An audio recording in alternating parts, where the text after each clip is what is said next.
we slide. Some of this is you rely on the incline of the hill that you are on.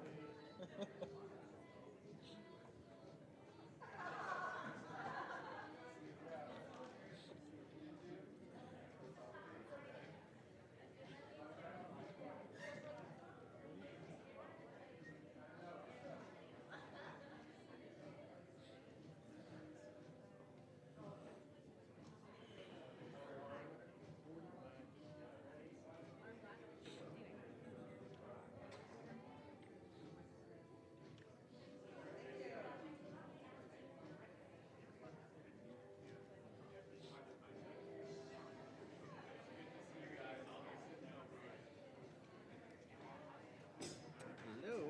Lots of public comment today. Yeah. This is from March out. It's number 9. Okay. So you could read that out. And then this is the only one for number 12. Yeah, so everything here is 9. Great.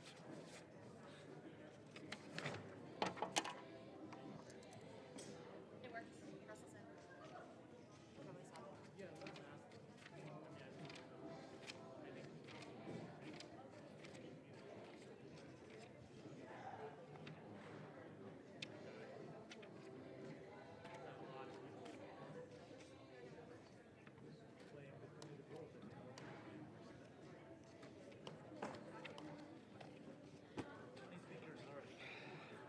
But we're not doing the same, right? Not yet.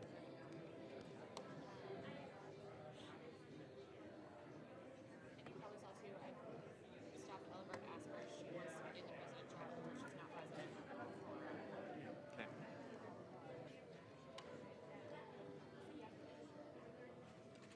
Have a good day.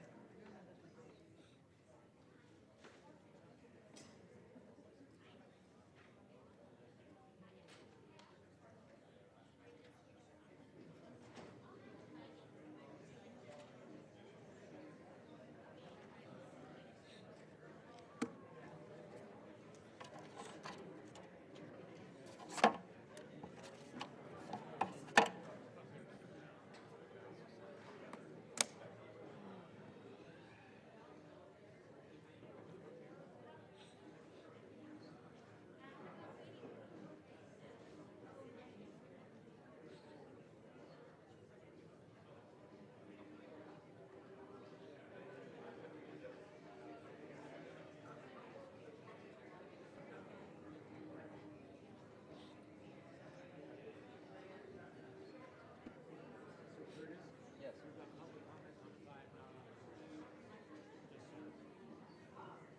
Okay.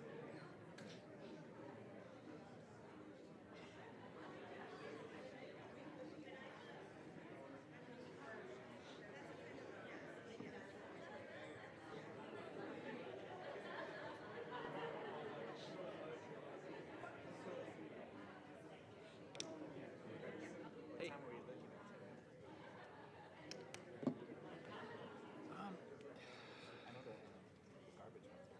Garbage one could be long. Health equity agenda could have some interesting discussion. The rest and the fire district could have some interesting discussion.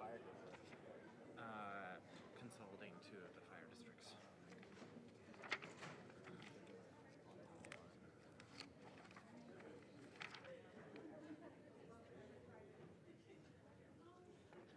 I don't know.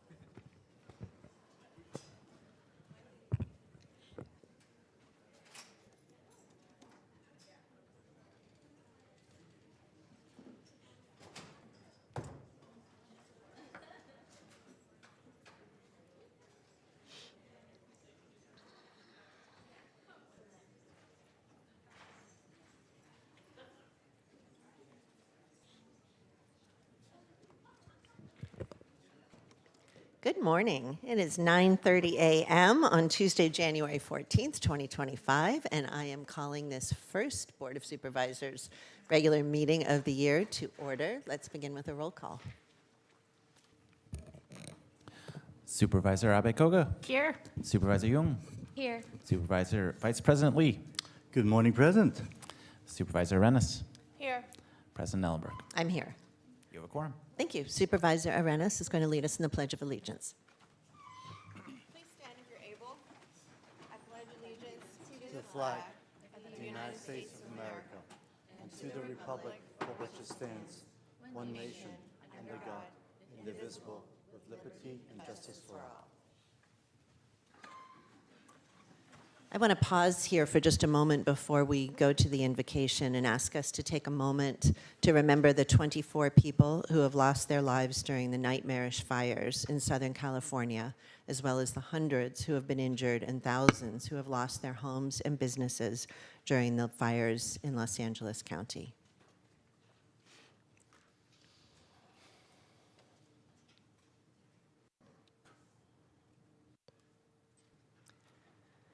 I want to extend my deep gratitude to the hordes of first responders from across the state and country, as well as from Mexico and Canada, including 76 firefighters from Santa Clara County who are battling against horrific conditions and risking their lives to save life and property.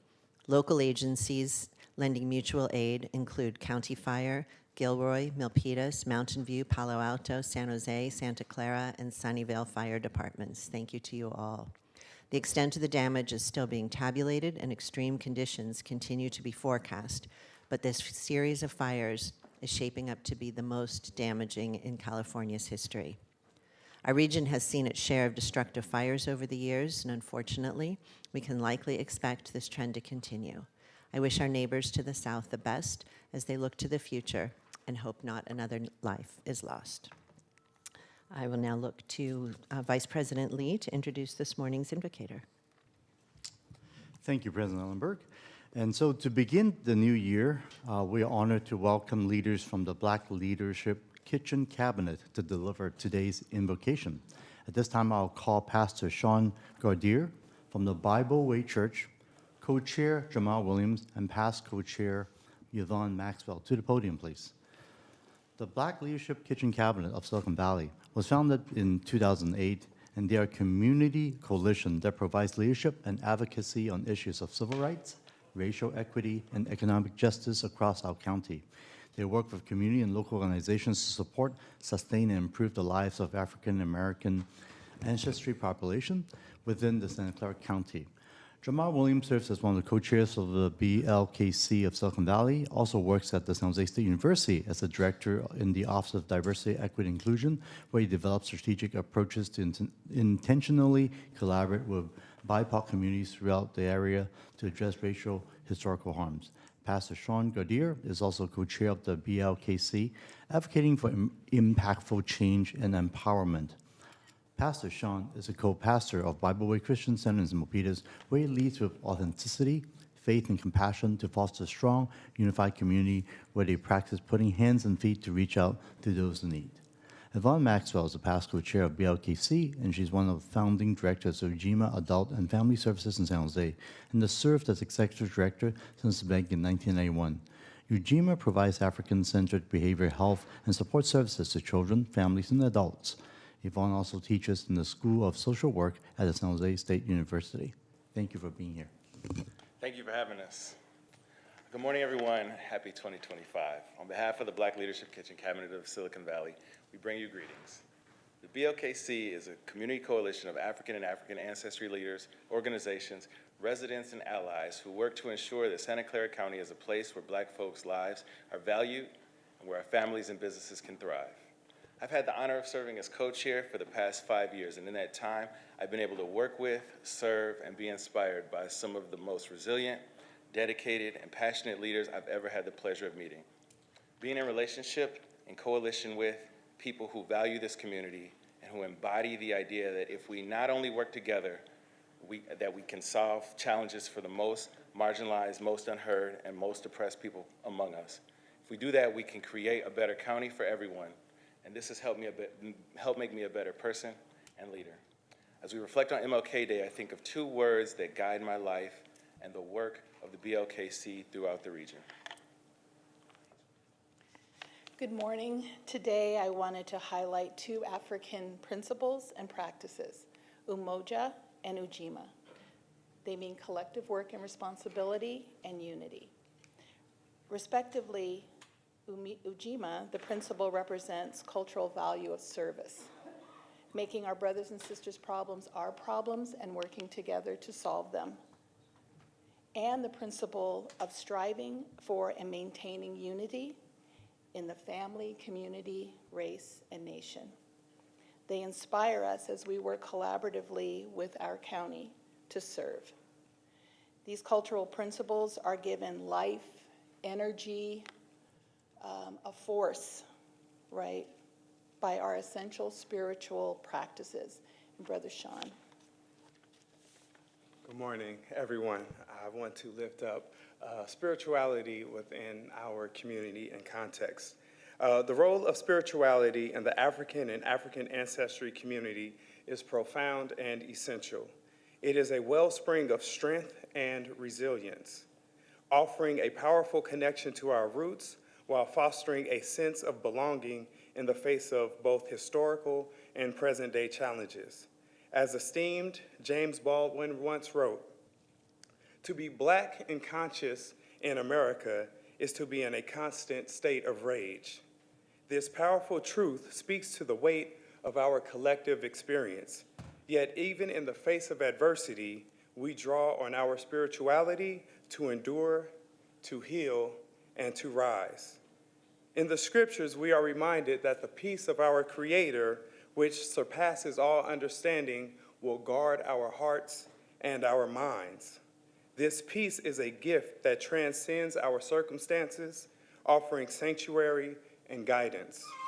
Amidst the struggles we face, our spirituality empowers us to love ourselves and one another, to embrace our sacred worth, and to stand firm in the fullness of our identity.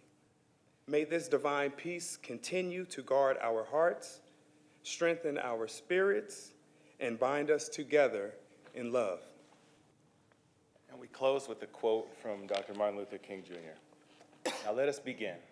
Now let us rededicate ourselves to the long and bitter but beautiful struggle for a new world. Shall we tell them the struggle is too hard? Or will there be another message of longing, of hope, solidarity? The choice is ours. And though we might prefer it otherwise, we must choose in this crucial moment of human history." Thank you.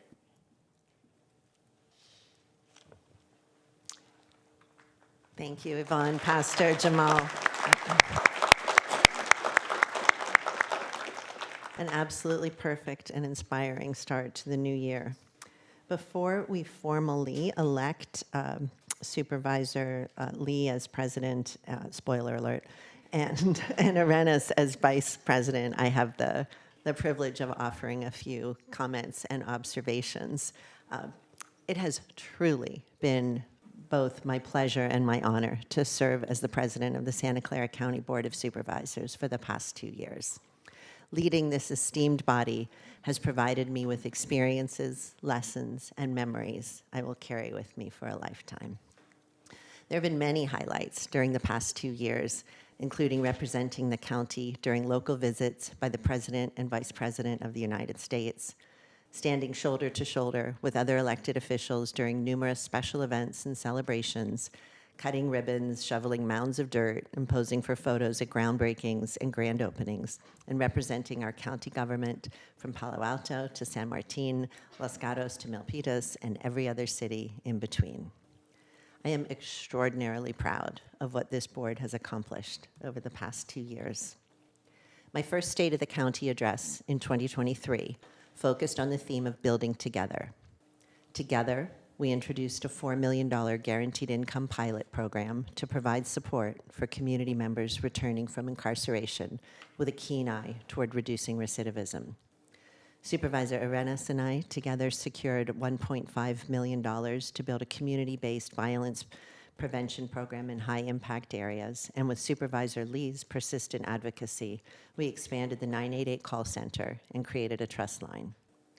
Supervisor Lee also helped us build together by championing the county's acquisition of 10 Kirk Avenue, a homeless veterans facility in East San Jose. Supervisor Lee has been a strong partner for me in responding to our public health crises of mental illness and substance use disorders, and I thank you, Otto. Supervisor Arenas has led us in building together by focusing on plans for farm worker housing in South County. She also successfully advocated for the development of the Children's Advocacy Center South County to provide services to young survivors of abuse, assault, and neglect as they heal from traumatic experiences. Together, through the Measure A funds that were approved in 2016, in significant part due to now Supervisor Young, who led that ballot measure campaign, we have built together over 56 new housing developments across 10 cities, which have housed more than 1,500 families and all told, more than 17,000 individuals. With the support of my colleagues, I secured significant ARPA investments in child care facilities and workforce development, as well as in school wellness centers.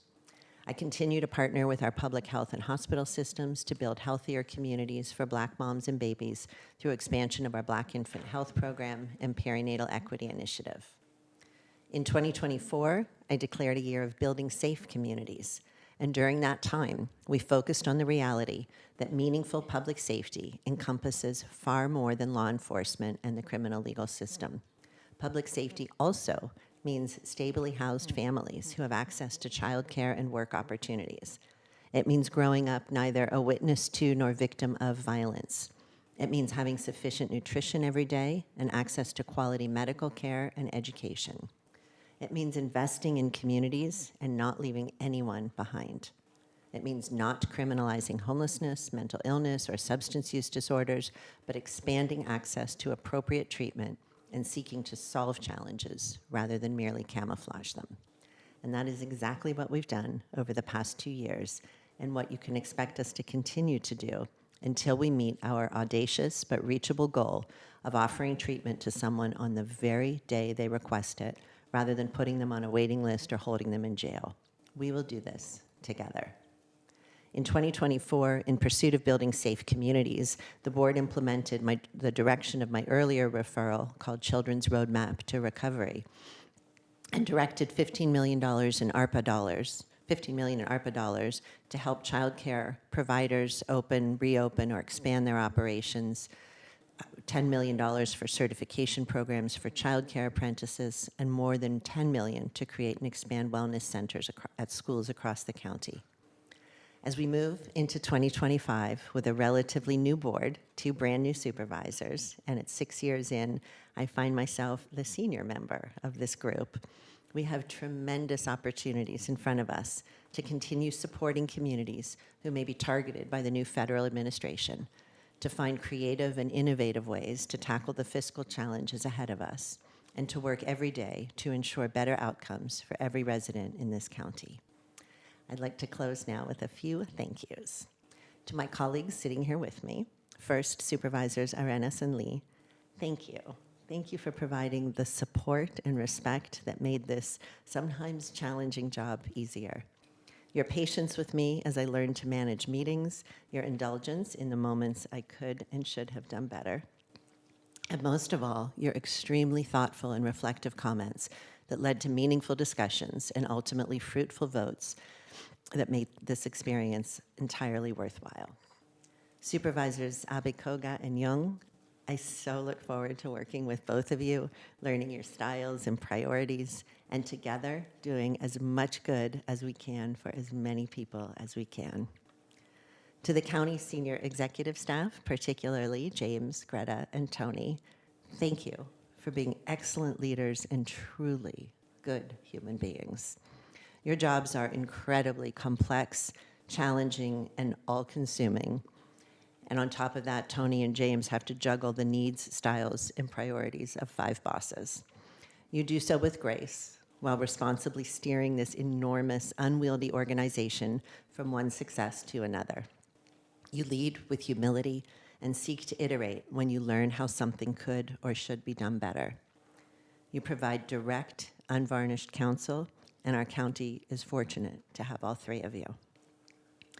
To the clerks of the board staff, and Curtis in particular, thank you for the massive amounts of behind-the-scenes work that make these meetings run smoothly, transparently, and accessibly. My first meeting as board president was the first meeting back after nearly 2 years of remote work, and we had a lot to figure out together.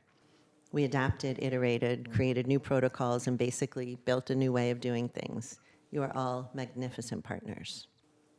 To county staff and managers who present to the board, thank you for the many, many, many presentations and for keeping them relatively concise.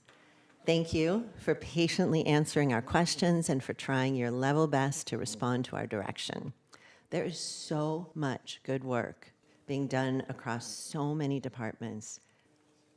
I am just damn proud to be associated with this organization. To the county employees who don't necessarily come to board meetings or make presentations, I know it's because you are doing the actual work of running this behemoth every day, serving clients and patients, caring for infants, older adults, and everyone in between, making sure people receive the benefits, care, help, or support they need to live their best lives in Santa Clara County. To literally all 23,000 of you, I'm so grateful.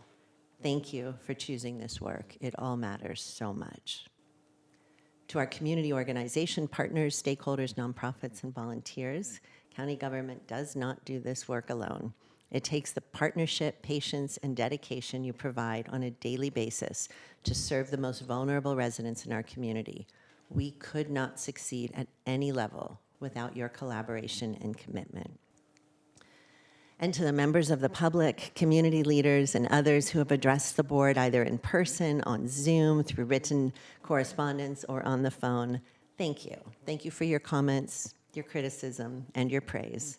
Thank you for largely being civil and constructive. You are the reason we are here, and we need to hear what you have to say as we consider the direction of the county and make consequential decisions with your dollars. I know it is frustrating when at times the number of speakers meant each individual had as few as 30 seconds to share their thoughts. It is not enough for a complex oration, but it's often enough to let us know exactly how you feel on an issue. And please remember that no matter how short the speaking time may be, you can always email or submit written comments, and I assure you, we do read them. Please don't stop communicating to and with us. I'm sure I missed some people who are highly deserving of recognition and gratitude, but please know that in my heart, I appreciate all the support everyone has shown me over the past 2 years. Again, it has been the honor of a lifetime to serve as your president, although I expect I may be even happier as your past president. Thank you all.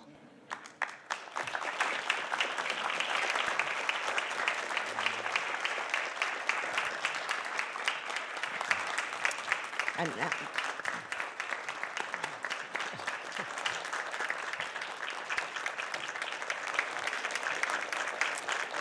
right, thank you.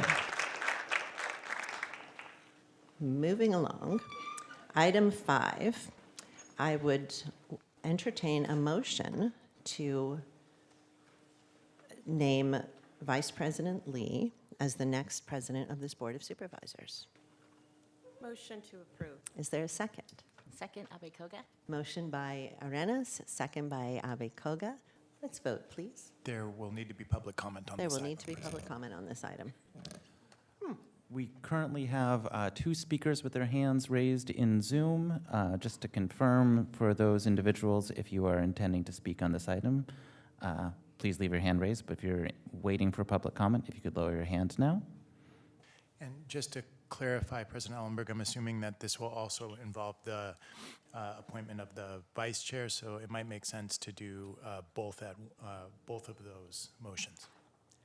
Let's rewind that then, because perchance Supervisor Arenas would not like to nominate herself. So I will move that we appoint Vice President Lee and Supervisor Arenas to serve as President and Vice President of the Board of Supervisors for the 2025 calendar year. And I would look for a second. I'll second that. Thank you. A second from Supervisor Abe Koga. Do we have public speakers on this item? We have 1 public speaker on this item. Oh, we have 2 public speakers on this item. All right, final call for speakers and closing the queue. All right, we have 2 speakers. Our first speaker is R.M. James. I just want to personally thank Supervisor Ellenberg for her extraordinary efforts over the last 2 years to make our community stronger, more powerful, more diverse, to take the time to meet with so many different community groups over very controversial issues. Similarly, I am proud to know Supervisor Otto Lee, the Coalition for Justice and Accountability, the NAACP, other community organizations I've been part of have met with Supervisor Otto Lee on the issue of tasers, on police canines, and a variety of civil rights issues. Also spoke out very, very powerfully on behalf of the Palestinian people and the genocide that's going on, continues to go on, unfortunately, in Gaza and the West Bank and expanded areas. And I know that he's an extraordinary listener, thinker, attorney, and I know that he will do an extraordinary job during his time as chair of the Board of Supervisors. Thank you all. Thank you. Our next speaker is Kevin Conant. Please accept the unmute. Good morning, and thank you. As a resident of Santa Clara County and a native of this county, I just want to thank you, President Ellenberg, for your tremendous leadership during your term as president of this board. Your service is noted and noticed and appreciated, so thank you. And also thank you, Otto Lee, as a board member of the Santa Clara County Fire Safe Council. We just really, truly appreciate your interest and support for the work that the Fire Safe Council is doing in Santa Clara County, and look forward to a continued partnership with you, and look forward to your leadership, especially in light of what's going on down in the southern part of the state in the wildland-urban interface and firestorms, fatalities and destruction. So thank you very much, and we look forward to the next 2 years as you as the board president. Thank you. Thank you. That concludes public comment. Thank you. Let's vote on the motion by Ellenberg and second by Abekoga. Supervisor Abekoga. Aye. Supervisor Jung. Yes. Supervisor Arenas. Yes. Vice President Lee. Aye. President Ellenberg. Yes. Motion carries unanimously. All right, I am out.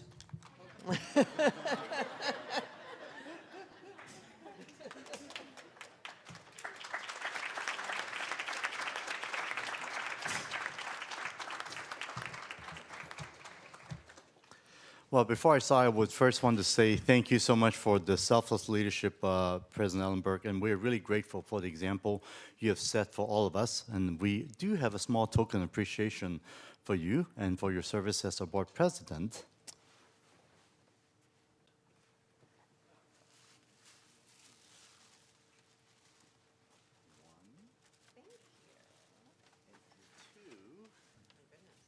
Yes, there's a few other things. So, and I just want to say it before I hand this over. Actually, you could open it.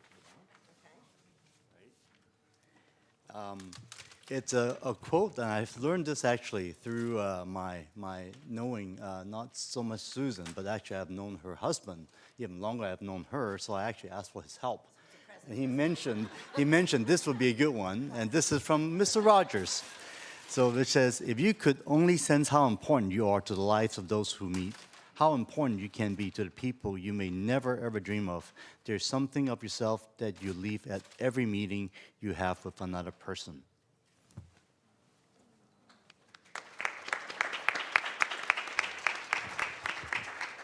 So I don't know if this was intentional or beautifully coincidental, but the quote is by Mr. Rogers. I literally grew up in Mr. Rogers' neighborhood in Pittsburgh, 2 streets away from him. I went to school with his boys, who were very naughty. And one of the kind of truisms that I live by, and maybe especially relevant right now, is that when things are going wrong or there's chaos around you, look for the helpers. There will always be somebody helping. So this really means a lot. Thank you so much. Oh, my goodness. Yes. Merry Christmas. Thank you, Otto. Thank you.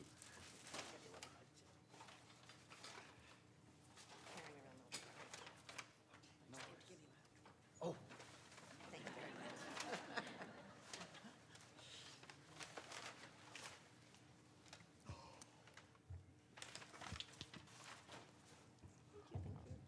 Well, good morning, everyone.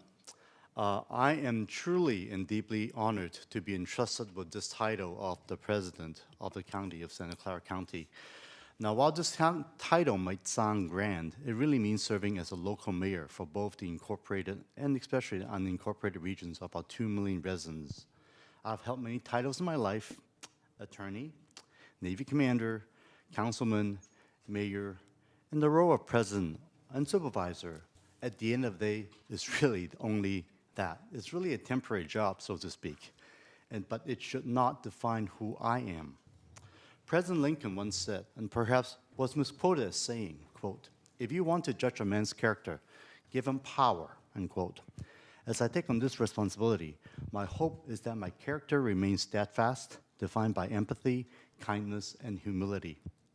And as public servants, it is my hope that all of us who work for this county will carry this principle with us every day, always putting the needs of our residents first.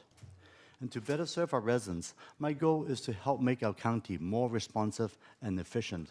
For instance, streamlining processes, reducing paperwork, eliminating the need for wet signatures, for instance, and speeding up our application review process significantly. We must find ways to cut through the red tape that often slows us down. Saying, quote, "That's the way we've always done it," unquote, is the least convincing reason you can give me. Those who have known me also know that I'm very good at sharing dad jokes. And you may have to suffer through some of those along the way. I also have a bunch of hard and fast rules, but my number one rule is simply do not assume. While my second rule is follow up, follow up, follow up. Somehow I've learned that if I stick with those two simple rules, over half my problems could have been avoided. And I'm sharing that with you today and hope this may help you as well. In my prior life as a patent attorney, my focus was on protecting proprietary inventions or names or trademarks like Alexander Steakhouse, Anchor, Purple Rain, Prince, Rotten Tomatoes from being copied. But here, as a public servant in Silicon Valley, we should not fear to borrow or build upon good ideas. We must embrace new technologies, including artificial intelligence, to help us reduce time-consuming and repetitive tasks. And let's not hesitate to learn and adopt best practices from other jurisdictions.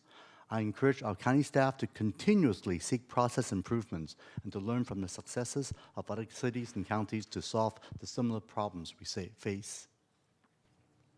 While each of us on the Board of Supervisors comes from different backgrounds and brings unique life experiences, this diversity of perspectives is exactly what makes our county strong. We will inevitably have differing opinions and arrive at different decisions, but that is the essence of representative government. At times, we may disagree, sometimes passionately, but we must always remember to respect one another. It is essential to trust that regardless of the differing viewpoints, the motives behind each perspective are rooted in good intentions. I ask that we also be patient with each other when we are speaking and be mindful that raising the voice or interrupting not only undermines the respect but diminishes our standing in the eyes of the public. Debate is healthy in a democracy, and you are certainly entitled to your opinion. But however, no one is entitled to your own sets of facts. Alternative facts from questionable sources have no place in our debate. Debating facts is simply a waste of time and will get us nowhere. At present, my role is to ensure that our meetings are conducted orderly and efficiently, and I will do my best to listen to all viewpoints and build consensus. However, there will be times when votes are going to be split, whether it's 3-2 or 4-1. What I hope to avoid is a pattern where these votes always reflect the same composition of colleagues. Our decision should be based on the best judgment regarding the issues at hand, not influenced by personal relationships or political trade-offs. I was able to foster this approach during my time as mayor of Sunnyvale, and I truly hope to bring the same spirit of collaboration and integrity to our county in the years ahead. With the uncertainty surrounding the changes at the federal level, now more than ever, we must come together and work tirelessly to protect our county's most vulnerable residents. We will not tolerate the forced separation of families and children, especially in safe spaces like schools, hospitals, and places of worship. I came to America as a young teenager, an immigrant learning English as a second language, drawn to this land of opportunity that is symbolized by the Statue of Liberty. And I would like to share an excerpt from a quote by former President George H.W. Bush, who once said, "Nearly all Americans have ancestors, risk-takers in search of an ideal, the largest voluntary migration in recorded history.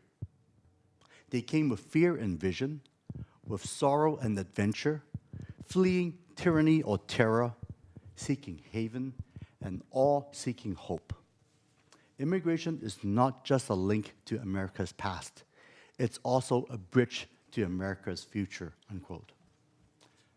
So let's not forget, as sons and daughters of immigrants, that the success of this country and the innovations of Silicon Valley and the fresh fruits and vegetables of the valleys of Heart's Delight, where over half of our families speak more than one language at home, are built on the hard work of immigrants.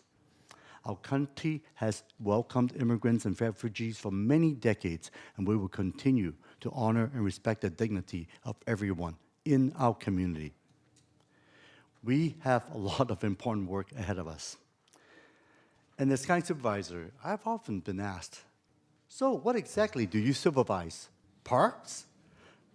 My answer is yes, that too. But it's much more than that. Along with wildfire prevention, earthquake retrofitting for disaster preparedness, expanding drug rehabilitation and mental health treatment services, creating housing and shelter for the unhoused for our veterans, constructing a replacement jail, upgrading our regional medical center to be part of our Valley Medical Health family. This is just to name a few, and it's not even half of what we do every day. There are just so many challenges we'll be addressing, and I look forward to working alongside Vice President Arenas and our colleagues here to navigate these issues and the many, many exciting adventures ahead. It's a big job, but together we will meet these challenges and continue to build a stronger, safer, and more supportive community. And with that, I would also like to announce that the annual State of the County event will be held on March 14th, Friday, right here at our board chambers, and the save the date message will be going out soon. And thank you again to all my colleagues for entrusting me with this honor, and together we will be beginning a new era as the first meeting of our female majority board. It does feel like home because I'm a dad of 3 daughters, so I'm no stranger to girl power here.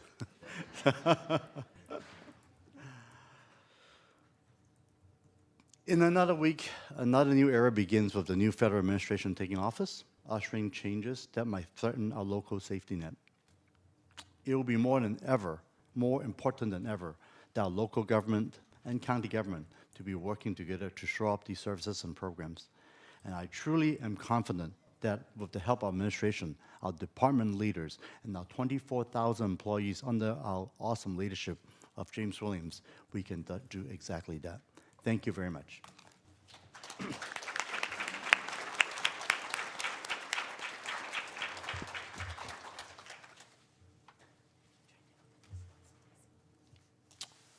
Okay, let's move now, according to our agenda, to item number 7, which is the adjournment.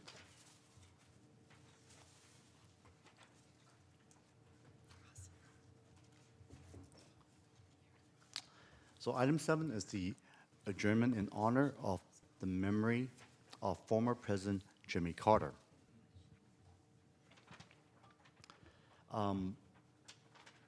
As we reflect on his passing, we extend our greatest appreciation and honor former President Jimmy Earl Carter's service to the United States of America. Mr. Carter's modesty, commitment to service, and courageous leadership made him a unique American leader who continued to make a difference after his presidency. During his administration, Mr. Carter made tough decisions at the risk of his popularity to do right by all people. He also redefined the ability for an American president to make change beyond the service in the White House. We are grateful for his leadership, his decades of contributions, and the legacy he built throughout the century of his remarkable life. And I see the lights on from Supervisor Ellenberg. Would you like to speak on this as well? Oh, no, I'm sorry. Okay. All right, thank you. Okay, and that's our 7A for the adjournment. And then 7B, we also have another adjournment in honor and memory of our good friend, Reverend Jethro Jeff Moore II. And the community has also lost one of our bravest and boldest leaders over the holiday season with the passing of Reverend Jethro Jeff Moore II. For decades, Reverend Moore was a civil rights icon of Silicon Valley and beyond, having served as the president of the San Jose Silicon Valley chapter of the NAACP. He has been a dear friend of mine for more than 20 years. And I've sought advice often from him and get new insights, and was always humbled by his deep knowledge and passion for justice for all. He spent his life speaking out about the need for greater equity and representation, from housing to education and the tech sector as well. He advocated for the unhoused community, tirelessly fighting for rights and dignity of all people. And we honor his service and contributions to our families and express our deepest sympathy to his family. And I would also like to acknowledge his family and community that might be here with us, if they would like to come up. And also we'll turn this over to Supervisor Ellenberg to share some thoughts before the family and friends. Go ahead, please. Good morning again. I have already had the tremendous honor of eulogizing Reverend Moore at his funeral this past weekend. So I'd like to take this moment in his honor and memory to reflect on the experience of attending and participating in his homegoing. I'd like to think he would have liked to hear my thoughts. Amidst the very full crowd of mourners at Cathedral of Faith Church and the moving eulogies presented by professional colleagues, friends, and family, three things stood out to me. Former Chief Anthony Matta's eulogy, the Alpha Phi Alpha tribute, and the pastor's message to Reverend Moore's son, Josiah and Jay-Z, this is what you were born for.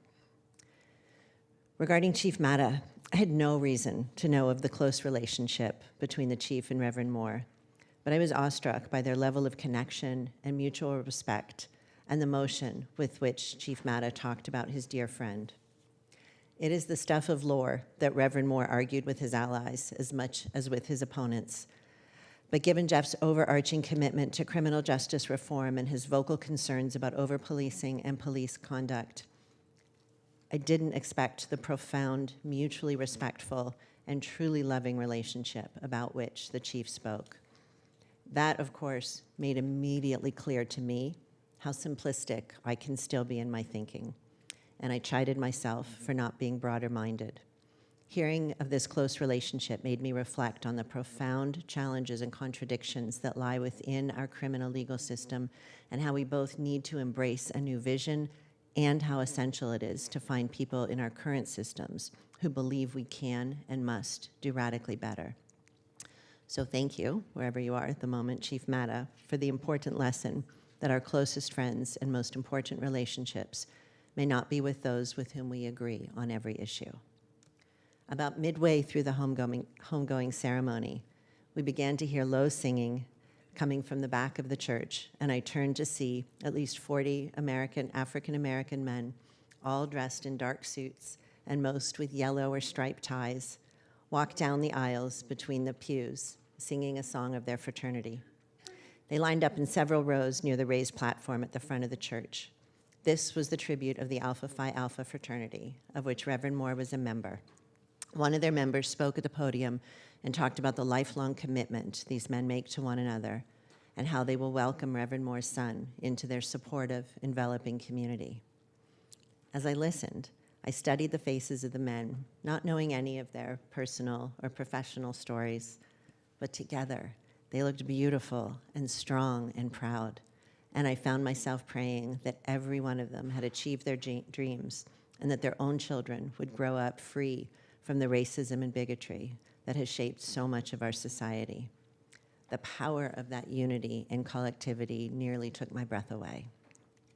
Finally, the pastor who rounded out the ceremony offered one of the most rousing and engaging sermons I have ever heard.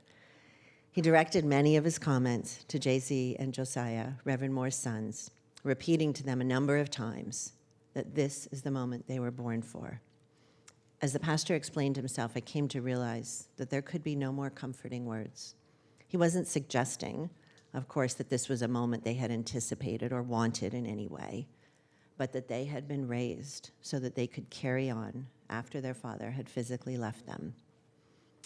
The boys, as well as Reverend Moore's widow, Audrey, were surrounded by people who loved them, who would support and guide them, and who would usher those young men to adulthood, not in their father's footsteps necessarily, but certainly through his spirit.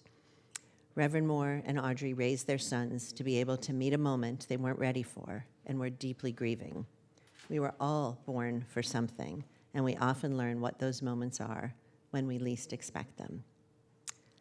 Thank you for indulging my reflection. I hope I did the Reverend proud, and may Reverend Jethro Moore II's memory always be for a blessing.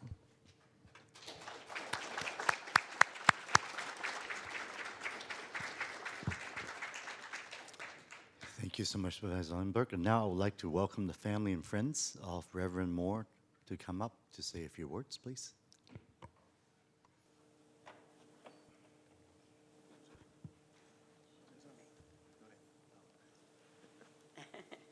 Good morning. Morning. Thanks a lot for that, Susan. I thought I was going to have it together, but you got me this morning.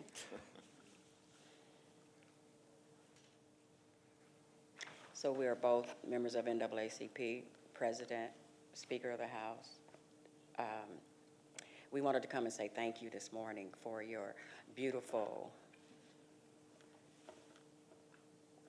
you don't understand, we lost a great man. We're still grieving.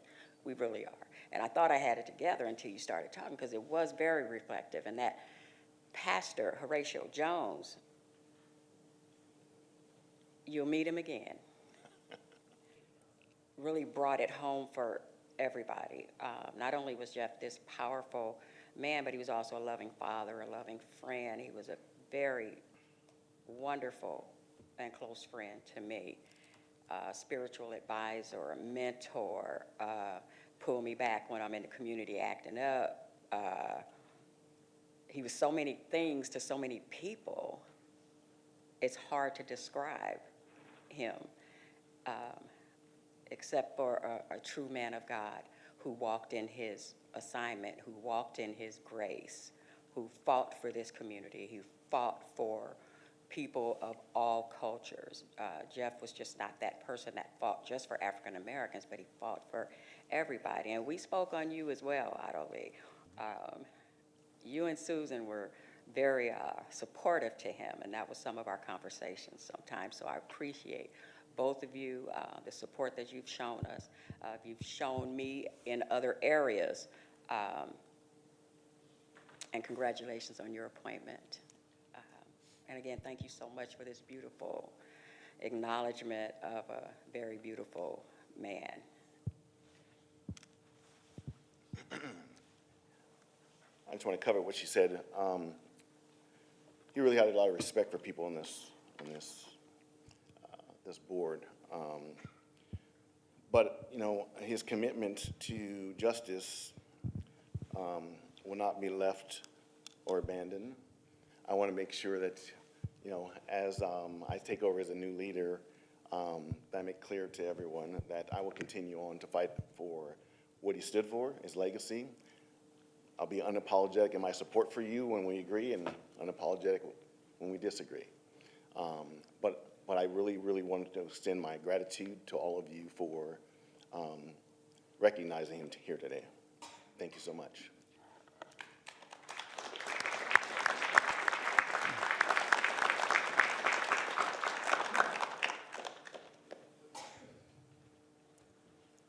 Thank you. Moving on our agenda to items number 8, which is commendation. Oh, excuse me. Yes, Supervisor Sylvia Arena, sorry. Thank Or you. Vice President Arena.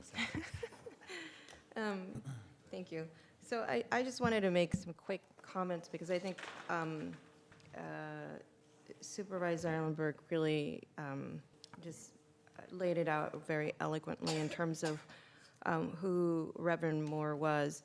And when I first met him, I was serving as a council member for the city of San Jose.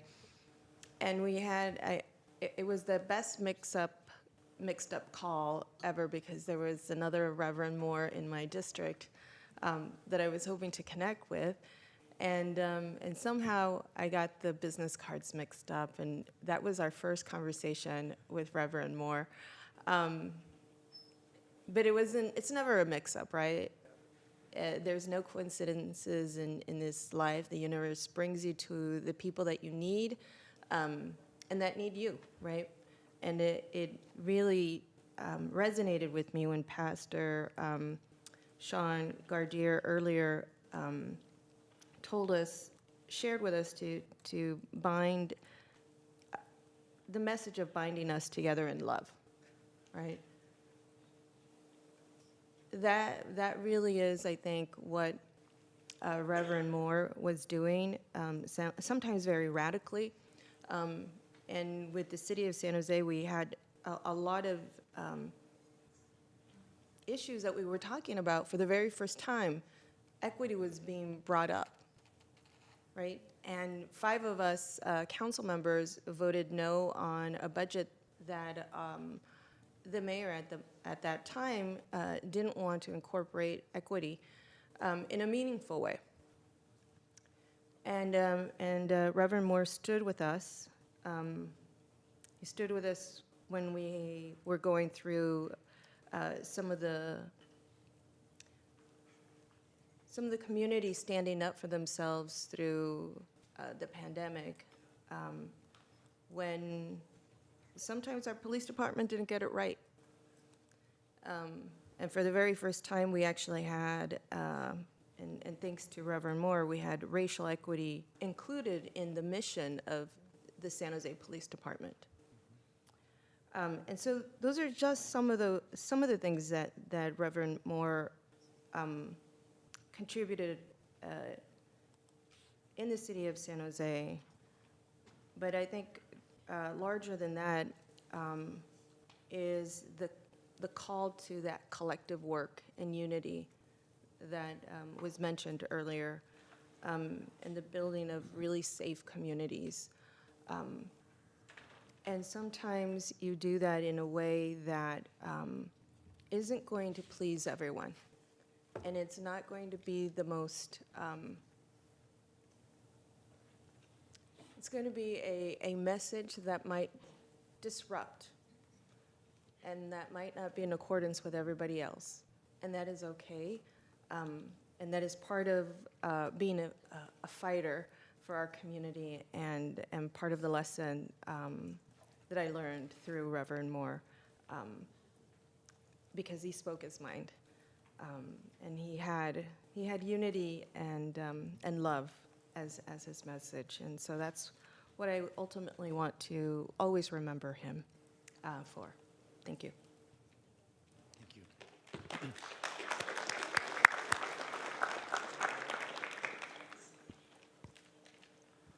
Okay, now we can move on to item number 8 on our agenda, which is commendations and proclamations.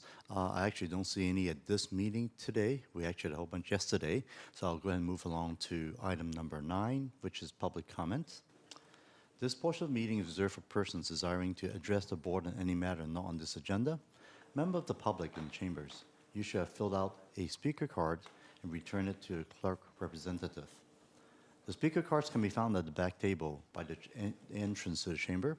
And members of the public attending virtually, please click the raise hand button to request to speak on Zoom. For call-in attendees, press *9 to request to speak. Curtis, how many speakers do we have today? One moment, please. Sure.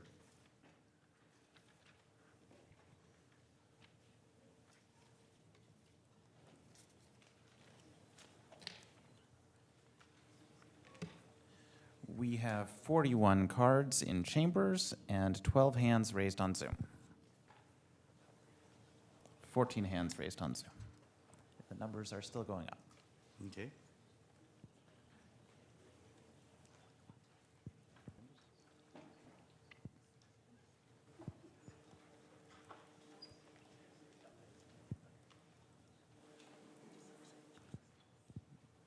We We are at 17 hands on Zoom.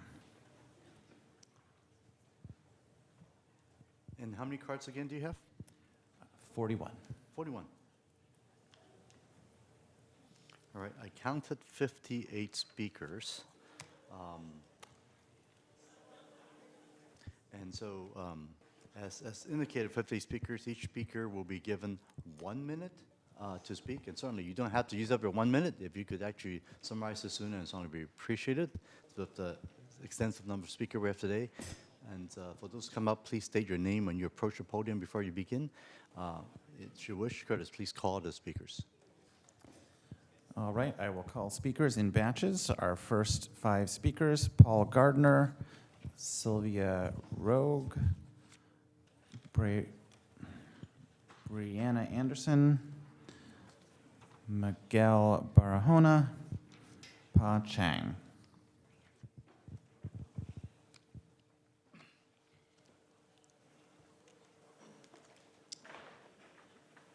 Hello there. My name is Paul Gardner. I live in Sunnyvale. What a unique opportunity for me to speak today on for the Reverend Moore and also commemorate Jimmy Carter. Both of these individuals I respect. They work for social justice. Jimmy Carter wrote a book called Peace, Not Apartheid, which is about the injustices going on in Palestine. Also, the Reverend Moore spoke out frequently and advocated on behalf of the Palestinians. I think we could do no better than to honor the legacies of these two men than agendizing and passing a ceasefire resolution to end the conflagration that is going on in Palestine at this time. Thank you for your time.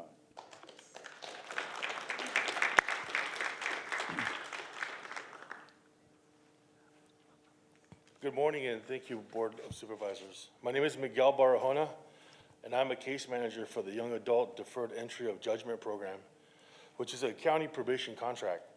I'm here to express my support for the Public Defender's Office and to urge you to reconsider any proposed budget cuts, particularly to those that affect the Community Outreach Attorney Unit. Every day, the attorneys and staff serve as advocates for individuals who might serve otherwise, or might otherwise face a criminal justice system alone. These people are people who are not just seeking defense, but often seeking real meaningful change in their lives. And I am one of those people. I have been a reentry client. I have been justice involved. I have been a recipient of the services from the Public Defender's Office, which helped me expunge my criminal record and has allowed me to work in the field that I love, helping people change their lives. Budget cuts to this office, thank you.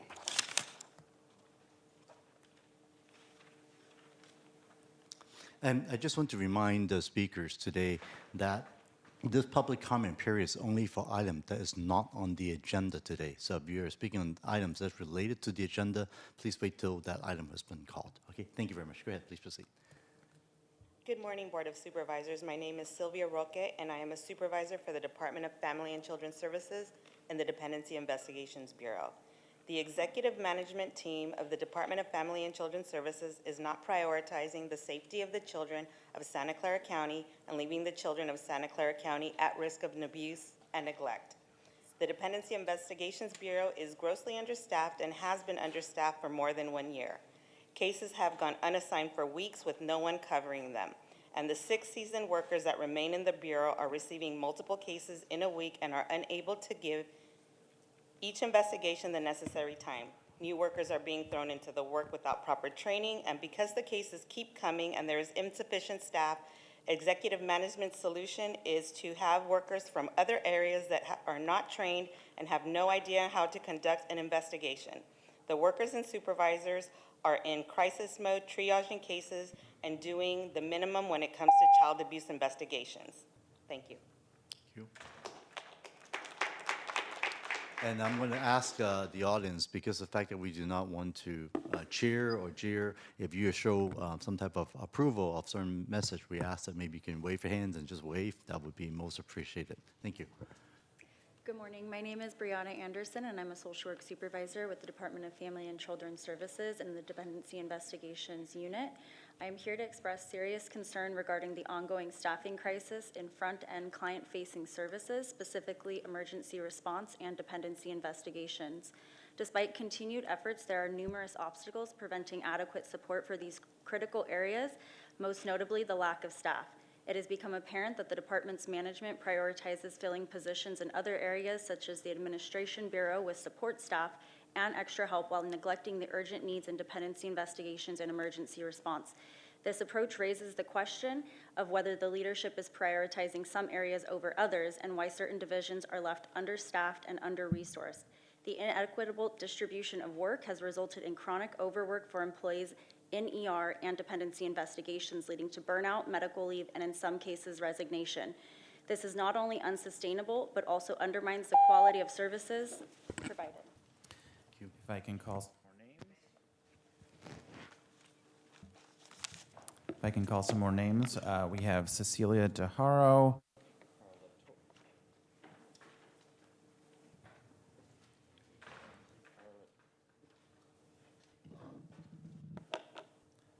Testing. All right. Microphone issues. Carla Torres, Laura Villarreal, Brendan Ramirez, Kimberly McCoy.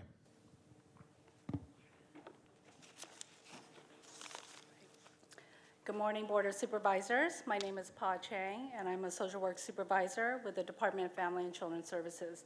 I am also the chief steward for SEIU for the social work supervisors and the social work analysts. While DFCS may have its current director exiting, let us not forget that we still have executive management within DFCS that has policies and directives that have continued to limit our ability to ensure that the critical safety of our children and our communities are being met. We are grossly understaffed, we are not supported, and oftentimes there is retaliation and there is fear among our staff because we are not able to do the work that we need to. My hope and ask of the Board of Supervisors in this year is that we need to continue to collaborate and have honest, transparency conversations about what is occurring in DFCS. Thank you.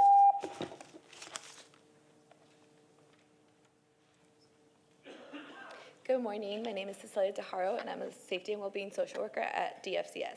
I'm here on behalf of myself and some of my coworkers who were unable to come because of workload obligations.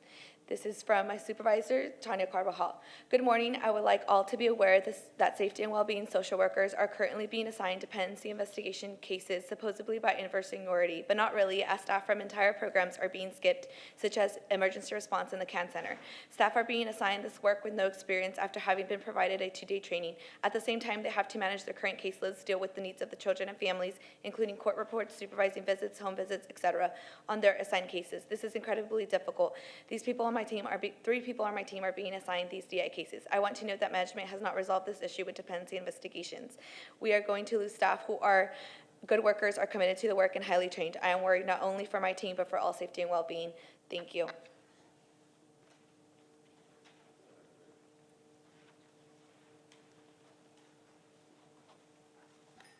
Good morning.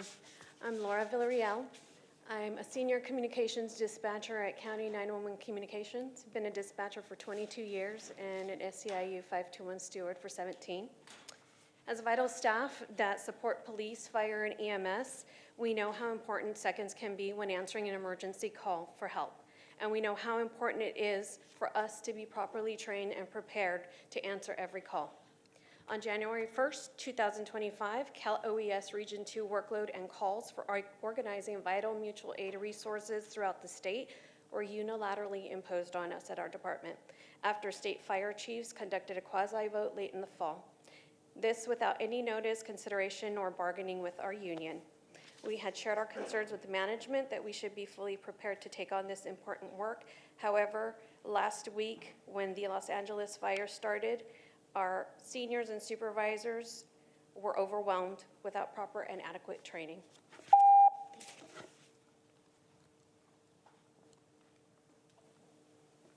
Hello, my name is Carla Torres, and I'm speaking as a community advocate. I just want to say rest in peace, Reverend Moore. He helped us at social services as well. I support my coworkers at DFCS. Please continue the work with Project Phoenix and also the work that Supervisor Arena started and supported by Supervisor Lee. But today I'm here to talk about concerns about the sheriff who was executing search warrants, their words, in East San Jose last week. And the community confused the sheriff thinking it was ICE, which caused major chaos, confusion, fear, and panic. People didn't want to leave their homes. Can the sheriff be directed to notify the board and the public of these type of activities? Can the sheriff be directed to provide communication in the top threshold languages? I looked everywhere on the website and I only saw English communication. We need English, Vietnamese, and Spanish. The fear is real in the community and this incident can serve as a learning lesson for us all. Can we plan ahead as we've done with other emergencies and COVID? And let's not forget that the sheriff is an elected person. If I can call a few more names, we have Andrea Wald, Linda Hutchins-Knowles, Courtney Jansen, Pam Bond, Cynthia Fan. Good morning, honorable members of the board. My name is Brendan Ramirez, and I'm a social worker with the Department of Family and Children's Services for the County of Santa Clara. And I come to you today not only as a social worker, but also as an individual concerned with my community, concerned with the state of our agency, and concerned for the welfare of our children. I come to you today to implore you to continue holding the leadership of DFCS accountable, continuing on with the work that Supervisor Arenas and Chavez started by looking at our practices, reviewing how our continuous quality implementation isn't just for lip service and to improve our numbers, but rather than actually impacting the work for our staff that impacts the outcomes for our families. A lot of our staff come here today to raise this concern, and it is a concern that is still something ongoing. It's been over 2 years since the death of baby Phoenix, and we are still feeling those effects in our agency. So again, I implore all members of this board, our new president and vice president, to keep the accountability ongoing, and I ask and I hope that something comes the next calendar year. Thank you for your time.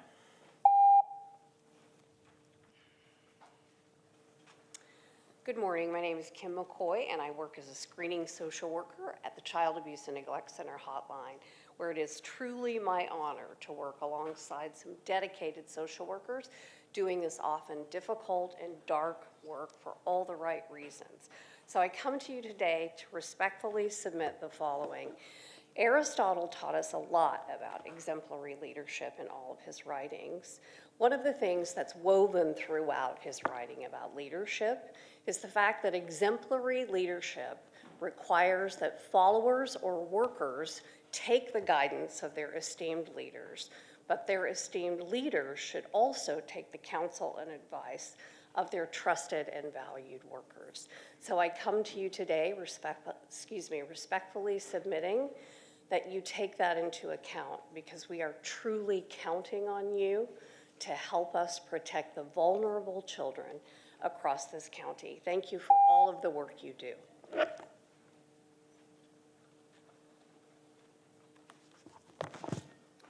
Our group is here this morning to talk about the upcoming vote to ban artificial turf on county-owned land. My name is Andrea Wald. I'm co-founder of Community for Natural Place Surfaces. What we and everyone wants is a win-win for our children, community, and climate. For that, we urge you to vote yes for a ban on plastic grass. Who supports a ban? Youth athletes, medical professionals, environmental advocates, community-based organizations, children's health proponents, and local elected officials. There are 70+ organizations on a document sent to you, as well as 500+ community members who've signed a petition supporting a ban. What playing surface do athletes prefer? Most professional athletes prefer grass. 92% of NFL players, Major League Baseball players, soccer players, both men and women. The Santa Clara County Medical Association recommends the precautionary principle for the long-term protection of the environment and public health. They recommend do not place artificial turf on playing fields. And the Santa Clara Valley Water District also urges no plastic grass. Good morning, Board of Supervisors. I'm Linda Hutchins-Knowles, co-founder and team coordinator of Mothers Out Front Silicon Valley. Also here to speak to urge you, when it comes to a vote, to please support the artificial turf ordinance to ban it, the option A. Who opposes the ban on artificial turf? That's mainly just the artificial turf manufacturers, installers, and some sports leagues and players who believe they're greenwashing. Don't be fooled yourselves. Listen to the science. What do opponents claim about the ban? There's 4 main claims that we're here today to debunk. The first is that it will reduce the number of playing fields. But when you think about what the ban will apply to, this is patently false. There are not a lot of soccer fields on county-owned land. This mainly would apply to 1 existing and 1 proposed field. The existing field is the Twin Creeks Sports Complex, which will be grandfathered in until 2033. No fields lost. And the proposed soccer fields at the fairgrounds, the Earthquakes are going to have grass for their players. Our community deserves grass as well. Thank you.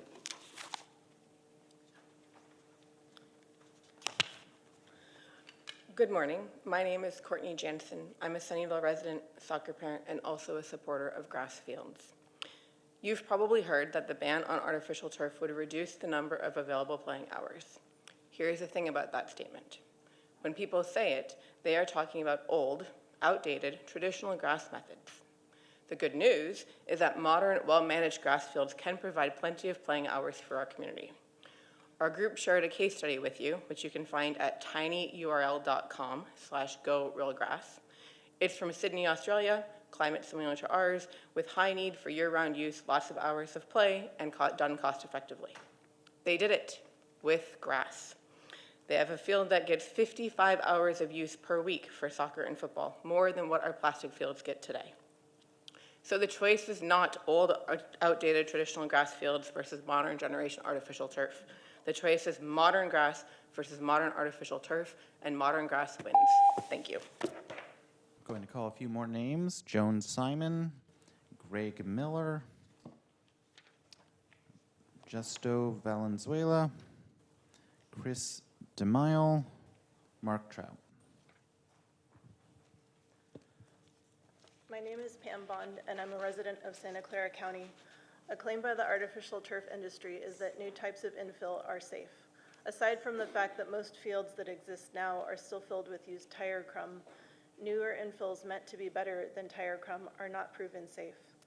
Plant-based and mineral infills such as walnut, coconut, olive pit, and zeolite can contain allergens, respiratory irritants, and chemicals. Composite and coated infills still contain chemicals and plastics. These are mixed or coated in plastic. None of the infills have been put to any tests for human or environmental exposures, particularly as they break down over time on the fields. Even with no infill, the blades are made of plastic and shed microplastics and other chemicals. The infill and bits of plastic blades travel off the field on shoes, clothing, and equipment to contaminate cars and homes and are carried off via wind and rain to pollute the environment. And all plastic fields get hotter than grass. A University of Pennsylvania study found that plastic turf can get hotter. Thank you.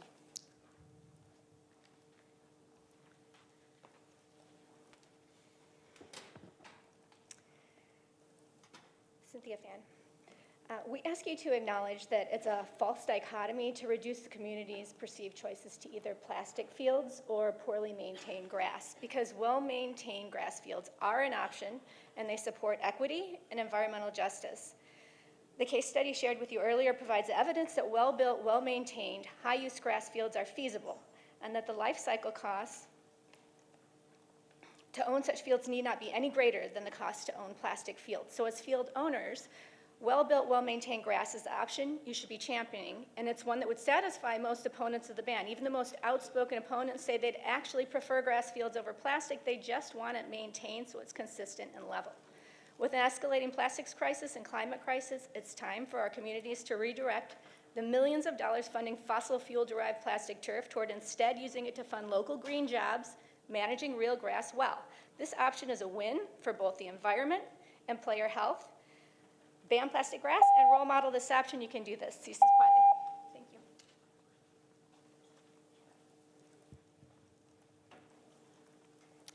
Good morning. My name is Joan Simon. I represent the San Jose Peace and Justice Center. Over the last year and a half of genocide of the Palestinian people by the right-wing Israeli government, in which at least 46,000 innocent people were slaughtered, including 17,500 children, Reverend Moore has been in the forefront of all of us in San Jose who believe in justice and peace to call for a ceasefire. A year ago, the County Human Rights Commission sent a letter to the Board of Supervisors requesting support for a ceasefire.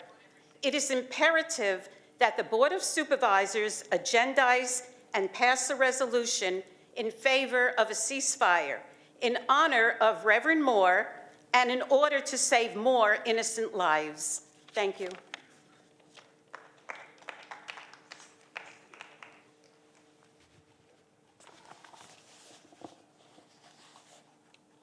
Good morning. My name is Greg Miller. I'm a resident of District 3, and I join you in honoring the life of Reverend Jethro Moore, who was always out there upholding social and racial justice in the South Bay. Palestinian human rights and a ceasefire were also extremely important to him, and the best way to honor Reverend Moore at this moment in history would be for the board to agendize a ceasefire resolution. Thank you.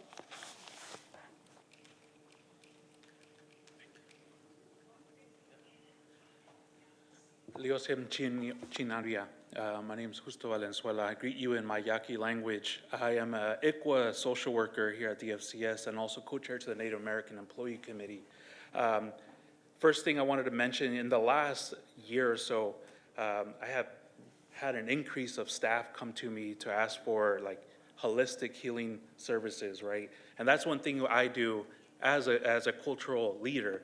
And having this number grow because the secondary trauma that our workers have is crazy.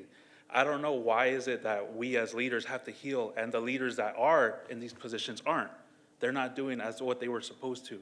And our staff are hurting. We're understaffed, overworked, and the stress that we're taking home and affecting our families affects us and what the work that we do to our communities. So keep in mind what you all as leaders have to do and listen. Listen to what we have to say because we're working from our heart. In our community, in our Native community, the work that we do is considered sacred. So thank you all. I'm going to call 5 more names: Wendy Greenfield, Sean Allen, Jennifer Solania, Edward Murillo, Jason Park. My name is Chris Mill. I live in Berryessa. There are so many problems in this county. A rosy picture was stated about the state of this county. It's not true. My problem is you guys have no right to order that masks be worn in medical facilities. You guys, that's not your job. Instead, how about you go to Penitencia County Creek Park and get the homeless drug addicts out of there and do your actual jobs, because you guys do not care about the citizens of this county. It's obvious because you're ordering masks. Masks don't work. As said earlier this morning, you're entitled to your opinion. You're not entitled to your own set of facts. The masks don't work. It's been proven, and you guys need to do your jobs.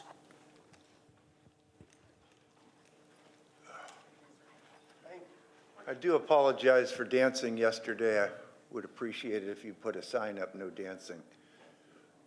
But there's a gentleman named Alex Stein that vicariously is going to dance before us. He gave a speech in front of the Dallas City Council about COVID, and this is all satire.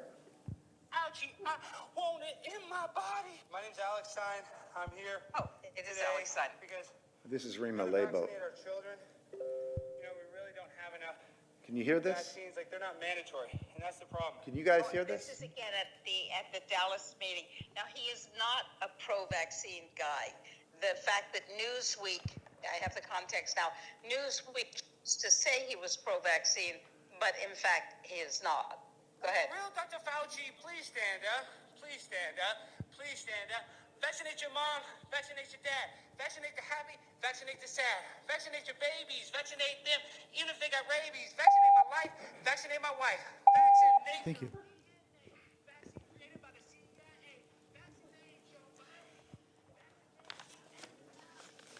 Do I start? Yes, please go ahead. Okay. Supervisors, I thank you for honoring both President Carter and Reverend Moore this morning, both of whom were champions of human rights and justice domestically and around the world, and both of whom upheld the value of Palestinian lives and human rights. I was taught as a child that the pursuit of justice and protection of human life was an essential part of being a good human being and part of my Jewish identity. I've participated in meetings and rallies with Reverend Moore and am full of grief at his passing. His commitment to humanity was awe-inspiring. Last spring, I invited Reverend Moore to be part of a delegation to meet with an elected official to advocate for a ceasefire resolution. He looked at me and said, "Ceasefire? Just tell me where and when. I'll be there." Supervisors, please tell us where and when you will vote on a ceasefire resolution. Honor Reverend Moore and agendize a resolution to bring life and hope to humanity.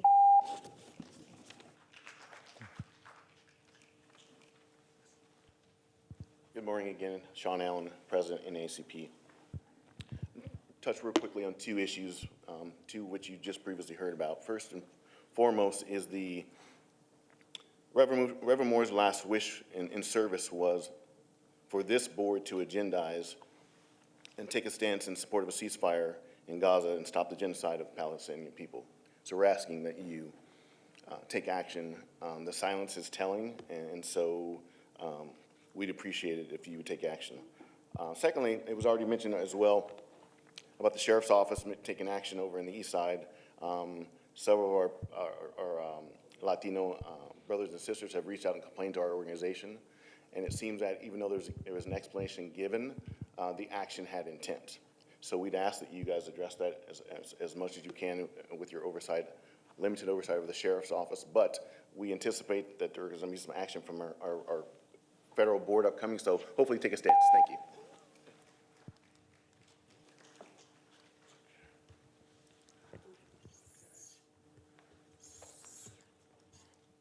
Yes, go ahead, please. Okay. My name is Ed Murillo. I'd like to welcome all you pilgrims to Indian land. My background is I'm a Mamutsan from San Juan Bautista and Gilroy, California descendant. I'm here on behalf of the genocide that's occurring through DFC, the deaths of my niece, Emily de la Cerda, and baby Phoenix. I've come here to talk about DFC and that it needs an overhaul. You just can't change the bobbleheads and expect things to get better. There's a lack of leadership that needs to be addressed, and care needs to be taken in dealing with the people of color in this valley. We're losing children every day to social services. We need to stop the cycle from the cradle to the grave of children of color ending up in the social service system, going on to youth authority, then on to prison. Thank you. If I can call some more names, we have Marianne Waddell, Alex Lesniak, Edward Morita. That was me again. Salem Ajluni, Ruth Silver Tobe, Serena Meijer. Please go ahead. Hi, my name is Jennifer Salaya. I am the founder and the director of New Beginnings Family Services, also the founder of Project Phoenix. The work we have done and the state that the SEIU left the workers and the community members is disgusting. And Rico Mendez is trying to take credit for spearheading Project Phoenix, which is a disgrace to the family. Ed is here representing that family. It's just disgraceful because we're on the ground level fighting for these children and to be the voice. Just the hurt that has been caused to the SEIU members and the workers and the community is disgraceful. And I feel like just the deals that Damian Wright had, backhand with Mr. James and Greta, it's disgraceful. You guys could actually do a lot better than what you guys have done to the families to hurt them. Okay, again, please, we try to not do clapping, and like I said, raise your hand, and I appreciate that. Thank you. Go ahead. Good morning, Supervisors. My name is Jason Park. I'm a longtime county resident, and I'm a member of Silicon Valley Youth Climate Action. I urge you to support the prohibition of new installation of artificial turf on January 28th because of a number of environmental concerns. Additionally, as a former student cross-country and track and field athlete, I know firsthand artificial turfs, harsh surface, and low traction results in injuries. Years ago, I slipped and slid across artificial turf, and it peeled close to a foot long of my skin off of my leg. I still carry that scar with me, and so I urge you to please protect our students, our athletes, and vote support. Thank you.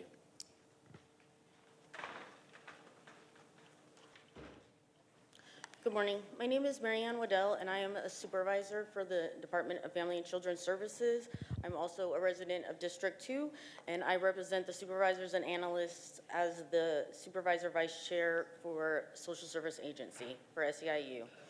Board, we need your support, filling staffing vacancies and increasing resources to support children, families, disabled adults, and elderly, to increase the priority of change in our systems to address the racial disparities, improve working conditions by reducing workloads and focusing on the individual community members we serve and not the data or reimbursement we're trying to get. Increase the stability and morale by stopping the reorganizations and changes of the policies and procedures without meeting confers with the unions, and strong accountability and oversight in county executives to protect children, families, disabled adults, and elderly in our community. Thank you.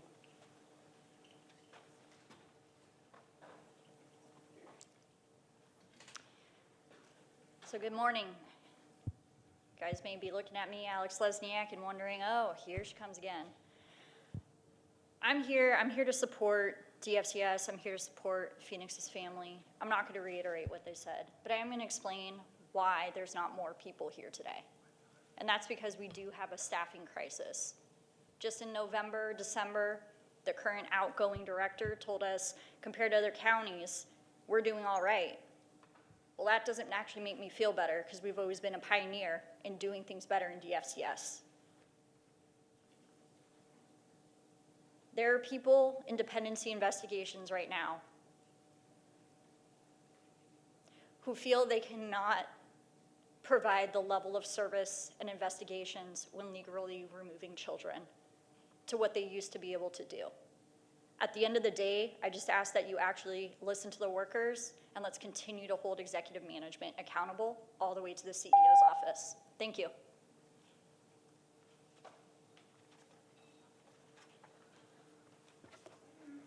Good morning. My name is Serena Meiger. I'm a resident of San Jose. Thank you for the chance to speak today.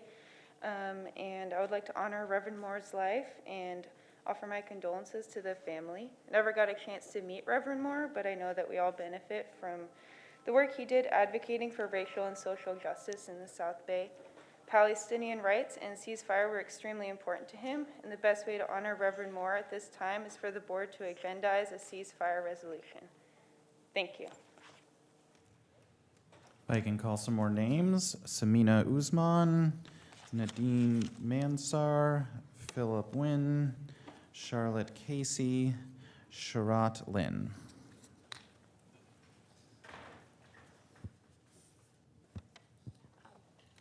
Can I Please go ahead. start? Thank you. I want to support the speakers on the sheriff's operation on Tully and more staffing for DFCS. I don't have words to express the impact Reverend Moore had on me and the community. We could always count on him to speak truth to power, to stand up for what is right, and to empower others to act. There wasn't an issue involving the community that he wasn't passionate about, from racism in the schools to police brutality to ban the box to minimum wage increase to wage theft, which is dear to my heart, to tasers in the jails and campuses, and the use of dogs by law enforcement. My heart is broken that he's no longer with us. Many people loved and admired him, as we saw at the memorial service and on social media. I thank the board for adjourning in his honor and request the board adopt a ceasefire resolution to honor a desire that he expressed repeatedly.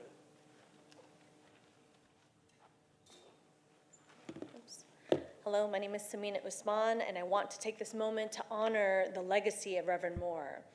He was more than just a leader, he was a guiding light, and I was honored to call him my friend. His tireless advocacy for peace, equity, and accountability inspires us to continue his work. Reverend Moore believed that public safety should never come at the cost of human dignity. He fought for the ban on tear gas and canines and tasers, and calling for the end to policing practices that harm Black and brown communities. And Reverend Moore also reminded us of our responsibility to stand in solidarity with people around the world. He pushed for the passage of a ceasefire resolution in Gaza, advocating for divestment from Israel and companies complicit in the ongoing genocide of the Palestinian people. And we should honor him by agendizing this. So to honor his memory, we must carry forward his vision of by speaking out, organizing, and fighting for justice. Let us ensure that his fight was not in vain. Thank you. Thank you. I also want to honor Reverend Moore, an incredible civil rights leader.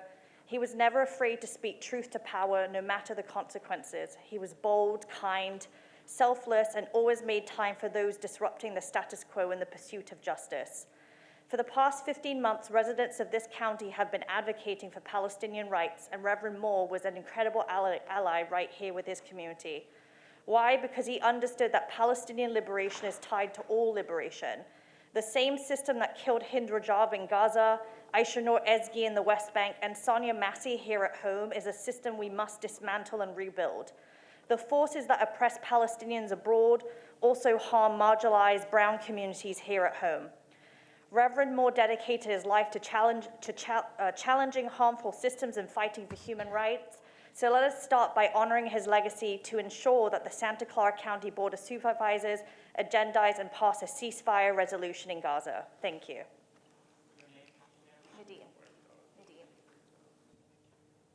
My name is Charlotte Casey, and I'm also advocating that you put on the agenda to honor our beloved Reverend Moore and also President Jimmy Carter, who wrote a book called Palestine, Peace and Apartheid. It's never too late to get this on the agenda. We need peace in Palestine. Thank you.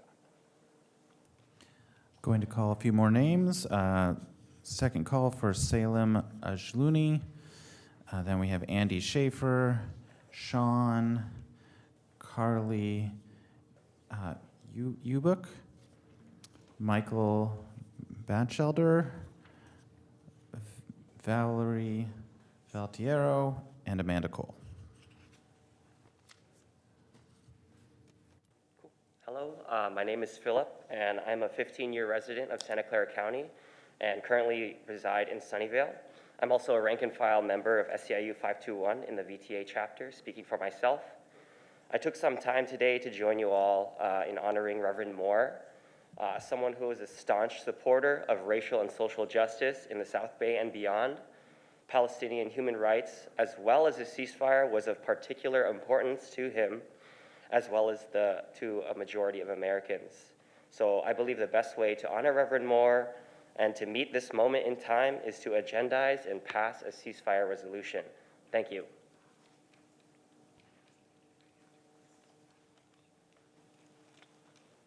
My name is Anzu Schaefer, and as I join you today in honoring the life of Reverend Moore, it cannot be overstated that he was always upholding social and racial justice. Palestinian human rights and a ceasefire were extremely important to him, and the best way to honor Reverend Moore in this moment in history would be for the board to agendize and pass a ceasefire resolution. Thank you.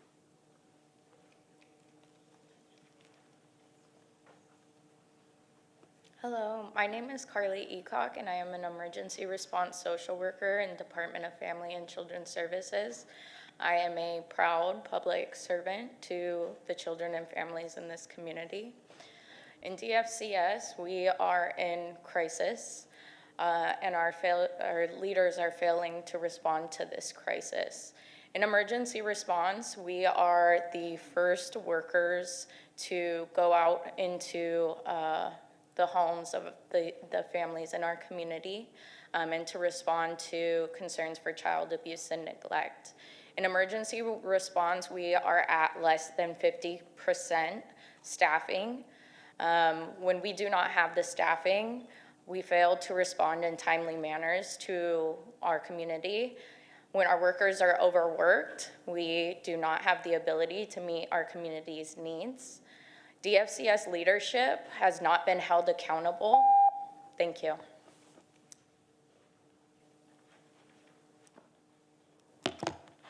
Good morning, Board. My name is Valerie Valtierra, and I am a social worker in dependency investigations, and I'm here to express my concern over the mismanagement of the executive team regarding the understaffing of DI, dependency investigations, and leaving our most vulnerable population at risk. Dependency investigation units have been understaffed for the last year, and I am forced to triage my assessments of my families and support to my families rather than giving them the assessment that they deserve due to the staffing issues. Workers are being moved to dependency investigations without the proper training, which is another disservice to our families, leaving them at risk as they are not prepared for the level of assessment needed to support our families in their most difficult times. Executive leadership must be held accountable for their actions as they continue to leave the children at risk. I implore you to please continue to reach out to workers at DFCS. As many would like to be present, unfortunately, we're choosing our families to serve rather than be present here today. Thank you.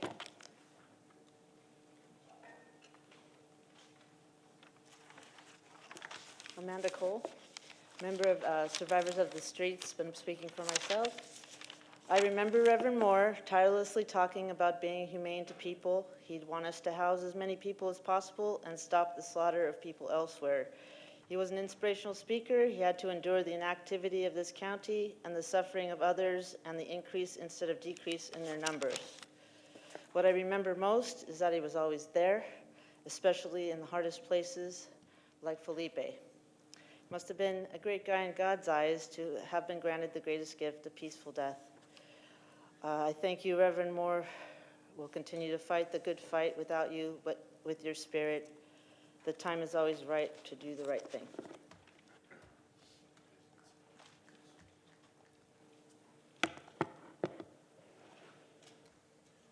Good morning, Supervisors. Michael Batchelder with Jewish Voice for Peace.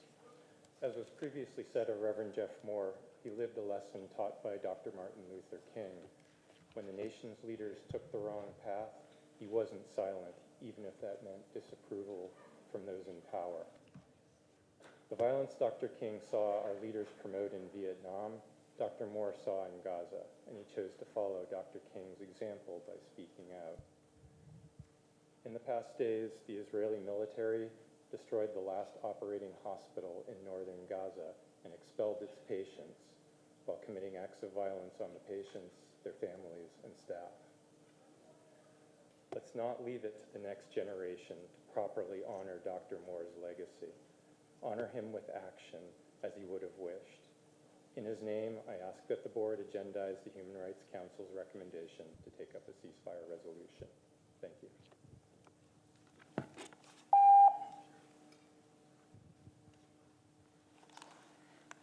My name is Sharat Lin. I come to you in the capacity of being a co-chair of the Dr. Martin Luther King Legacy Committee. We will be celebrating Dr. King's 96th birthday at the King Library on Saturday, this coming Saturday at 12 noon, and I invite you all to come. I come to you also, we will also be memorializing Reverend Jethro Moore II, and he was truly a conscience for Santa Clara County, and I think of him as our local, Dr. King. I really think of him in that image. Two issues, though, that were very dear to Reverend Moore's heart. One is Palestine. Please agendize a resolution for a ceasefire in Gaza, and don't build a new jail. Emphasize rehabilitation. Thank you. Last call for Salem Ajluni and Sean.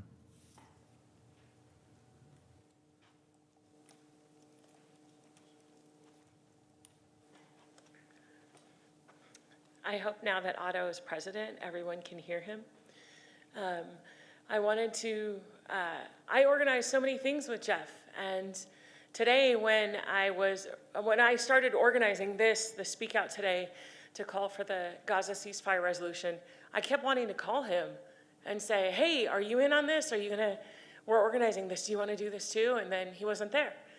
And when we're organizing a drive for unhoused folks who were unhoused prior to the fires in my hometown. My hometown is on fire. I keep wanting to call him and say, hey, are you in? Are you gonna help out? And he's not there, and it is breaking my heart.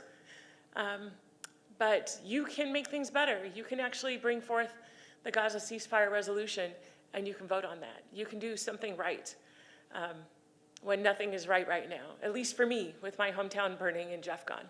Thank you. That concludes in-person speakers. We'll move over to our Zoom speakers. Our first speaker on Zoom is RM James. Please accept the unmute. Over the last 2 years, I've spoken with Reverend Moore almost daily as a member of the NAACP. Our conversations covered a wide range of civil rights-related issues.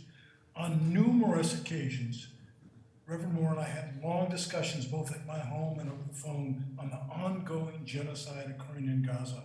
Reverend Moore was extraordinarily concerned about the plight of the Palestinian people and recognized the connection between decades and centuries of struggles for Black liberation and the equally long struggle of the Palestinian people for liberation and justice. Thank you. I want to thank you, Susan Ellenberg, for your wonderful comments about Reverend Moore this last Saturday. I was there, and I felt your powerful words. Now, let's do what everybody's asking for. Let's put a resolution on the agenda for a ceasefire in Palestine. Let the people speak on it. Let you hear them all, and then let's pass it. Thank you. Our next speaker is Catherine Hedges. Catherine Hedges, please accept the unmute. Hello, can you hear me? We can hear you. Go ahead. Thanks. Yes, I'm calling in along with everyone else to express my condolences about the loss of Reverend Moore and to urge that in honor of him and the late President Jimmy Carter to pass the ceasefire resolution for Gaza. Israel has gone from apartheid to just flat out genocide, and we have a moral duty to stop this. Thank you very much. Thank you. Our next speaker is Veronica. Please accept the unmute. Hi, can everyone hear me? We can hear you. Go ahead. All right. Good morning, members of the board. My name is Veronica Duquez, a member of the Filipino Association of Workers and Immigrants, and I'm here today to honor the memory of Reverend Jeff Moore II, a beloved civil rights leader and champion of social justice in our community. He has dedicated his life to fighting for human rights, serving as the president of the NAACP chapter here for many years, and he was deeply committed to advocating for the marginalized, and he led by example with courage and compassion. Though we are devastated by his sudden passing after Christmas, we continue to carry forward his work. Reverend Moore would have been here today calling for justice, especially in the face of the ongoing violence in Gaza.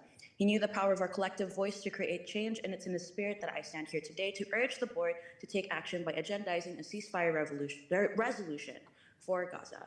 We honor Reverend Moore by urging the board to agendize a resolution for ceasefire in Gaza, so let's ensure that his commitment to justice lives on through our actions. Thank you. Thank you. Our next speaker is Perry Plantenberg. Please accept the unmute.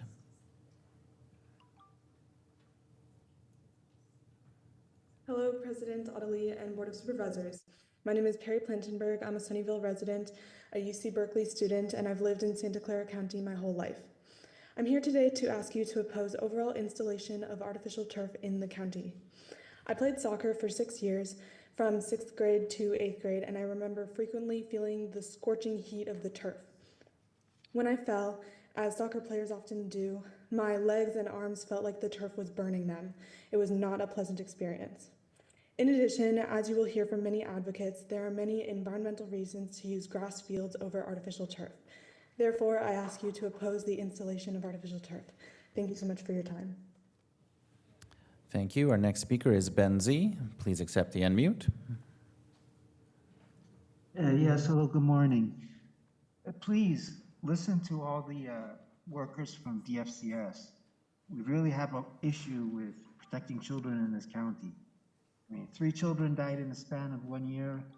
And let me tell you, my children are being sexually molested. And DFCS is refusing to conduct a screening for them, just a screening. And this is because private attorneys get involved in this stuff. And they affect DFCS's ability to do, or not ability, their desire to protect children. Daniel Little knows all about it. That my son, he says that my ex-wife was letting a man rape him. And he can't do a screening for them. And it's just terrible what's going on. Please listen to our social workers. They know what's going on. Thank you for your time.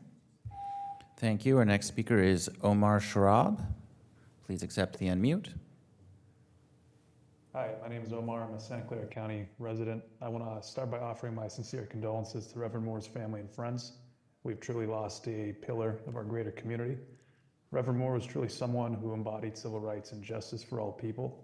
First time I met him was during a meeting advocating for a ceasefire resolution, calling for the end of genocide in Gaza. He passionately spoke against the highest form of racism, which is genocide. And during that meeting, I had shared about the dozens of my family members who have been killed in this last year alone in Gaza. And I still remember the warmth of the big hug he gave me after that meeting was over. And it was the first time I met him. I think the best way to honor the Reverend is to try our best to walk in his footsteps. One of the many ways to do that in this moment, just one of many ways, is to agendize and pass a ceasefire resolution against the Israeli genocide in Gaza. Thank you. Thank you. Our next speaker is Dia Kandra. Please accept the unmute. Hello, Board of Supervisors. My name is Dia Kandra, and I'm a Morgan Hill resident, UC Berkeley student, and student leader in Silicon Valley Youth Climate Action. I oppose the installation of artificial turf. When I was a high schooler not too long ago, I heard my peers' concerns about abrasive turf burns and their experiences using artificial turf. Personally, I was lucky to participate in my high school's marching band, where we used real grass, which was never harmful or uncomfortable for our use. From an environmental perspective, it's clear that artificial turf is more harmful than helpful. Penn State studies have shown that artificial turf can be 35 to 55 degrees hotter than natural grass, which is unsafe for students' health and also means that turf isn't water-free, requiring more water used for a comfortable temperature maintenance. Artificial turf also contains PFAs, which are forever chemicals that poison our communities and increase the likelihood of health harms like liver damage and cancer.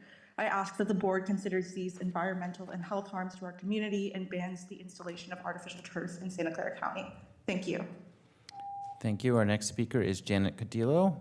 Please accept the unmute. Good morning, Board of Supervisors. My name is Janet Cadillo, and I'm a licensed clinical social worker working for behavioral health. In my current role, I act as a bridge between DFCS social workers and behavioral health, connecting all the children who are dependents of the court with the appropriate level of mental health services. However, behavioral health and DFCS management are taking this role away and asking social workers to send the referrals directly to the behavioral health call center. Management is using the ACL 2435 as the reason for this new procedure. However, they have not created a procedure that is ethically vetted out, and they are more concerned with quantity versus quality of care. The Behavioral Health Call Center already screens over 3,000 referrals from the community, and they are now being asked to screen over 1,200 more referrals per year for our most vulnerable youth. In the long run, this is going to actually impact the timeliness in which these referrals are sent, the appropriate level of mental health services the children are referred to, and I guarantee you that these children will end up falling through the cracks.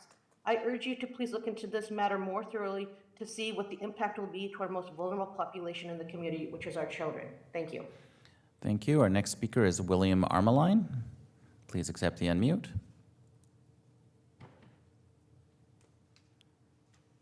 Hi, my name is Bill Armeline. I'm a professor in sociology and the founder of the Human Rights Institute and program at SJSU.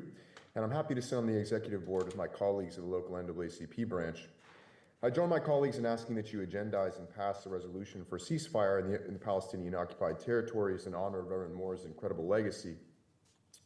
Anyone who knew Reverend Moore knew that he was a passionate advocate for Palestinian freedom and a fearless defender of peace. Since the beginning of Israel's genocidal campaign, Reverend Moore was tireless in his attempts to better understand the crisis and to speak up for the Palestinian people, including those living in our county and attending our university. I know because he'd call me at any time of the day or night to talk about it, and it breaks my heart to know that I'll never get those calls again. We very much appreciate the kind words of the board in honor of the life of Reverend Moore and his legacy and his work, but if you knew him, you knew he would want you to do more than talk, but to honor him with action. And I urge that you do so. Thank you. Thank you. Our next speaker is Leanne. Please accept the unmute. Leanne McCall of Santa Clara County resident. I'm hopeful that you will vote to support the upcoming ban of artificial turf. As California heats up, heat illness is a #1 cause of death in teen athletes. A sports field in Santa Clara County was recorded at 88 degrees hotter than neighbouring grass. Can you tell me this does not exacerbate the risk of heat illness in our student athletes? Football players have even been observed practicing on a high school tire crumb infield plastic turf field in our county in 105 degrees. The temps on this field were likely nearing 200 degrees. Alternative infields might be slightly cooler, but they are still much hotter than grass. Our kids should not be filters for any heat amplified by plastic, nor should they be filters for microplastics or chemicals, especially when they have no choice where they play. You'll have to make the healthy choice for them. Thank you. Thank you. Our next speaker is Rebecca Armendariz.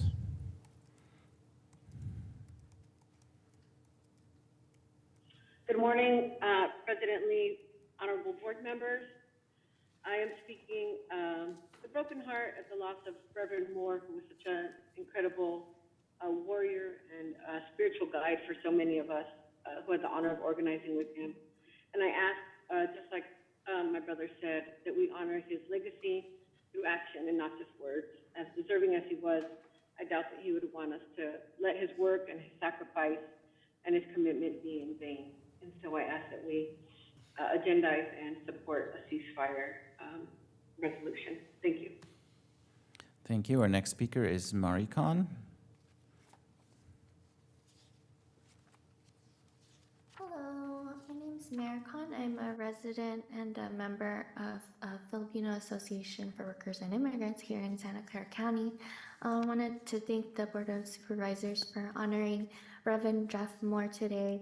And although I didn't personally know Reverend Moore, but over the years, I'm thankful to have had the opportunity to listen to him speak a few times. And he was a very powerful speaker, and he really truly stood for justice.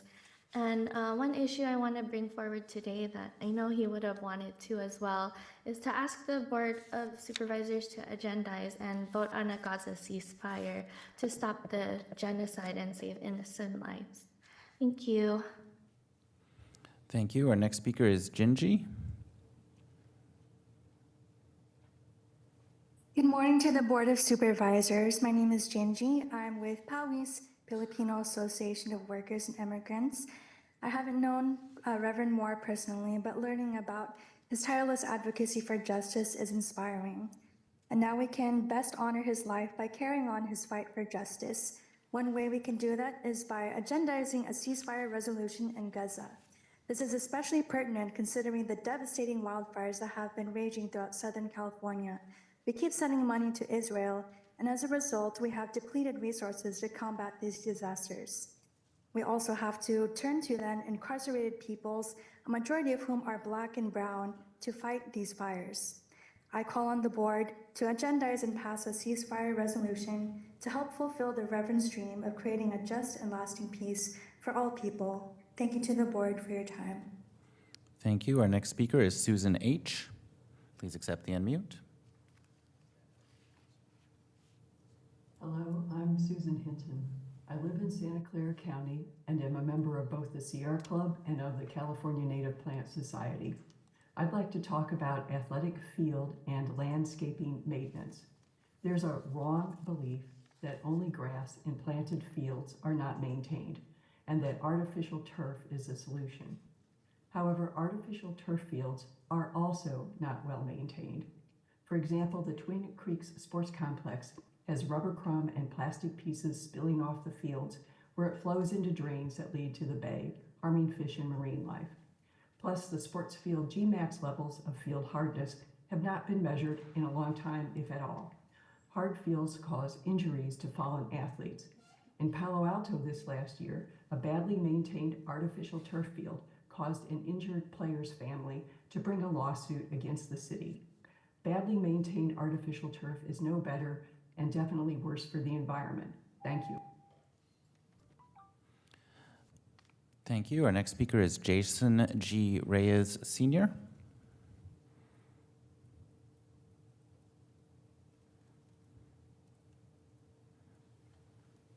Hello? We can hear you. Go ahead. Hi, good morning, supervisors. My name is Jason Reyes. I'm a member of Silicon Valley Debug, and I'm also a member of the National Brotherhood of Electrical Workers, Local 332, San Jose. I'm calling in opposition to the proposed budget cut to the Public Defender's Office for their Community Outreach Attorney Unit.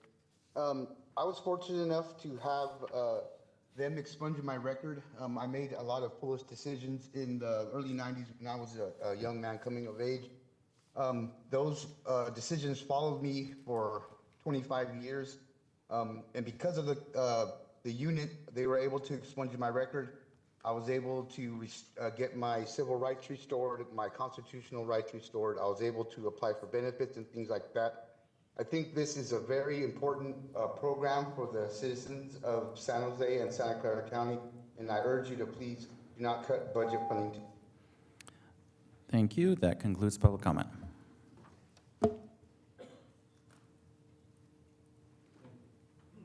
Thank you very much, Curtis, for this. And yeah, before I moved on to the next item, which is the consent calendar item, I do plan to make an adjustment in future public comments period to try to limit the amount of time they will be spending on public comments, because everybody here obviously has all these very busy items that we want to deal with to finish up the agenda. So I would be making that change. We'll be working with Curtis to make the announcement in our next meeting to clarify the number of speakers up front. And if we cannot exhaust those speakers, we could come back and finish it at the end of the meeting. This way, we'll keep the meeting going. I think for those that's on the agenda will be dealt with sooner, and folks won't have to be here for many extra hours and being inconvenienced in that way. Thank you. All right, so moving to the next item, which is the approval of the consent calendar and changes. Curtis, please read the proposed changes to our consent calendar that you have right now. All right, we have a correction to item numbers 11B, C, and D. These actions should not reflect a requirement for 4/5 vote. Item number 11B is to adopt a resolution establishing a schedule of maximum rates charged by Green Waste Recovery LLC for residential and commercial accounts in unincorporated Santa Clara County in Garbage Collection District East. 11C is to adopt a resolution establishing a schedule of maximum rates charged by Green Team of San Jose for residential and commercial accounts in unincorporated Santa Clara County in Garbage Collection District West. And item 11D is a resolution establishing a schedule of maximum rates charged by Green Waste Recovery LLC for residential and commercial accounts in unincorporated Santa Clara County in Garbage Collection District South. We have a request from President Lee and Vice President Arenas to consider item numbers 16 and 17 concurrently. Item number 16 is to adopt a resolution initiating application by the Santa Clara County Central Fire Protection District for the dissolution of the South Santa Clara County Fire District and annexation of its territories into the Santa Clara County Central Fire Protection District. Item number 17 is to adopt a resolution initiating application by the South Santa Clara County Fire District, requesting the Santa Clara County Local Agency Formation Commission pursue proceedings for the dissolution of the South Santa Clara County Fire District and annexation of its territories into the Santa Clara County Central Fire Protection District. We have a request from Vice President Lee to consider item numbers 23 and 24 concurrently. Item number 23 is to approve request for appropriation modification number 91, $382,164, making net zero changes to estimated expender appropriations in the Office of the District Attorney budget as part of the office's budgeted attrition plan. Item number 24 is adoption of salary ordinance number NS-5.25.44, deleting one legal clerk or legal clerk trainee position and one senior paralegal or paralegal position in the Office of the District Attorney. We have a request from administration to hold item number 25 to February 25th, 2025. Item number 25 is to receive report from the Social Services Agency relating to adult caregiving study progress updates. We have a request from President Lee to remove item number 48 from the consent calendar. Item number 48 is to consider recommendations relating to status reports on items referred to administration. We have a correction to item number 62. The item should read as follows: ratify agreement number 11-03-0047 with the United States Marshals Service relating to the housing, safekeeping, subsistence, and care of federal prisoners for the per diem rate of $175 per federal prisoner day, effective for 36 months for period January 14, 2025 until terminated. We have a request from Supervisor Abe-Koga to delete item number 64F. Item number 64F is a commendation for Vice Mayor Lisa Matichak. And that concludes my list. Thank you very much, Curtis. And do any of my colleagues on the board have any other items to be pulled, added, consent, or held to another date? Yes, Vice President Arenas. Oh, thank you. I'd like to pull item 61.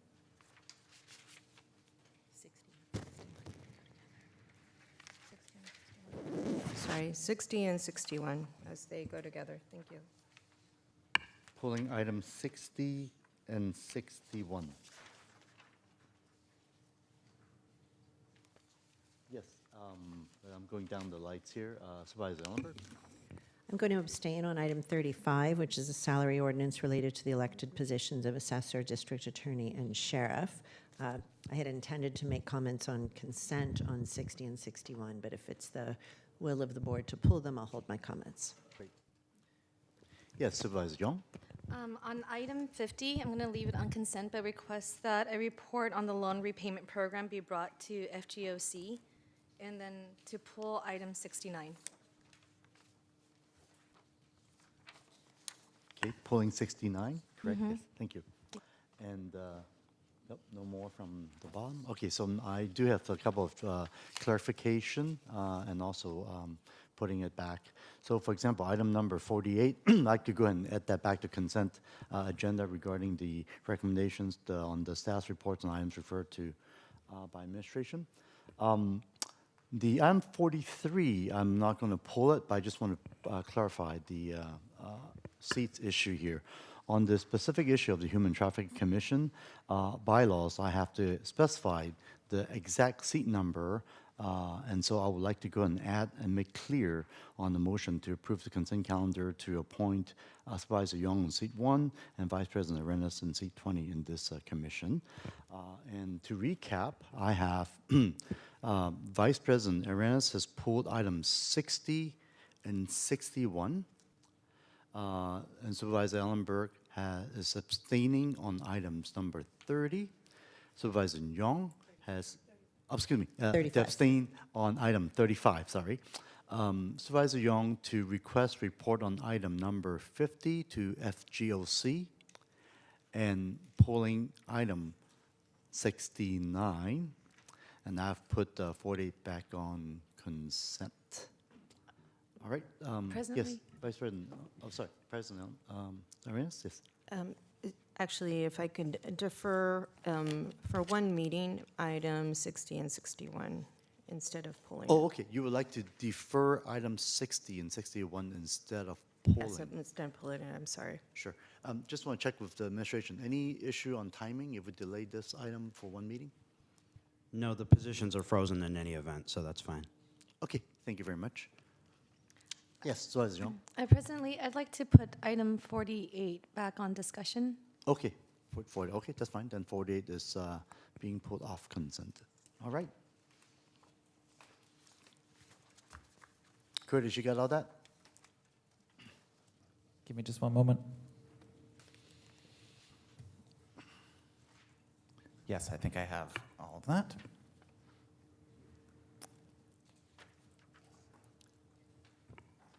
Yes, Vice President Arenas, I see your light's still on. No, sorry. Okay. Now that we have that, I'll entertain a motion and second. Now can then open up the, see how many speakers on this. Move approval for the consent calendar as amended. Second, Abe-Koga. Okay. Moved and seconded. Let's see, how many speakers do we have, Curtis? I have one card in chambers. Looks like 2 speakers on Zoom.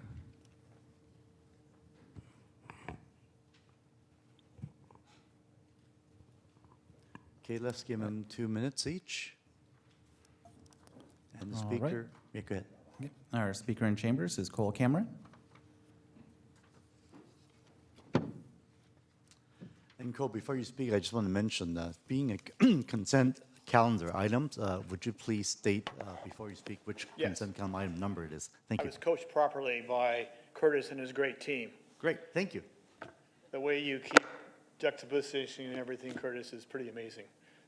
Appreciate all you're doing, your whole team with my own commission. So I'm Cole Cameron. I'm not wearing my CERT hat or my veteran commission hat. I'm just here supporting all those that are lesser served in support of keeping all of our public defender team together.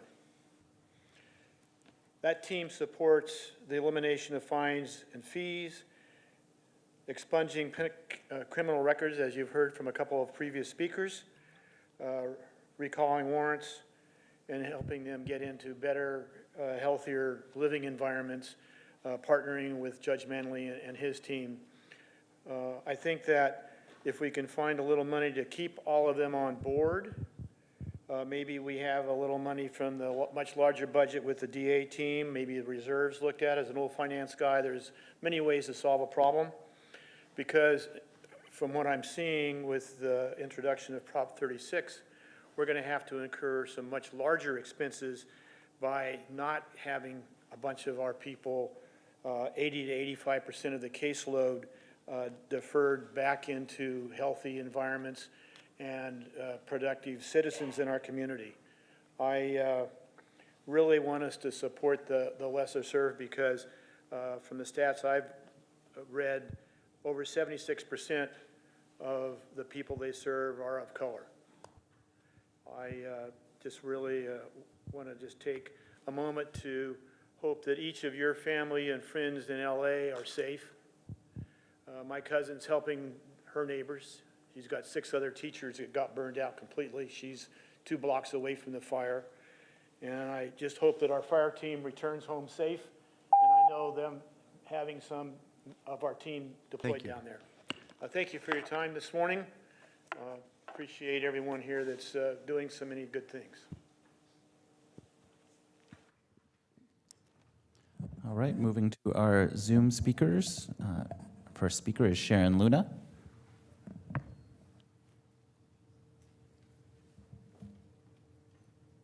Sharon Luna, please accept the unmute. Good morning, Supervisors. I'm addressing items 16 and 17. Thank you. This item is not a new item, and I do appreciate, as far as Supervisor Arenas' addendum, we just had an opportunity to read that this morning. I would like to just make a comment that since finding out about this issue and peeling back the onion and hearing South County community members' comments, more and more issues are being uncovered, which brings up more questions than that we had before. We've never had any community meetings up front. Instead, it's always after the fact, if we even have them. When I hear of injustice, our South County is not being heard up front.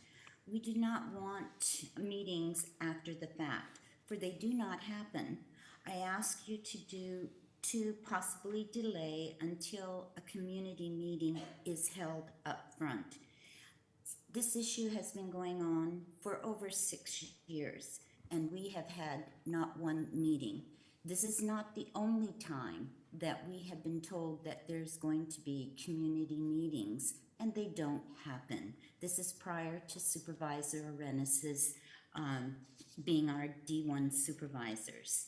I hear comments all the time about justice, and I would just like to ask that South County, especially San Martin, receives upfront meetings, not behind, after you have approved to move forward.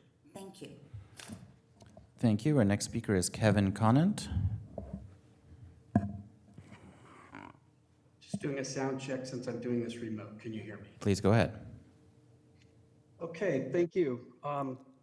As a native Santa Clara County resident for the last 64 years and a member of the fire service within Santa Clara County and a resident in the South Santa Clara County Fire District, as a former commissioner of the South Santa Clara County Fire District Commission, and as a former employee in the fire district, I'm speaking out in full support of the resolution on the board of items 16 and 17.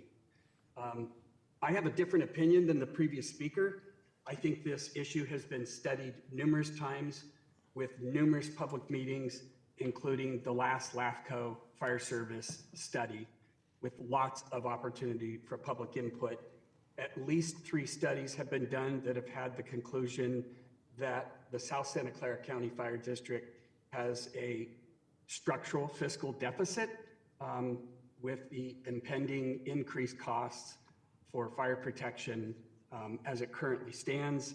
And I would love to see this board respond in the same way you did with both public health and the healthcare system in Santa Clara County by increasing the number of hospitals so there's no longer disparity in terms of the level of treatment. The best solution is for the South Santa Clara County Fire District to be dissolved and there be one county fire department, Central Fire Protection District, providing equitable level of service no matter whether we live in a rural area or an agricultural area. The fires burn the same. They don't care about zoning, and our service and our protection is at hand. So I speak in favor of this with my background. Thank you. Thank you. Our next speaker is 56 Strine's iPhone. Yeah, I was trying to make public comment previously, and for some reason I had to continuously raise my hand. It kept on getting lowered while I was waiting. That I don't understand, but I just wanted to say that on Election Day 2024, November, I saw 2 Dominion voting machines, and they were labeled Dominion. I don't know if my vote's counted, but we've got to go back to basics where you have to show government photo ID previously to voting. It's got to be paper ballots and no machines involved. That has already been discussed previously about how a lot of people mistrust the voting system now because of what's been going on. And I don't know why in the world there was no water in the reservoirs. This should have never happened. This was made for disaster, and it put a lot of fire people in danger because of what the misuse as far as the forestry also goes, and how shrubs have not been eliminated around the forest to help prevent these massive fires. And I did vote to recall Gavin Newsom. I don't know if my vote counted. I think that President Trump probably would have won California if we had an honest and fair election system. Again, the corruption's got to stop. The people have a lot of mistrust in the medical industry.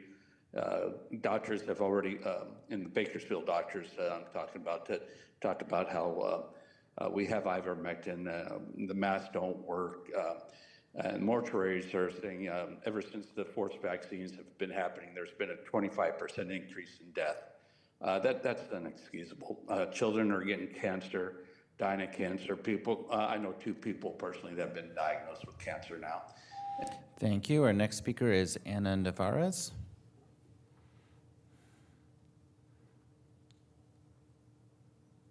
Good morning. My name is Ana Navarez, and I'm a part of Silicon Valley Debug. The Public Defender's Office has helped my husband clear his record. Yeah, Ms. Navarez, do you mind identifying which consent item number you're speaking on? The Public Defenders. Okay, you're talking about, okay, fine. Go ahead, please. So the Public Defender's Office has helped my husband clear his record for immigration purposes. This was important to us because it helped my family stay together. Now my husband could apply for his green card and become a lawful permanent resident. Please keep funding the Public Defender's Office so they can keep helping our community now and in the future. Thank you so much. That concludes public comment. Great, thank you. Now that we go ahead and close the speaking portion, let's go ahead and take a vote. Supervisor Abe-Koga. Aye. Supervisor Jung. Yes. Supervisor Ellenberg. Yes. Vice President Lee. Aye. Sorry, Vice President Arenas. Aye. President Lee. Here you go, aye. Motion carries. Second. Okay, thank you. Unanimous vote. And let's go on to our next item. We have a time certain, item 11, no earlier than 10 a.m. Yes, we are definitely no near 10 a.m. And this is item continued from December 10th, public hearing for the 2025 of our garbage franchise rates. And we have we will have staff present the report, and then I'll open up the public hearing and open the item up for questions from the board members, hear the public comments, and then close the public hearing. And then finally, entertain a motion.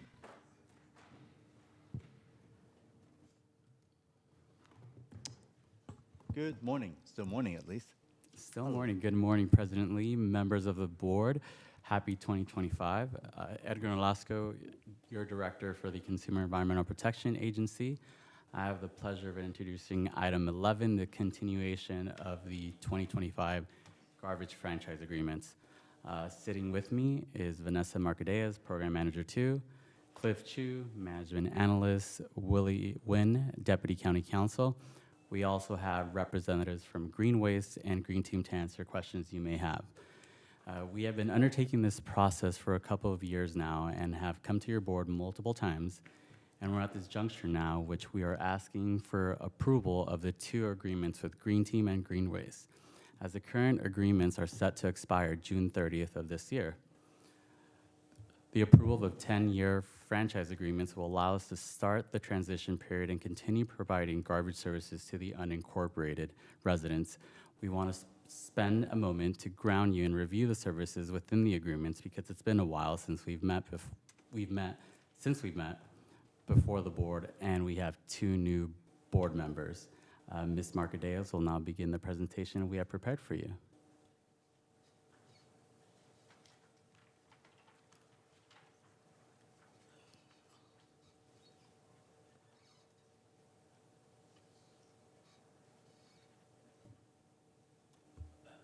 One moment, we're waiting for it to connect.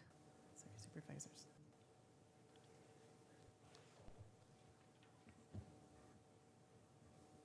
Okay, good morning, supervisors. Vanessa Marcadeas, Program Manager with Integrated Waste, SEPA. And thank you, Edgar, for that initial briefing. Currently, the county's franchise agreements provide the following services and expires on June 30th of next year. New agreements would start on July 1st, 2025 and run through June 2035.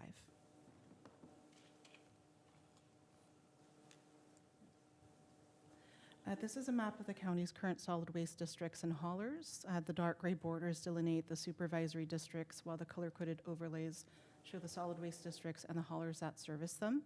We have Recology servicing District East, Green Team in District West, and Green Waste for Garbage District South. So staff last went to the board on October 8th, where the board reviewed proposal evaluations and approved of staff commencing negotiations with Green Team for District West and Green Waste for Districts East and South, while considering the following requests and enhancements from the board.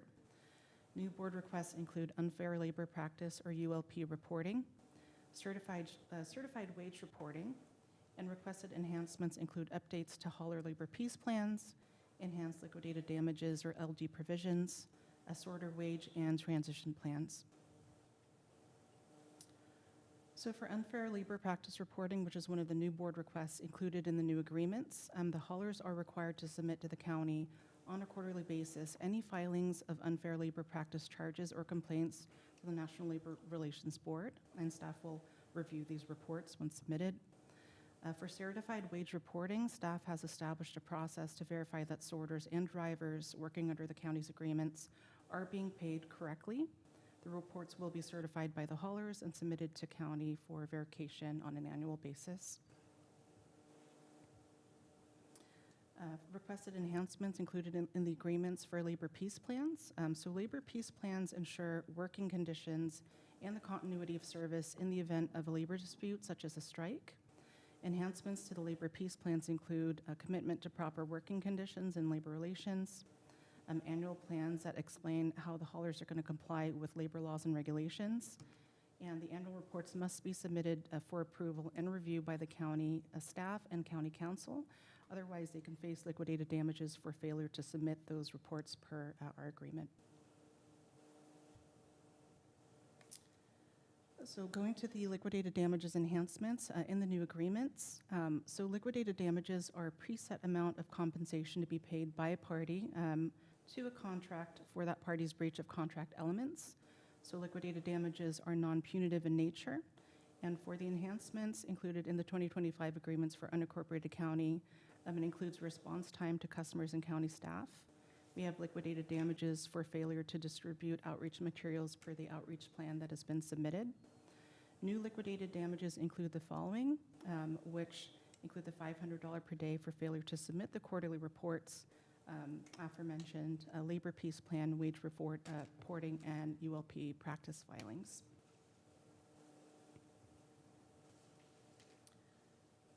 Also, part of requested enhancements included in the agreements is to sorter wages. So per the board's direction, staff negotiated an increase to sorter-based wages of 25 cents an hour, in addition to a 2-cent hour wage increase to comply with the county's industry standard wage for the percentage of time, which is about 2% of annual materials processed that the sorters spend processing county materials. For service transition planning, the county has received enhanced transition plans at the request of the board. They are granular in nature. They ensure the continuity, minimize disruptions, and provide clarity during the transition period. Copies of those transition plans have been provided to the board as a part of the report. In addition, staff will be meeting the board's request to bring the transition plan updates in March, April, and May to show progress of how we're doing with that. So going into the rate impacts of the new agreements for District West, this is a chart of the final rates for common service levels in District West, where we have rate reductions from the originally proposed rates presented on October 8th. For residential collection, the rate was reduced from 2%, reduced 2% from 27 to 25. For commercial collection, the rate was reduced by 2% as well, from 21 to 19%. Reasons for this include items in Green Team's original proposal that were reevaluated and reduced during negotiations based on the interests of the county. One example would be removal of additional staff that were not needed for the county's outreach that would be fully covered by the full-time outreach coordinator that has been presented, so we didn't necessarily need the additional staff, so that was removed. For District East, rate impacts include a 2% increase for common service levels from the original proposed 5%. Reasons for this include the county selected processing of garbage for commercial businesses in District East, which would assist them increasing their compliance for SB 1383, which is a mandatory commercial recycling law. Green Waste will also be supporting the county in completing SB 1383 monitoring on behalf of the county through a consultant. And additional tasks as a part of the reporting that were shared in the previous slides. For District South, there's no rate increase. We're proud to report that there is a rate decrease. Green Waste is the current incumbent for District West, and the county received a discount due to the multi-district award with District East. This table displays the services that will be available to all unincorporated customers starting on July 1st of this year. All services have been standardized as a part of the new 2025 agreements. For example, in the county's current agreements, Green Team was the only hauler that provided vouchers. Vouchers will now be available to all customers in all service districts in the 2025 agreements. In the current agreements, Recalgy was the only one who had bulky goods curbside collection. This is also now available to all customers in the 2025 agreements. So for next steps, these are the remaining items before we have our service start date. Upon approval from the board, staff will go immediately into transition implementation and transition planning, in addition to starting on July 1st. So in closing, staff recommends the adoption of resolutions establishing schedules of maximum rates charged by the haulers in the respective service districts as displayed here. In addition to approving the franchise agreements with Green Team of San Jose for services in District West and Greenways for services in District East and South, both of which will run from July 1st of this year through June 2035. This concludes staff's presentation, and we are welcome to the questions from the board. Okay, thank you very much. And first, I would like to, I guess, reopen the public hearing from the last meeting. Actually, I do have some questions. Would you like to defer your questions, Vice President Arenas, after the public has spoken? Yes. Yes, thank you. Yes. How many folks do we have would like to speak on this item? Curtis?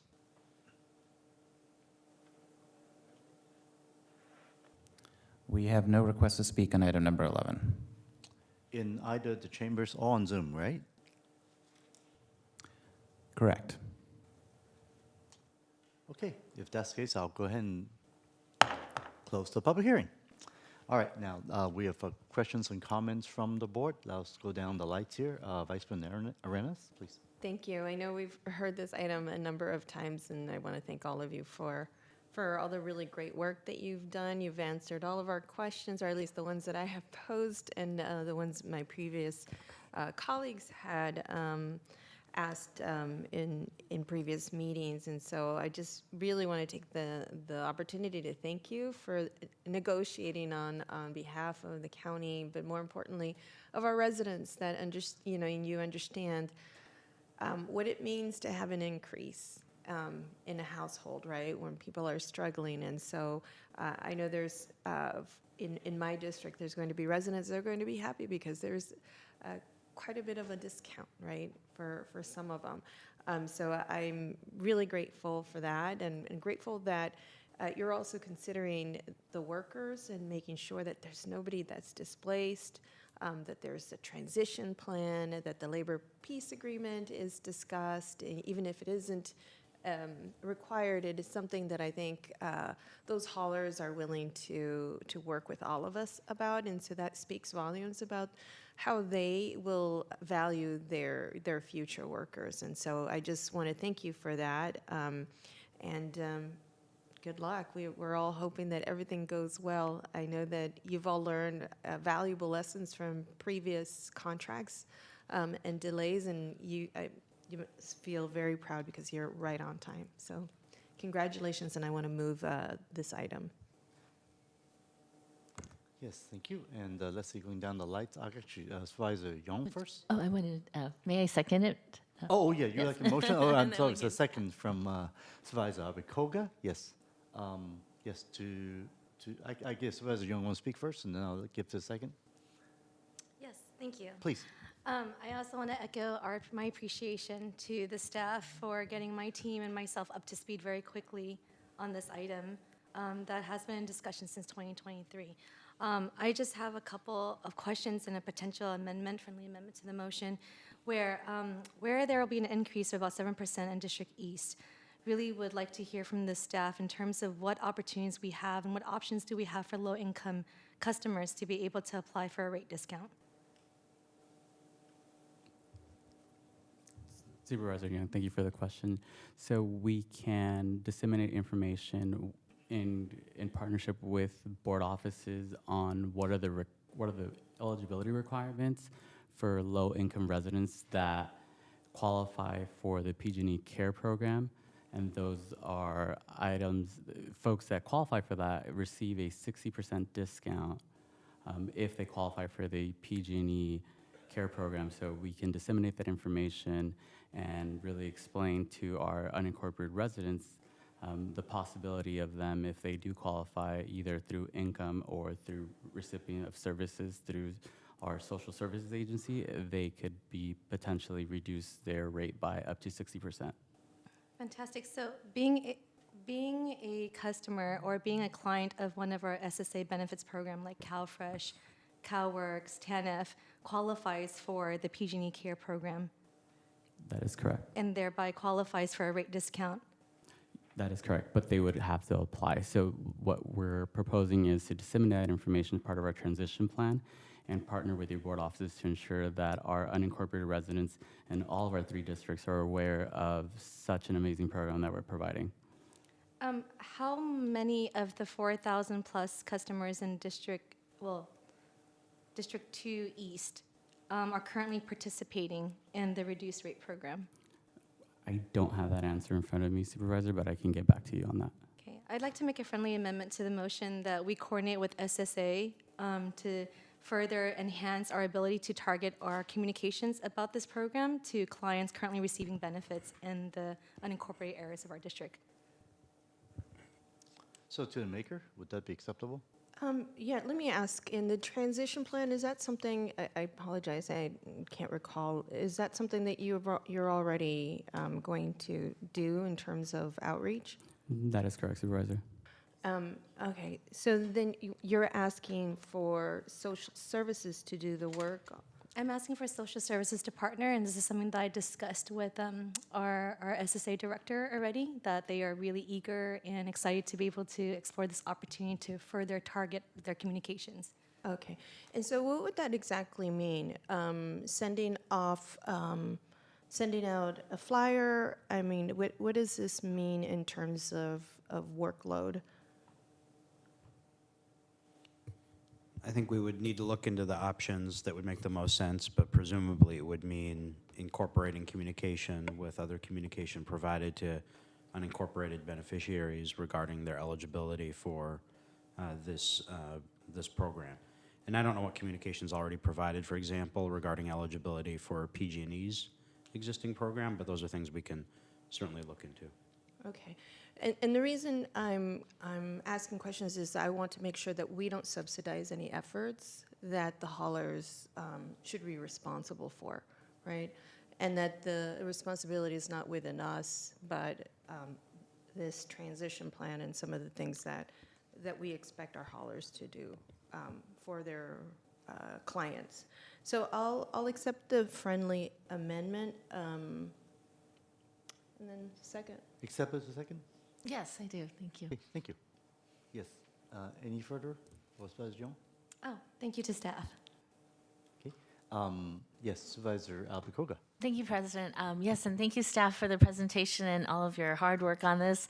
I've been through a couple of garbage contract negotiations in my previous life, and I know how much work it is. I also know that there's quite a bit of time that's needed for the transition, so I appreciate that this is on the agenda today and that we'll be voting to hopefully move it forward. But I thank you very much to my colleague regarding the low-income residents. I guess I was thinking that would it be possible to actually identify, and I think that's where SSA comes into play, is that they probably are able to identify who would be able to qualify, but the haulers would not have that kind of the income information. So I see that's probably where the interface is and where our staff will need to take a active role in identifying the residents who qualify for the low-income program. But the other piece, the other question I had was regarding, unfortunately, the rates are going up, and that's not fun for anyone. But I know that with that, there are some enhanced services. And so I was hoping you could just maybe elaborate more on 3 areas. There's the extra pickup voucher. There's an assigned coordinator, I believe, that's new. And then in terms of missed service days, which I know that's always a challenge for folks, what do folks do if there is a missed day? How do they get that service back? Thank you. Thank you for the question, Supervisor Abekoga. If we can go back to our slide deck, we can show our services that we're providing as part of this agreement.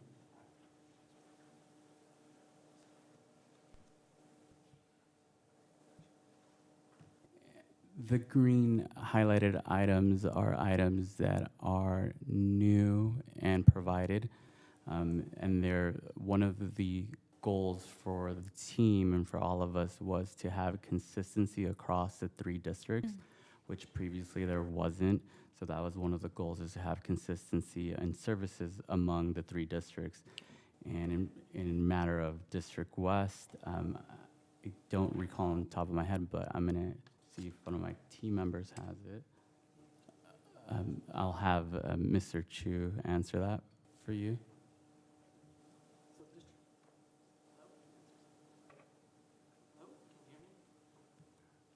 Hello? Yes, go ahead. Hi, I'm Good. Clifton Chu. Yeah, we can do you. Hi, I'm Clifton Chu with the Integrated Waste Management Services. Originally for District West, they have the voucher system in the current contract. So that meant that residents were mailed a voucher and they can take their materials to the landfill for disposal. So in the current contract that we're approving, they will also get an additional bulky where they get the call and have a free bulky once a year for pickup. Great, thank you. And then in the service coordinator, is that for all 3 districts, or? Yeah, Supervisor Abakoga, Vanessa Marcadeus, Integrated Waste. The outreach coordinator is being proposed specifically and dedicated solely to District West. Okay, and that's especially with the harder to serve areas. Okay, great. And then if there is a missed service day, what is the process that residents need to follow to have the pickup happen? And then what's the average timeline for that pickup? All right, so normally we let the residents should contact the hauler. Either they have an app or they can call customer service. And depending on when they call, the hauler should come back that later that day or the next day to arrange for the missed pickup. Great. Thank you very much. Thank you. Supervisor, just a quick note. Yes. As part of, excuse me, when we're coming back to your board with transition updates, we will make sure to include what our collaboration with SSA is and what kind of updates we can provide at that time. Very good. Thank you very much. And without further questions from my colleagues, I just want to make a couple of comments. I do want to highlight how important it is to ensure sufficient time for the transition of our service providers. As our former colleague, Supervisor Simonian, has shared with us, the last time the new garbage franchise agreements were established, the transition were not sufficiently prepared for and resulted in service interruptions for our residents. This being said, the concerns of our colleagues are very legitimate, and so I hope that we will be able to find these solutions and answers to all the questions and concerns in order to allow for work to ensure seamless transitions to get started. No further comments. Let's take a vote.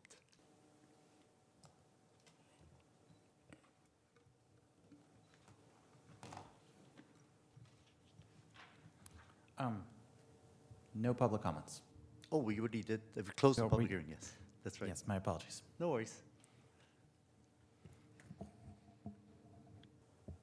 Go ahead, Curtis, let's go call for the vote. Oh, my, okay, Yes. right. It's been a day. Supervisor Abakoga, Aye. Supervisor Jung, Yes.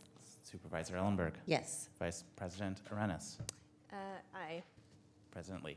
I as well. Thank you. Motion Unanimous. carries. Thank you very much for the good work. And then moving to another time certain item. Actually, number 12 is not to be heard before 1 p.m., so we won't touch that since only 12:04. In that case, we are now going to item number 13. Actually, it's one of my recommendations or referral coming through. And since that's the case, I'll go ahead and I'll go ahead and open up the public. Well, actually, I'm going to speak first on the basis of this, then open the public hearing, and let's see if there's comments from public, and then ask for questions from my colleagues. So 13 is a recommendations relating to aligning the county candidate contribution limits with our state's current limits and regulations. This is a referral that our office has done some initial research, and it's really an opportunity for all of us to just receive more information. This referral focuses on aligning Santa Clara County's campaign contribution expenditure limits with those set for the state legislature, modernizing a policy that was last updated way back before 2013, and the limit that's exactly the same as it was back in 1994. By incorporating the biannual adjustments made by the California Political Practices Commission, the FPPC, the county can account for inflation and the rising cost of campaigning. This alignment reduces confusion for candidates and contributors by streamlining the regulatory framework, creating consistency with state-level standards, also enhancing the accessibility and trust in the electoral process by ensuring clear and transparent guidelines. Several other counties and neighboring counties have policies that defer to state law rather than setting their own limits. Known ones include, according to most updated information by the FPPC, includes Santa Barbara, San Bernardino, Napa, and San Luis Obispo counties. Most recently, San Luis Obispo County repealed its local limits in 2024 to adopt the state-defined limits. As you can see, this effort is part of a broader trend to harmonize local election policies with state regulations, simplifying enforcement and reducing the administrative burdens. This referral is a practical step toward modernizing our election policies while ensuring fairness, consistency, and alignment with well-established practices across California. And I respectfully ask for your support to move this forward for further consideration and analysis. And that's my motion. If I could get a second, and I'll. Yes, I was hoping to ask for a friendly amendment, but I'm happy to second if so. Sure, you could do that, and we'll entertain that as well, and I'll open public hearing and let the discussion go through. Yeah, go ahead, please. Great, thank you. Yes, thank you, President Lee, for referring this item. Having just gone through the process, I definitely saw that there's a lot of areas for improvement and updating. But I want to also, I'm very mindful of campaign finance reform interests as well. And there's quite a jump from what our current limits are and to what the state is. And so I also was hoping that we could ask staff to do a review of comparable urban counties and what their regulations and are, so that we can have that data as well as we move forward in deciding. Absolutely supporting Great. that. Yes, Thank you very much for that. Okay, and I'll go ahead and open up the public questionings. Any speakers on this item there, Curtis? We have no public comment on item 13. Okay, I give it 5, 4, 3, 2, 1. I don't see anybody rushing up or nobody online as well. All right, I'll go and close the speaker public comments. Yes, I'll go down the line here. Vice President Arenas, go ahead, please. Thank you. I had a similar feedback, and as Supervisor Abacobi just mentioned, I think there's different limits that the FPPC has outlined for city, county, and then for state and for Senate and Assembly. And I think it needs to reflect more closely to what the city and county limits look like. And I think the last time that I had checked, I think it was they were different than the ones that are being suggested today.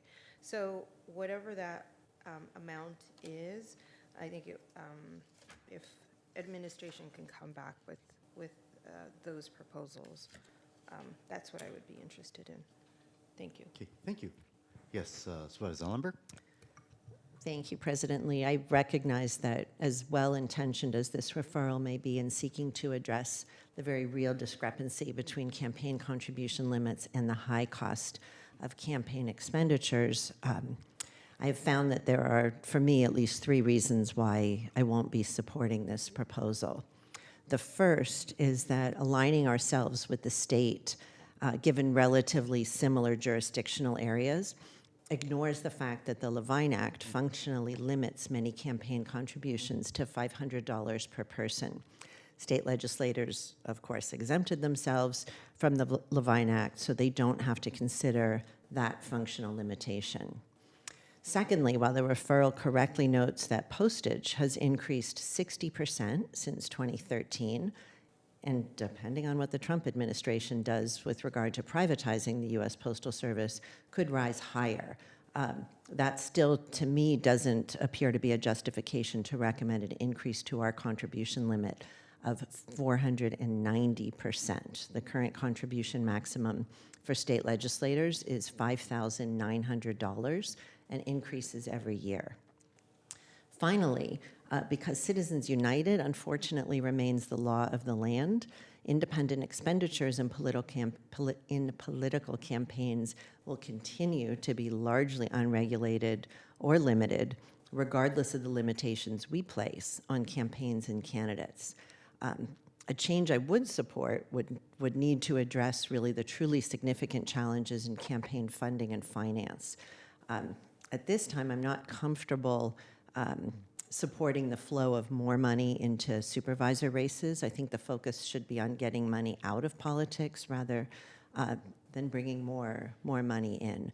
As always, I welcome the various perspectives of my colleagues and look forward to any further discussion we have this morning. Yes, Supervisor Young. Yeah, President Lee, thank you for bringing this item forward, and I appreciate the good intentions of aligning as much as possible our policies with the state and federal landscapes. It was something that I came up against time and time again. I think, Mark, Supervisor Abicoga and I just finished our races, so this is still very fresh in our experiences here.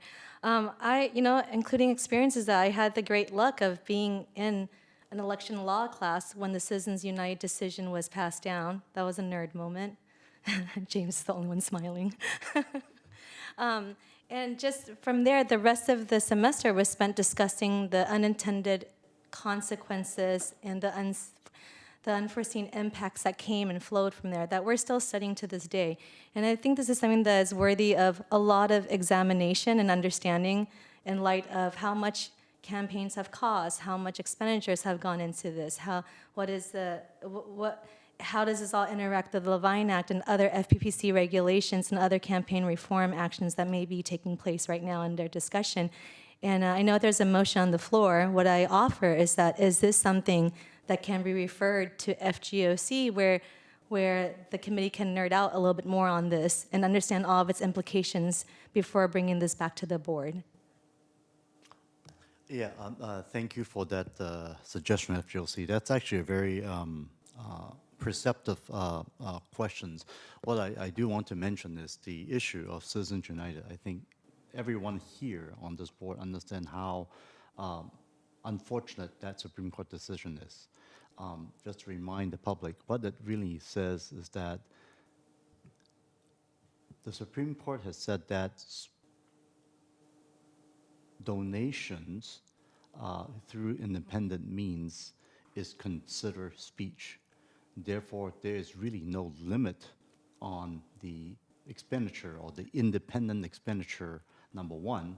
And the second thing it also says is that individuals who have a lot of financial resources have no limits of putting as much money as they want from their own personal funds.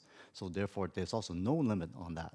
And the problem with the way the current system, the way I see it, is that by having the Citizens United, it actually shielded all these dark money to be able to come through and being contributed unlimited, while individuals with good faith who want to donate actually has limitations. And by having a higher limit, I think what it does is actually shows more transparency, which is not existing through Citizens United. And that's the reason why I think due to Citizens United, this increase is actually necessary instead of people hiding or the other thing that people have done, excuse me, not able to speak closer to the mic, and I apologize, Curtis, is that the quote-unquote bundling of funds. If this is one person or one entity really wants to donate the amount, I think they should be allowed to, and by doing this bundling, you're trying to get around the system, and frankly, is somewhat arguably illegal.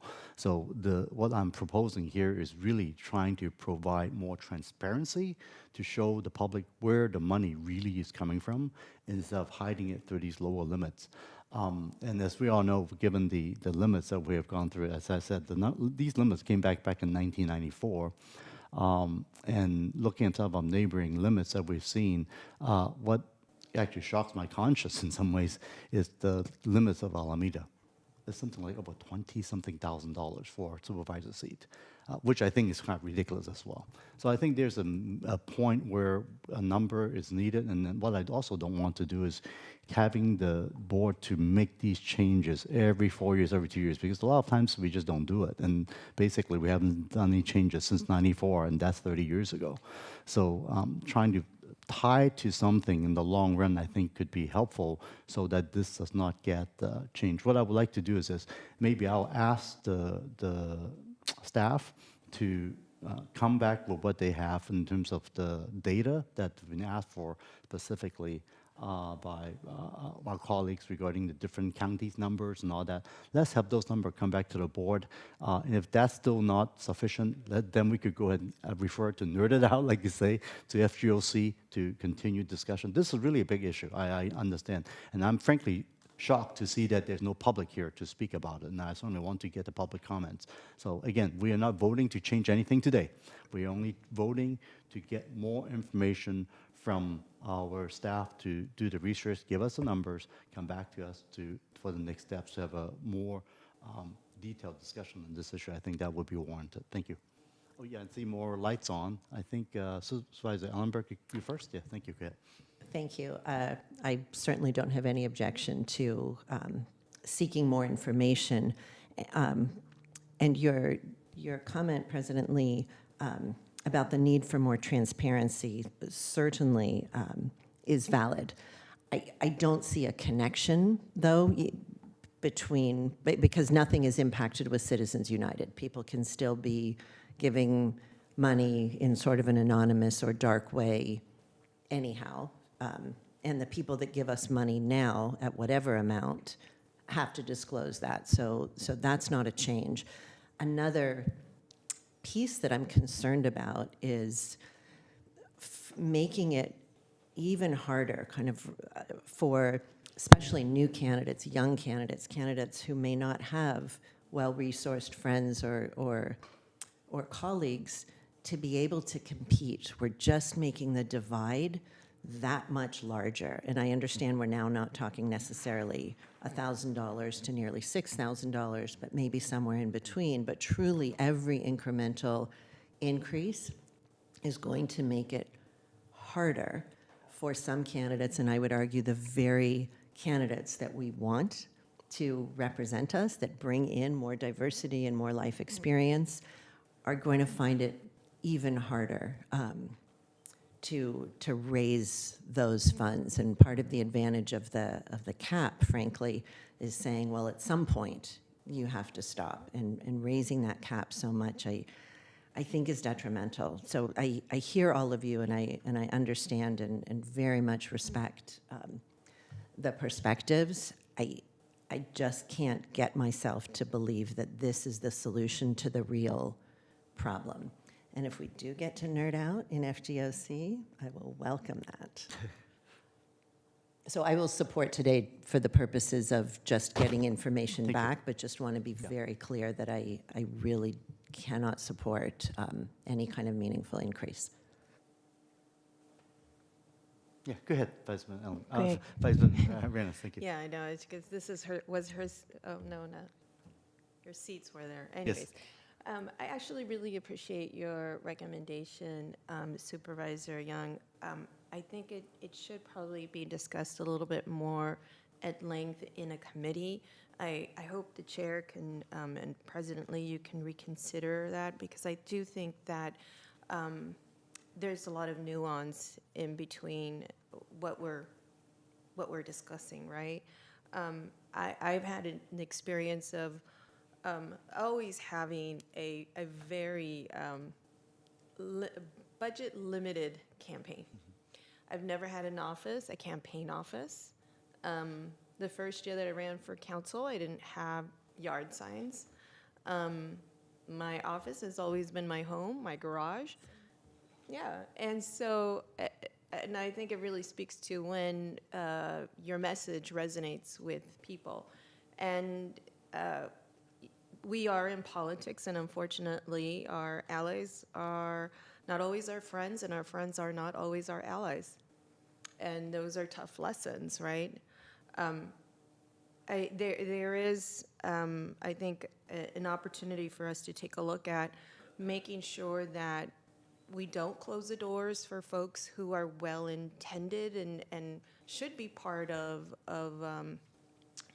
elected office, because those who don't have those resources is probably the ones who should be running. And I saw in District 6 for council, I supported somebody that really didn't fundraise very much and was running against somebody who was a really a titan in that community. And I saw how labor endorsed that person.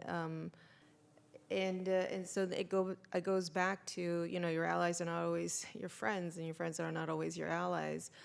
Yet this candidate was able to reach, be very close in terms of being on the heels of that very well-established person who is a developer, just very well-established in terms of their network.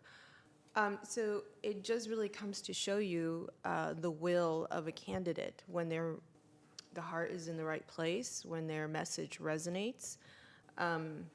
That money may not make the whole difference. It might have facilitated some things, but I think the work and the results of that showed itself. So for now, I think I'll go ahead and support the discussion around what we think is appropriate. But I would like to see that discussion first get vetted through FGOC, just so that we're not, so that we're all on the same page. And that's what our committees are for, right? To kind of break this all down and just discuss it. And so anyways, I'm hoping that you can reconsider. I'd support it then. And then, we'll see when it comes back what it looks like. I'm not committing to supporting it in the future. I'm just supporting the discussion. Thank you. I see more lights here. Let me see. Who was first? Yes. Supervisor Pagoga, go ahead, please. Thank you. Thank you for the discussion. I wasn't sure how far we go when it's a board referral, so I was holding back. But to be honest, I do have a lot more thoughts on this matter, and I guess my question is, like, how much do we need to prescribe what's being referred? I actually do think there are many different components to our current regulations that we should review and potentially revise in the same vein as my colleagues. The interest of making it something that is more accessible for more people, not just those, frankly, who are wealthy, just for lack of a better word. And so the other part to I'll say two things. One, yes, costs have risen. I think I've run 8 cycles of elections from back 20 years ago to now. I have seen the rise of postage and printing and whatnot. And when we think about the size of our districts and the number of residents, we're going to maybe less than $1 a person with the limit, frankly. And I think that is, it's difficult to get your message out. And I think it's important to get our message out to inform the voters. So in that regard, I do think that there is some room for increases to just, maybe it's just a CPI increase too that we consider, and that's something that we have in our, and I'm sorry if I continue to talk about my city, but we do have voluntary spending caps, but we have a 3% CPI increase each year. So that's something to consider. On the other side, in terms of, again, going back to making it accessible, the other piece to this is that I've experience was, as mentioned with Citizens United, this unlimited ability for personal financial investment or contributions. And my hope or question was that we could explore ways to, with the voluntary spending cap, better incentivize the limits of self-contributions. So if we need to expand this topic to include all that, that's what I would request of the referral. And whether it go to the committee or to the board, I would leave that up to our president to Thank decide. you. Thank you. No, thank you. Yes, Supervisor Young. Thank you. Presently, I see that your referral is already working in igniting robust discussion on a number of factors affecting campaigns, local elections, and accessibility for grassroots campaigns, grassroots leadership. So I see that this discussion has gone beyond even the limits of contributions. And what I would, following the lead of my colleagues, I would like to submit for a substitute motion that we approve this motion, this referral today, include the considerations, and I'll probably have to ask you, Supervisor Abacoca, to repeat for the record, and have this report back come to FGOC for further discussion and analysis, more fulsome analysis before going back to the Board of Supervisors. Yeah, I actually would second that. Yes, Okay, thank sure. you. Okay, you got the new motion? At the second, yeah. And sorry. Curtis? Oh, I'm so sorry, President Lee. Curtis, do you need any of the supervisors to repeat their considerations to include in the motion? I would be happy to hear a repeat of the pieces that have been included for the record. From a staff perspective, I think, you know, just hearing the conversation across the board members, I think this motion has clarity that we need to come to FGOC with several categories of items, and I think we could iterate on those pieces, obviously including contribution limits and CPI, but some of the other issues that have been raised as well, including some other just updates that would make sense to the ordinance given changes in law in the intervening years. So I feel like we've got a good sense of kind of those topics and categories, and those can always be iterated. But I think that'll be helpful and allow kind of all the different elements to be discussed. Good, thank you. And I just also want to reiterate something that might not be clear. The purpose of my motion is not necessarily increasing it exactly to the state limit of the 58 to 5,900. What I'm looking forward to is a peg of some sort, of a number that would change. So for example, one example I've always learned about how we have set our salaries ourselves is currently pegged to 80% of the salary of a Superior Court judge, for example. And due to that, we will not have to always vote on that issue, which is, of course, very difficult, like what we did today for those other three county officials and abstaining and all that. So we kind of got away from that. So basically, there's an automatic CPI type of an increase built in. What I'm also suggesting here is that I'm not saying we have to be 100%, but eventually with FGOC in your consideration, maybe 80% or whatever percentage might be, these are the type of recommendations we can have so that it's a number that would change according to time and alleviate future boards having to deal with this issue in the future. Thank you so much. Through the chair. Yes, Vice President. I just wanted to see if Supervisor Young, you would revise your language, because I think you said to approve referral. Thank you, thank you, Vice President Arenas. Yes, to receive the report back, to refer this discussion to FGOC for further analysis and vetting. Right. Yeah, is that clear for a substitute motion? I'm looking to Curtis and to our county council. That seems pretty clear to me. That'll work. Thank you. And then just to confirm, Supervisor Young, that includes the direction to staff to do the research, to get all those county numbers and whatnot and state numbers so that FGOC will have all the data when you meet over this, correct? Absolutely. To nerd it out. The analysis, the data, the information, yes. And also for this discussion at FGOC to include the additional categories raised today by my board colleagues. Good, thank you. Thank you. All right, if no further comments, let's take a vote. Supervisor Abacoga. Aye. Supervisor Young. Yes. Supervisor Ellenberg. Yes. Vice President Arenas. Yes. President Lee. Aye. Motion carries. Okay, thank you. Let's see, I have 12:30 now. I believe this is about a good time to take lunch. Am I right, James? What do you think? I think we could pretty quickly deal with 14 and 15 and then break for lunch. Okay, well, let's try that, everybody. So with lunch in mind, we move to item number 14 and 15, the county exec and county council's report before break for lunch. Go ahead, James. Well, good afternoon. I have a few items today for the county executive's report. First, for the benefit of the public, very pleased to announce that the county has reached a final agreement with HCA Healthcare to purchase Regional Medical Center, which paves the way for the county to restore urgently needed healthcare services in East San Jose and relieve pressure on an entire health system. If everything goes smoothly, we anticipate assuming operations at RMC and reestablishing it as a Level 2 trauma center effective April 1st of 2025. This is a very fast transition and a huge resource commitment from across the county organization. We have to onboard quickly, about 1,000 employees, install our electronic medical record system, obtain numerous state licensure approvals, and complete many, many other steps. So it's a lot to do.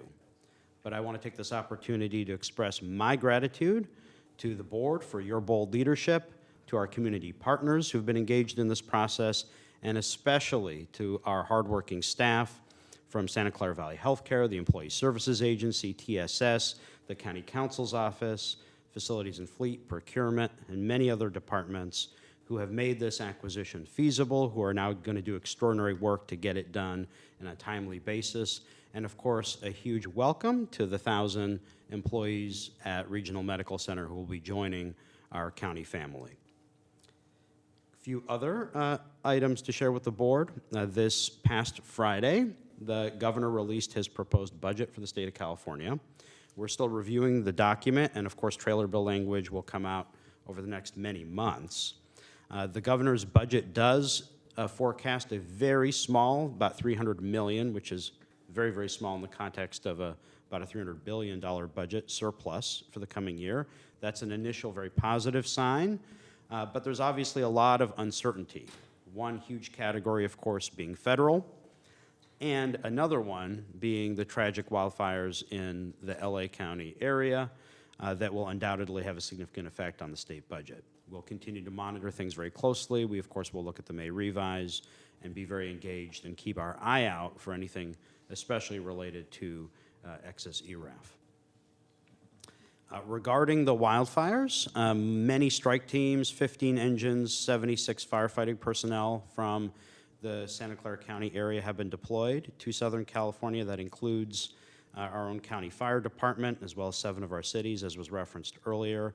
And I just wanted to extend my gratitude to all of our staff, including at County Communications, County Fire, and the Office of Emergency Management, who continue to actively monitor the situation and offer whatever mutual aid we can to support our colleagues and their families and residents in Southern California.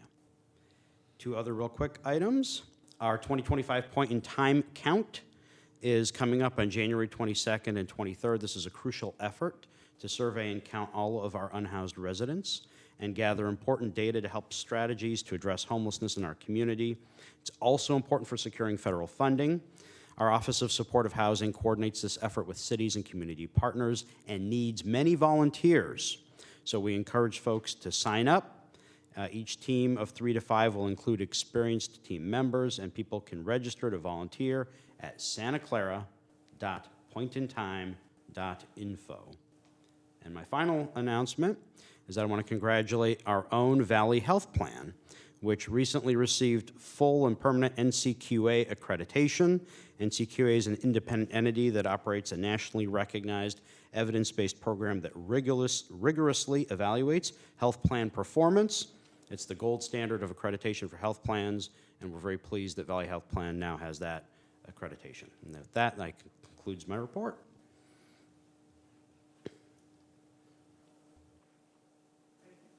Yeah, thank you, James. And yes, sir, Tony.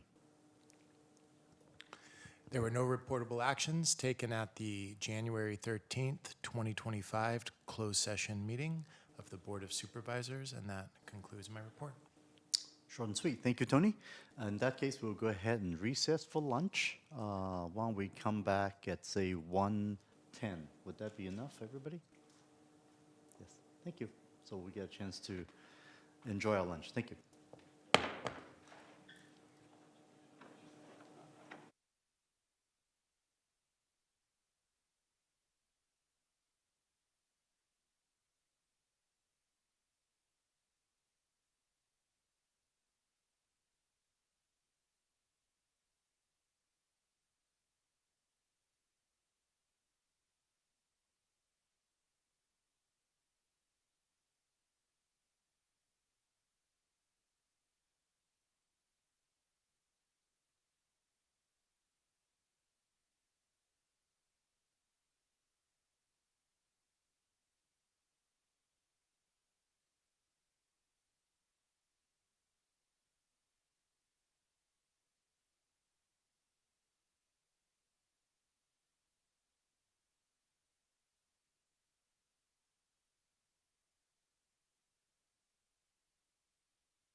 Good afternoon. We've got 110, actually 111. So we'll go back to our regular back to regular programming. Now call the meeting of the Board of Supervisors back to order.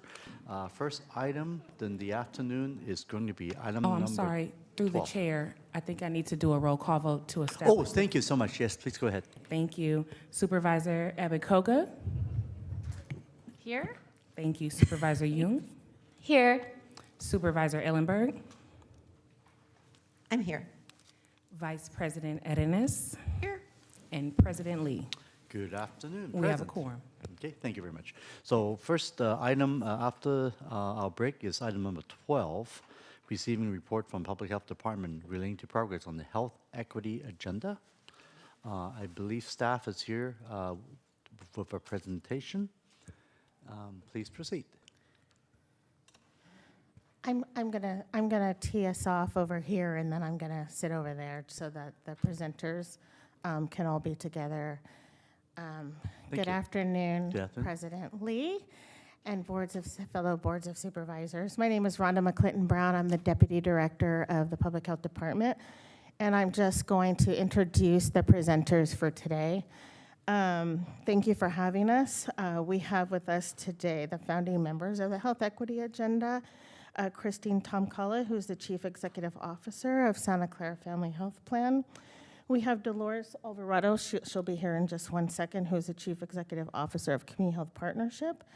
And we have Bob Brownstein, who is the Strategic Advisor for Working Partnerships. We also have Chris Cameron, who will be running the slides and possibly helping if there's any questions that you might have. So I will now turn it over to them. They will share their slides and proceed with the presentation. Thank you. Thank you. Go ahead.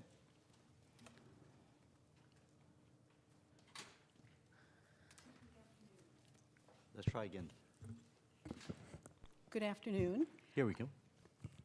I'm Christine Tomkala, CEO of Santa Clara Family Health Plan. Good and afternoon. we are pleased to provide this update at the request of the County Executive. So to start out about the health equity agenda, upon seeing the impact of COVID on our diverse communities in Santa Clara County, some key organizations serving those most impacted came together to implement a health equity agenda, and that was intended to include a set of projects to address local health disparities, as well as an index to track key health equity metrics.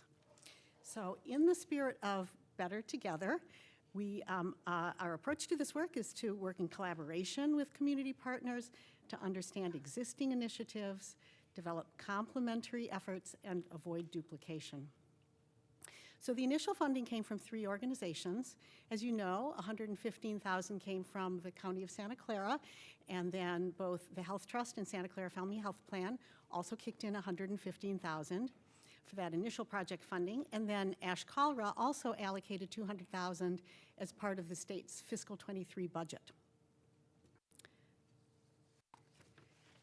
So in terms of the steering committee, it's composed of the 3 funders that we just mentioned, as well as Community Health Partnership, which serves as our fiscal agent for our work, Working Partnerships, Black Leadership Kitchen Cabinet, and the Behavioral Health Contractors Association. And these folks came together, each with a unique perspective on health equity and community engagement and partner relationships. And so we appreciate the different representation, and with a special thanks to the Public Health Department for its participation, providing both a key perspective as the county's lead agency for population health to inform our work, and also for keeping the county administration informed and aware of our work along the way. In terms of our philosophical background, we, like the county, are working to improve health equity along with other local agencies. And we're seeking to recognize and incorporate the work of other organizations seeking strategic alignment and of existing programs and service, and as well as building upon those and building out plans where there's a gap or there are needs identified. So, with this, we have a both-and approach where we're looking at both upstream and downstream items, as well as addressing community-level health measures and individual health outcomes. And what I want to clarify at the outset is, we aren't seeking to supersede the county's health equity work at all, and we also aren't here asking for money, though we do recognize that the interventions that we're proposing will cost some money. So that's my introduction, and I'll turn it over to Dolores. How do I turn this? I think it's on. It's on. Good afternoon, everyone. Thank you for your help. Technology here. My name is Dolores Alvarado. I am the CEO of Community Health Partnership. It's my pleasure to be here today. I'm also on the governance plan, the governance board of the Santa Clara Family Health Plan, but I participated in this project as a CHP member, not as a board member. I just want to give you an idea of how we have put together this program in conjunction with a best practice and a way to approach health equity. It's a very common, very well accepted practice. It comes from Bar High, Achieving Health Equity, which requires us to address living conditions, institutional power, social inequities, and upstream that directly determine a community's health. So, and you're all very familiar with this. The Public Health Department and the County of Santa Clara has been approaching healthcare as well as VMC, all from these four perspectives. Nothing new. I think it's stronger now because now there's a very well-intentioned approach to saying, this has to do with racism. This has to do with the root causes of policies. We never said that before, at least not in my time here. So if you look at the next slide, it talks about what we mean by social inequities, neighborhood living conditions, behaviors and access, and health outcomes. We've seen that many other agencies, not the health department, not us, look for metrics that show illness. How many people were ill, and that's really important. How many people went to the hospital, that's also important, but it does not address why did they go to the hospital? Why couldn't they go somewhere else? So this is, the framework. It's the same framework that's being used by the Latino Health Assessment and the framework that the Public Health Department uses every single year when they do their reports, their annual reports. The last slide that I have, if you could turn it to the next slide, Chris. And this is also something that was really important to the team as well as to myself, because we are trained in the spectrum of prevention, is we collected both quantitative and qualitative data.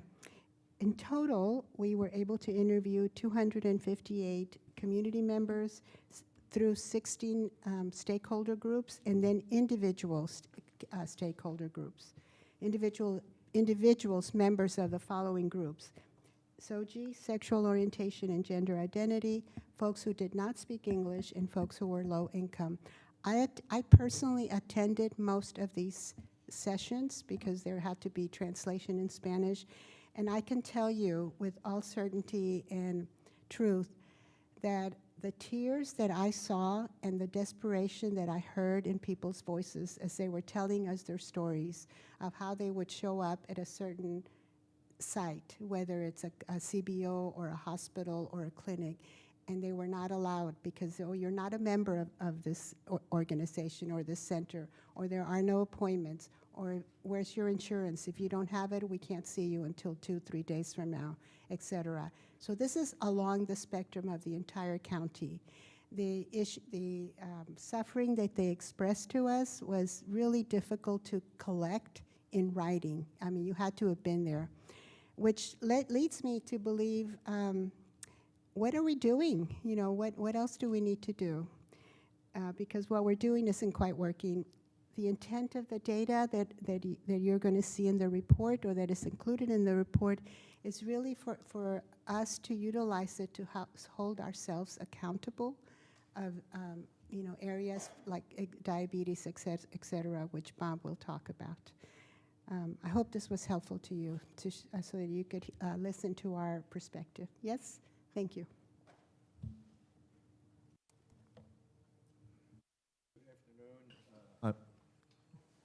Not working? Yeah, we can hear you now, Bob. Go ahead. Yes, we can hear you now. Go ahead. Okay, Yes. okay. I'm Bob Brownstein, Strategic Advisor at Working Partnerships. That means I've been around a long time.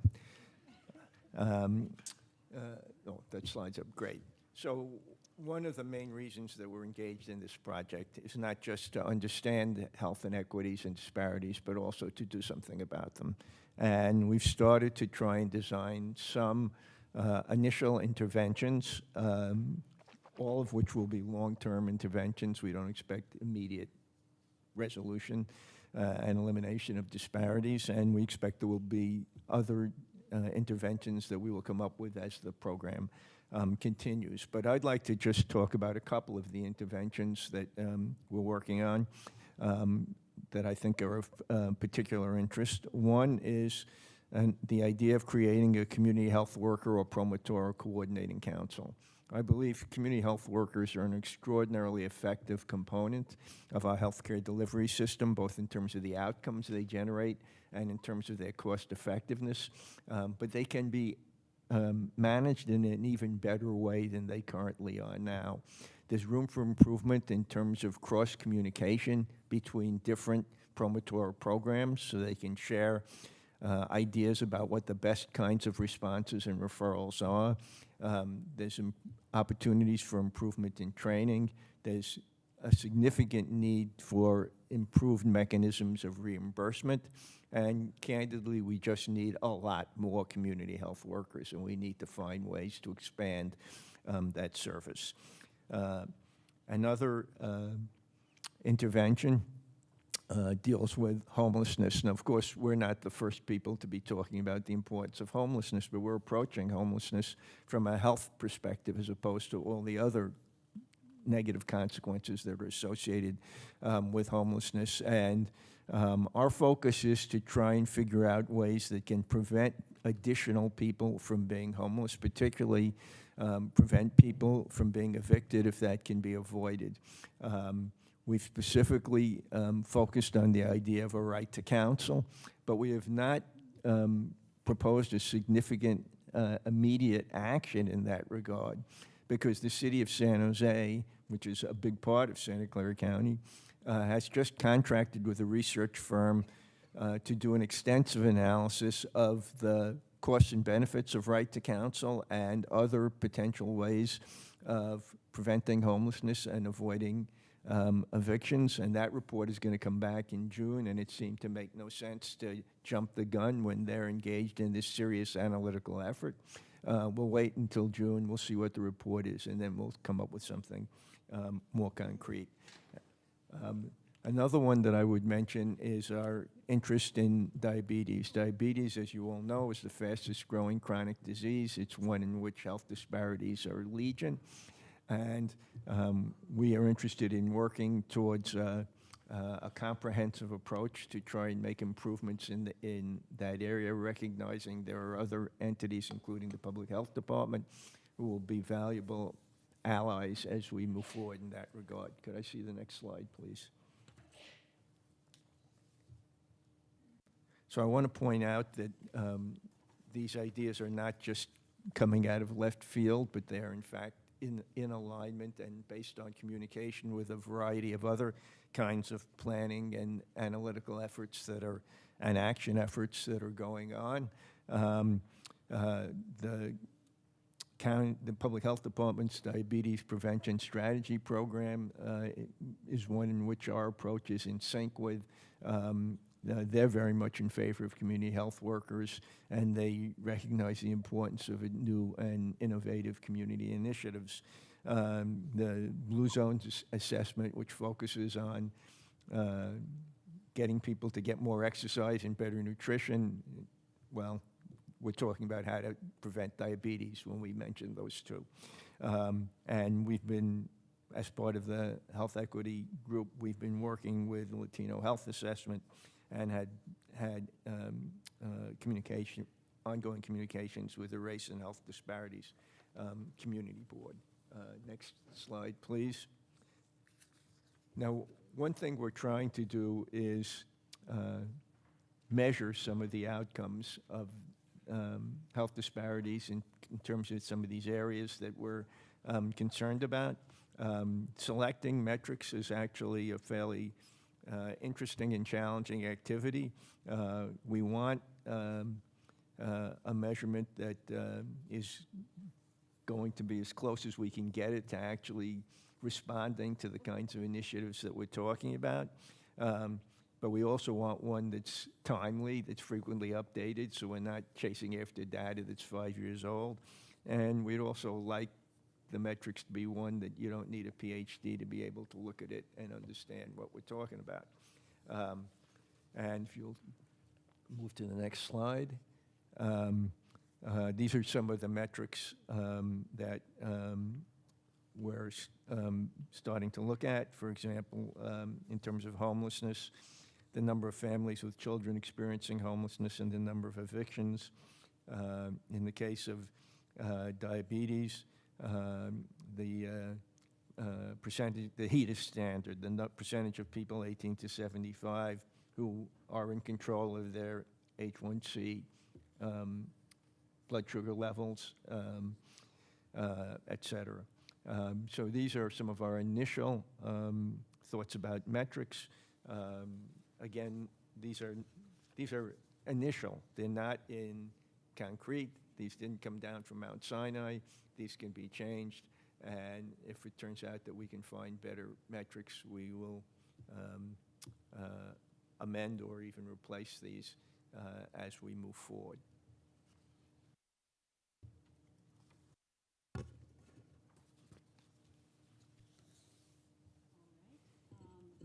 you hear me? I think my mic is still off. Not yet. Try again. There we go. There we go. Thank you so much.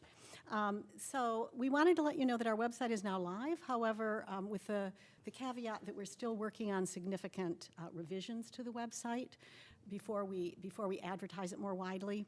And our hope for the website is that it will be able to house information on our metrics and interventions with up-to-date metric numbers, and as well as disaggregated data by race and ethnicity for as many of the measures as possible. So that's something that's a work in progress, but it will hopefully reflect all the metrics that Bob was referring to and the interventions that we're working on.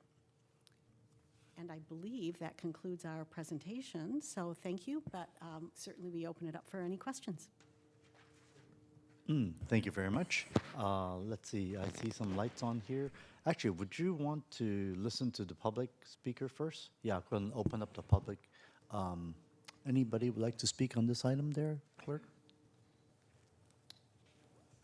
I am showing one card in chambers and one hand in Zoom, so a total of 2 at this time. Okay, let's say 2 minutes each, please. Go ahead. Okay, our first speaker in our only speaker in chambers is Ken Horowitz. Yes, good afternoon and congratulations to Good afternoon. the new members and also the new president and vice president. My name is Ken Horowitz. I'm with the Health Advisory Commission, and I'm speaking for myself, not for the commission. And this is an issue that our commission has been working on, inequities in healthcare. And I wanted to point out 2 areas, and really thanks Supervisor Lee, because he's been instrumental in moving our proposals through the health and hospital system and hopefully to the Board of Supervisors. And I'm referring to on page 544 of your packet, which is the themes for the inequities in healthcare. And the first one is complexity of health insurance. And one of the areas that we found out as our commission is looking at is in particularly in dental care. And our 3 health plans have carved out dental care as far as their medical plan. And what we're asking for in this county is a medical dental integration. We have that in San Mateo County. And that makes it easier for clients when they sign up for insurance. They have only one health plan that they're concerned about. They don't have to deal with one plan for medical and another plan for dental. So that's health insurance. The other one is in gaps in availability of care. And this is where we proposed, and thanks to Supervisor Lee, we want to see integrative medicine, functional medicine in our hospital system, where patients can get the full complement of services. And that includes acupuncture and other things which currently is not available to our residents. So we're trying to walk the talk. So thank you. Thank you. Thank you. Our Zoom speaker is Ben Z. Please accept the unmute. May begin your comments. Yes, good afternoon. Yeah, we really need to solve these issues with social inequalities when it comes to healthcare. Particularly, I think that we need to focus on screenings for children who have reported being sexually abused. For instance, I've told the county that my son he's confirmed that he'd been raped beginning at the age of 13. There had been unnecessary bathing with the children, that there was sexual activity between the children, and also there was quite severe and abrupt changes in personality between the kids. And you would think that all these things together, you know, that the county would go in and do a screening for my children, but that's just not the case because there's a conflict of interest and that a private attorney, she wants this sexual abuse to continue and the county is just going along with it. And I mean, there's happening to other parents. I mean, you talk to Violet Brooks. I mean, her 3 daughters were subjected to sexual abuse until the kids turned 18. And the same attorney was involved with that case. And then there's Catherine Campbell, who attends lots of meetings, and she also said the same thing happened to her. I mean, there's countless other parents that this is happening to. And I mean, is there anybody here at this meeting that can help my kids get a screening? I mean, I've been begging this county for years now. I mean, my son, he's saying he's suicidal and he's strung out on drugs. I mean, you guys are precluding my kids from getting the necessary help that they're entitled to. Please help me, please. Thank you for your time. That was our final speaker. Thank you. I'll go ahead and close the public comments part on this one. Let's see. Looking at the lights, I see Supervisor Ellenberg. Go ahead. Thank you so much to all of the entities that put this report together. There's such an esteemed panel of experts right here.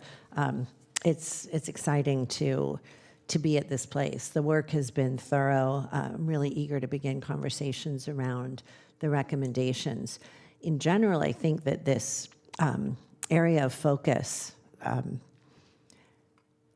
really makes a great deal of sense, or a number of these areas.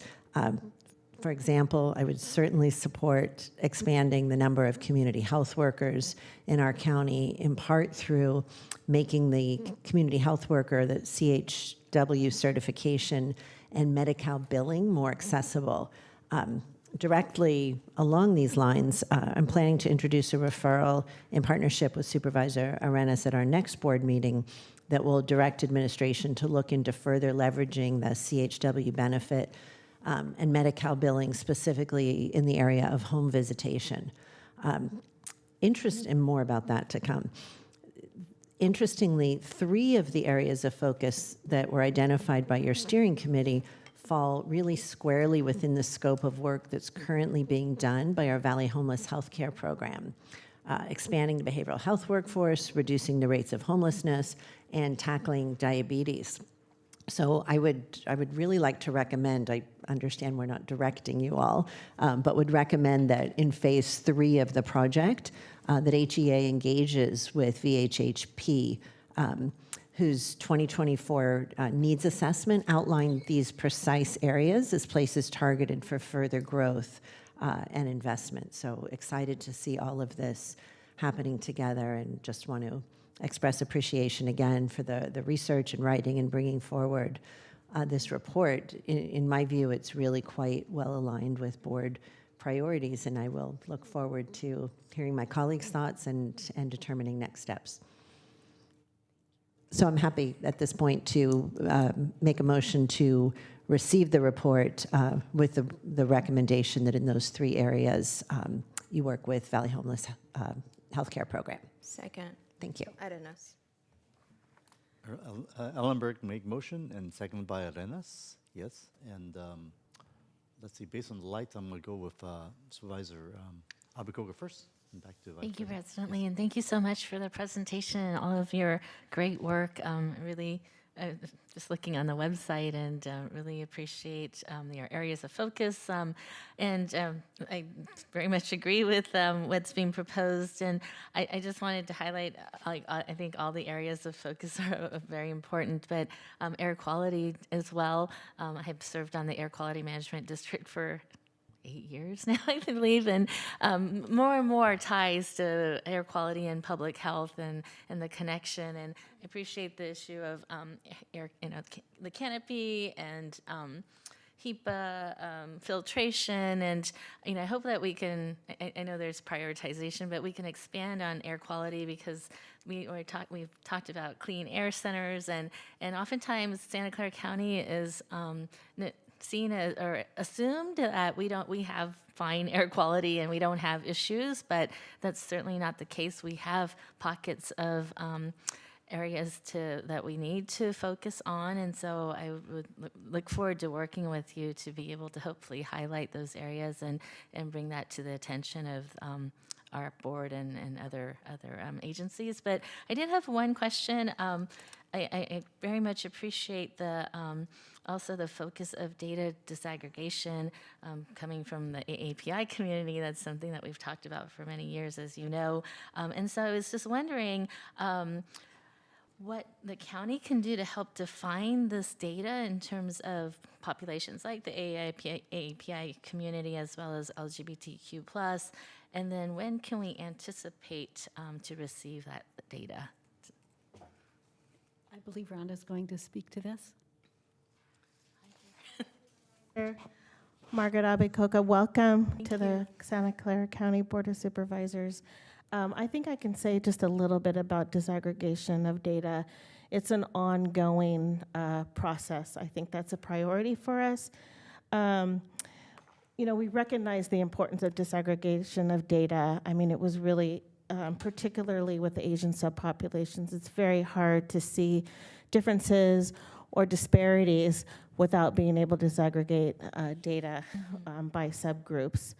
And I just want to share with you very quickly, and then I'll tell you some of the things that are happening currently, some challenges that we have currently, but some hope that this is a priority that we will continue working on.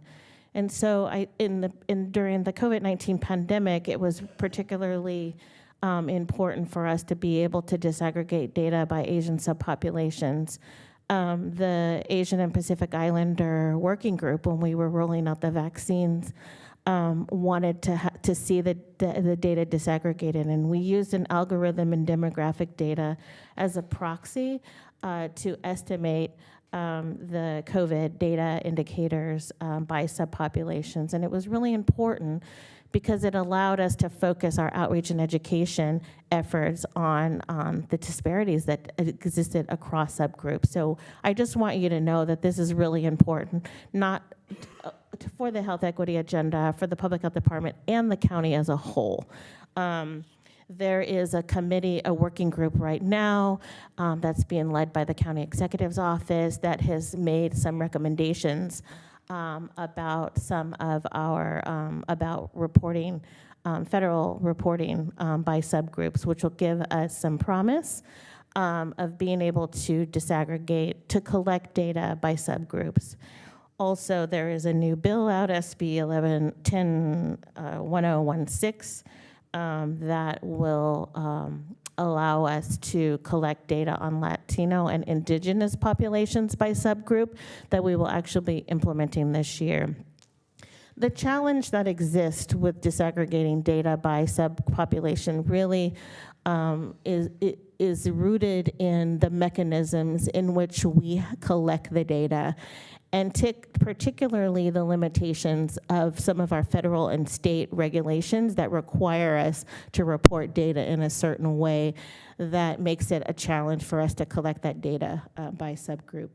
But I think with all of the things that I talked about today and a commitment to this, I think we will continue to go down this path and continue to disaggregate where we can.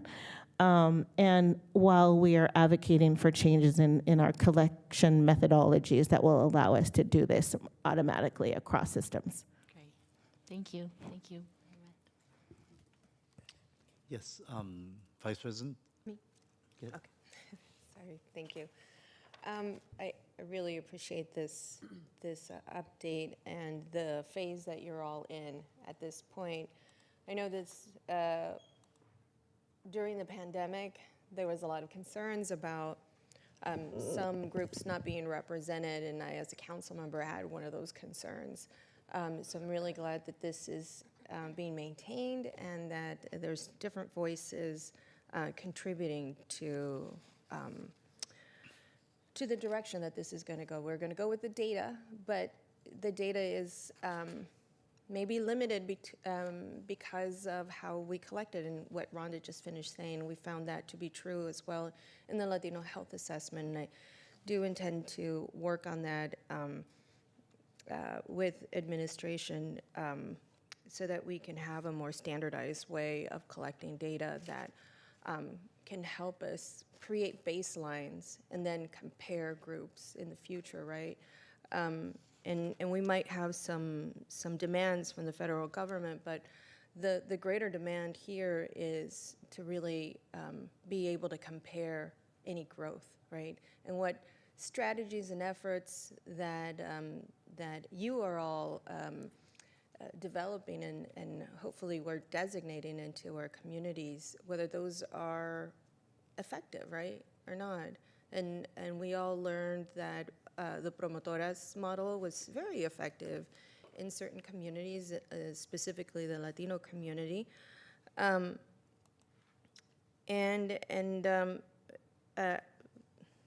Just going back a little bit, it was so effective that for the very first time, the city of San Jose funded a promotoras program. And I did that before I left, and as a follow-up to the a fiscal recovery work group that was established in the city of San Jose. And so one of the suggestions I was going, or actually the question I was going to ask, and maybe potentially a suggestion, is how are you all working with groups like that who were established because of the pandemic to do some post-recovery? Sometimes it was tied into fiscal recovery, but when you do fiscal recovery, you're helping establish the well-being, not only the wealth, but the well-being of families. And so I'm guessing that a lot of our cities that were really impacted set something up. How are we coordinating and strategically connecting that information? I'm on. Okay. Thank you. Thank you, Supervisor Arenas, and thank you to all of the supervisors. I wanted just to share a couple things in response to your question that may help. One is that we were very fortunate. We were recipients of what you just talked about, the community health worker funding to get people to come get tested, et cetera. But before that, we were funded by the state of California, and we still are. We have a robust group of community health workers who are, and we work with the city on this to ensure that women get their mammography and their cervical cancer screening. We're also, CHP is also one of the agencies that is certifying community health workers, which there's going to be some change, I hear, at the state level, but we'll work with that, Supervisor, I'm sure. And our intent at this point is to continue to grow that training and that community of folks so that they're not just in community health per se, but really in advocacy and community organizing. That's our goal. I work closely with the health plan because they too have a training program, and they're working. I shouldn't speak for you, but I can defer to you, of course. So that's how we're integrating that. We're also working with some of the county programs regarding this. I think what needs to happen at this point is our recommendation that we need to bring all these agencies together. And there are different names for that: promotoras, community health workers, community organizers, helpers. So we want to just make that more of a science. Those are my words, Bob, but to bring everyone together We have funding from the health plan to have a manager of that system. So we're looking forward to that, to answer your question, and that's how we want to do it. Wonderful. I really like that you're establishing a common language, right? And help me with that. I refer to it as promotoras, and you refer to it as community health workers. It's one and the same. It's one and the same. Okay, so I will adopt your language. I know that if somebody doesn't recognize it, I'll say promotora. I like promotoras, and many, many years ago, they were called barefoot doctors in China. Is that right? Yeah, it was the same thing. Wonderful. Well, listen, I know that there's a lot of work to do, and we're in this third phase, and you're all leading that charge in terms of that phase. I would just remind you, and maybe what I'll do is submit a referral on this, because I think there's a lot of really great work, and I'll make sure I coordinate with Supervisor Ellenberg on this. And we're both brand acted on our violence prevention work plan. And that violence prevention work plan is kind of an umbrella for some of the data that we've already recognized and established as, what is happening to our county. And I'm not going to repeat all those that fall under that. The Latino Health Assessment is certainly one of those mechanisms or sources of information. So it sounds like that is something that you're working with the county administration to coordinate with. Is the violence prevention work plan part of in your horizon, and how are you coordinating? I can answer this piece. The only way that we're coordinating now, interestingly so, it comes back to the CHW model with Community Solutions, who has a robust program in using promotoras/community health workers to address DV. And then the other is through the mental health side, behavioral health, because I know Elisa is here. Elisa, yes. Oh my gosh, I'm getting tired. Elisa is here today, and we've been working with her as well on the similar model. So not as integrated as we would like to be, but we're just starting. I love it. I love it. And it doesn't have to be, because you just finished saying you're starting this phase of it, right? And so as long as we continue to have these discussions that create this common language and understanding, and we contribute to what's on the table, right? Because data only tells us a certain portion of what we're learning, and then through conversations and sometimes some of the qualitative data, we draw a really good picture from that. And it's true in most studies. It was definitely true in the Latino Health Assessment. And so I'm just hoping that when you come back, we all have established a really good baseline, and we're keeping in mind that we're all moving in the same direction, right? And I think it's really important for us up here on the dais to make sure that we coordinate as best as we can through either Brown Acts or just recognizing some of the work that's being done. Because there's, for me, and specifically, there's a really huge focus on our brown and black young boys whose health and well-being we're just failing them. We're failing our black and brown boys. We can see them overrepresented in our juvenile justice system, in our jails. And it all begins in childhood, and you all know this, right? So I think the earlier that we can catch them and that we can support them, when we talk about being upstream, I would really love to have you have an extra focus on our young men, because I don't think our school to prison pipeline is really disrupted I went to juvenile hall in November. In December, as Supervisor Young was also in that visit. And our boys, those boys that are in there, they're sweet boys, right? That have had just really difficult upbringings and all of the adverse childhood experiences that you can think of. That's what they have been facing. And so I know that you're going to follow what the data is, but I know for Latinos, the data is not. It's grim. It's grim, and the most grim, I think, is for our young boys. So anyways, I wanted to just make sure that you hear me share some of my concerns. Supervisor, may I make a comment? Please, Yeah. please do, So, Dolores. when I was doing my introductions, I shared, and it's in the document, that we interviewed 258 people, and I shared with the group that there are things that I saw through the interviews, because I was present, that is not reflected in the data. You cannot reflect tears on a piece of paper. Right. You have to see the tears. Right. So yeah, we support that. We definitely support that. There's no question. Yeah. Wonderful. And it's to be expected. The people that are, who are before me, you are all titans in your own fields and experts that are very well established. I just use this as an opportunity to express my focus and partly my priority.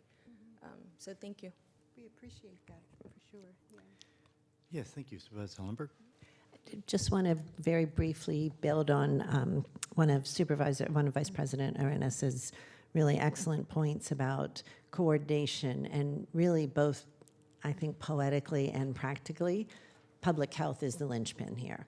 You're working with them. The Project to Prevent Violence, Initiative for Violence Prevention, started through public health.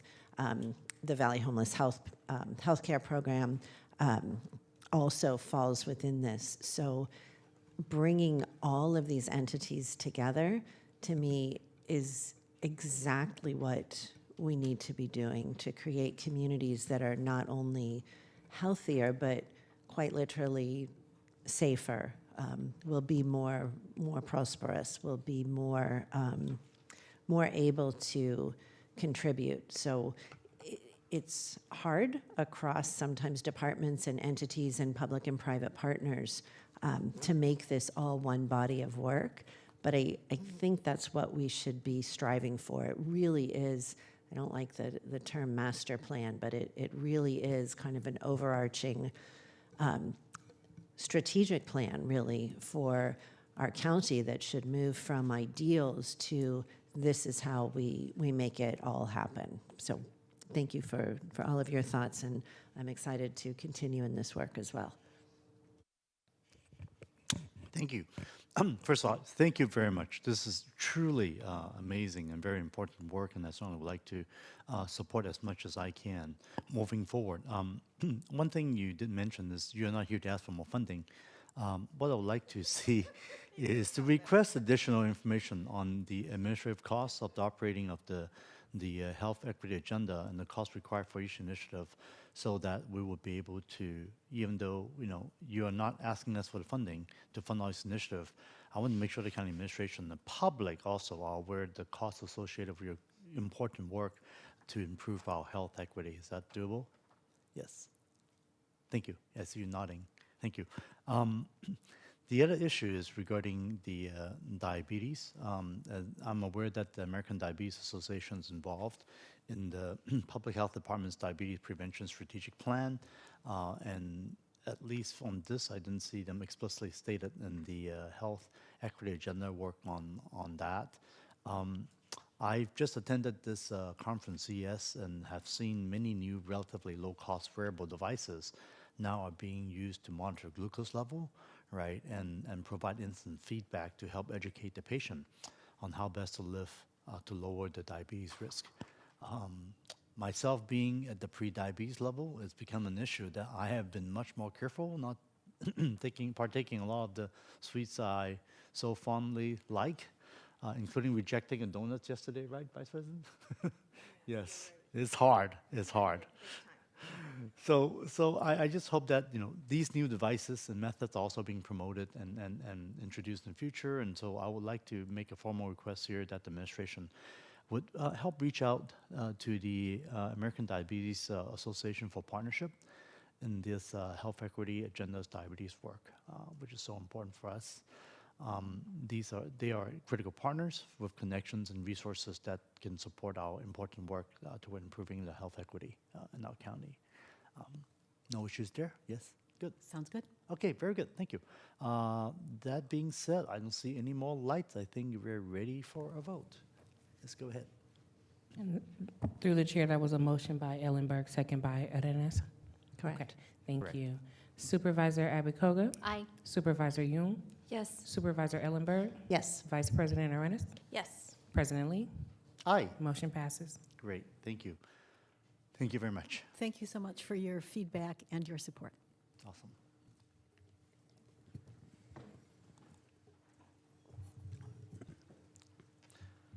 While we are moving the chairs, getting resituated for the next item, we're going to move to, I believe, concurrently, item 16 and 17, correct? Yes. Yes. And 16 and 17 are, will be heard together, as we said earlier. And we will hear the staff presentation first, and then hear from the public on this item. And then afterwards, I'll come back to my colleagues for the comments and question. This is relating to the adopting resolution of the governing board of the Santa Clara County Central Fire Protection District regarding the application for dissolution of the South Santa Clara County Fire District and annexing the fire district. And also requesting the LAFCO, Local Agency Information Commission, to pursue proceedings for the dissolution as well. Yes, and go ahead, Yeah. James, please. Thank you, President Lee, members of the board. I'm pleased to present these items to the board as recommendations from the county administration to deal with long-standing challenges associated with our South County Fire District. And I will take just a couple minutes to highlight a few key points and then be happy to answer questions from the board. The issue around the organization of fire districts and fire service in Santa Clara County is not a new topic. Indeed, the conversation dates at least to the 2004 LAFCO Countywide Fire Protection Study, was the subject of a management audit in 2005, a LAFCO Countywide Fire Service Review in 2010, a civil grand jury report in 2010, a referral presented by Supervisor Cortese to this board in June of 2011, a report back related to that in December of 2011, a management audit of the South County Fire District in 2019, another referral in September of 2020, a board consideration of various items in October of 2020, and in between, consideration of other approaches to help deal with what is a structural fiscal insolvency of the South County Fire District, considered by the board in 2022. I wanted to highlight that history because this isn't a new conversation, although the particular items in front of the board themselves are new in the sense that they're focused on the South County District and the Central Fire Protection District. The challenge associated with the fiscal structural insolvency of the South County District, from our perspective as county administration, is really a pivotal one for the safety and well-being of our entire community, but particularly the residents that we serve in South County. The South County Fire District operates with a pretty bare-bones service model. There are 3 current stations that deliver the primary service, along with what's called an Amador contract with CAL FIRE for year-round coverage at the Pacheco Pass station. And if you've had the opportunity to visit all those stations and tour through the territory, which I personally have, you recognize that it's not the level of fire service protection that's afforded to some other parts of our county, including the areas that are served by the Central Fire Protection District. From the perspective of county administration, not only do we have a very significant challenge associated with the fiscal condition of the South County Fire District, but a need to ensure that we have a county fire service delivery model that is cohesive, responsive locally, and addresses some of the other governance challenges that we've had. And I want to first just acknowledge the extraordinary work of our volunteer fire commissioners in South County, but the South County Fire District has no staff. It's a fully contracted out entity. As a result, county administration, which has had to step in here and there to play a role helping with the budgetary and contracting and other processes over the years.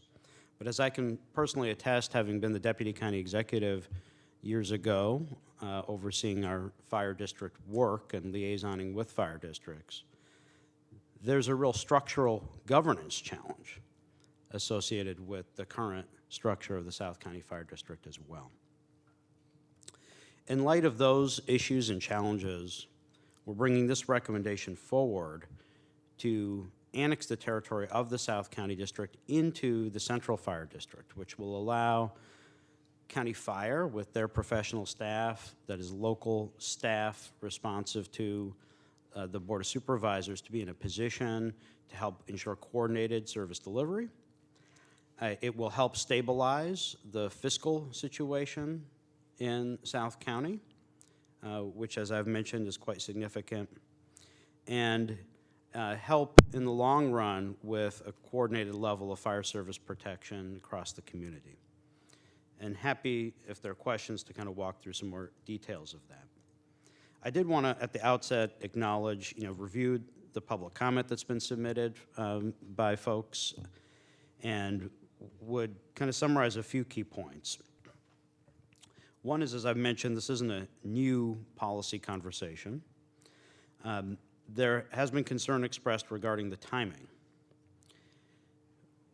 From administration's perspective, there is urgency with proceeding with this, given the continued deterioration of the South County Fire District's fiscal condition. The fact that having to brown out any of those stations would be absolutely unacceptable from a service level standpoint. And the fact that there's that the timing alignment is such that, moving through the LAFCO process, and we've been able to have some conversations with the leadership of County Fire to ensure that we have the ability to move forward in a thoughtful manner to ensure adequate coverage.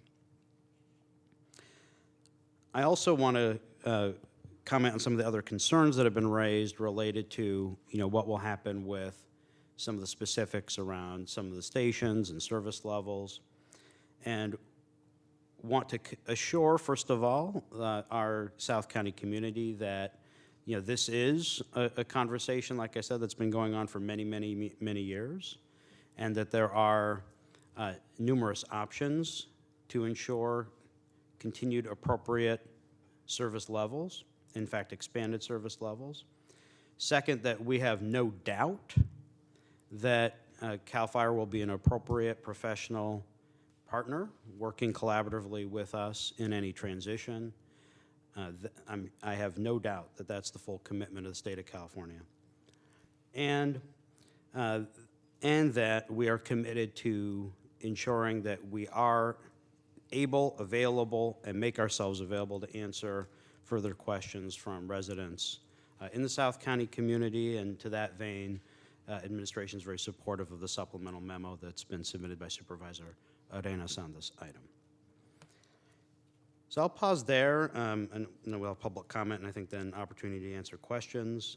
But we are available to answer questions, but this is a huge, significant, positive development in our view for the residents in South County and for the coordination of broader fire service protection in Santa Clara County. Thank you, James. Vice President, would you mind if we open up the public hearing first? And Oh, speak no, afterwards? please, do. Okay, let's do that. Okay, how many folks do we have lined up to speak? I have 2 speaker cards in chambers. There are hands raised, but through the chair, there were some comments made by speakers earlier in the day. Would you like for me to screen those or? Yes, please, yeah. For those who have already spoken on 16, 17 earlier, they are unfortunately not allowed to speak anymore, correct? Thank you. With that being said, I am showing 2 speakers in chambers. I will call your name. You can approach the podium in any order. I have Ramon Lopez and a Matt Westforeman. Forgive me if I'm mispronouncing that. 2 minutes each, right? Thank you. Good afternoon, Board of Supervisors and County leadership. My name is Ramon Lopez, resident of Santa Clara County for over 50 years, here today as District Commissioner and Chairperson for the dependent district that is South Santa Clara County Fire District. In addition to the comments that I have previously submitted in writing before today to the board, I'm here today in person on behalf of myself, fellow Commissioner Jim Acker, fellow Commissioner Jay Johnson, to voice support for this item 16 to be approved. This item 16 and 17 is something that LAFCO in their recent studies have consistently recommended that for the benefit of our first priority, fire protection and fiscal responsibility, that consolidation of the fire district should be considered. And based on last year's budget work and for this county fiscal year ending in June 2025, funding was required from the county general fund. So the fiscal challenges remain. Just last week, we had our budget workshop on January 7th for the upcoming fiscal year ending July 2025 through June 2026. There's anticipated to be challenges with those fundings and that subsequent fiscal years will face substantial challenges. And now is the right time to consider combining these districts. Again, priority 1 is fire protection for South County. I myself live in South County, very concerned with making sure that we have adequate fire protection and medical response teams. For the benefit of pursuing combining of the districts, it would benefit County of Santa Clara to leverage the resources, the people, the equipment, the tools, the processes, and to optimize the overall execution and operational efficiencies, including communications with community and leadership to ensure that the needs of the fire protection district are served. Thank you. Thank you.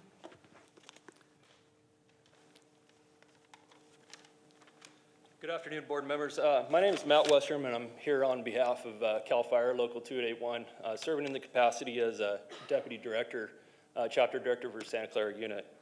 I've also had the distinct privilege and honor to be employed by CAL FIRE and work for the great state of California and the citizens of California for 23 years. 15 of those years which I've served within this county, serving the people of Santa Clara. Let me be candid. It is unfortunate that we are revisiting an issue that was previously talked about several years ago, and as a result of a money grab rather than good policy. Let me also say that as a union member and a voice for fellow union members, that if this action would be moved forward, that there'd be the potential to displace 30-plus firefighters from our ranks, which is absolutely wrong. I'm absolutely opposed to the idea that 30-plus firefighters who have served our community with courage, distinction could be replaced by an annexation idea that is confusing, dangerous, expensive, and reduces community protection and creates a devastating enmity between fire departments and their employees. It would be fiscally irresponsible to not acknowledge that new fire stations would have to be built to be able to respond to the large jurisdictional boundaries of South County Fire. Today, again, let me be clear that this was rejected earlier, several years ago. So a yea vote today is a vote for redundancy, inconsistency, and significant ongoing expense for taxpayers. Please, let's be logical and respectful of a system that's already working. Please, and I urge that you vote no on this issue. Thank you. Thank you. Is that the last speaker?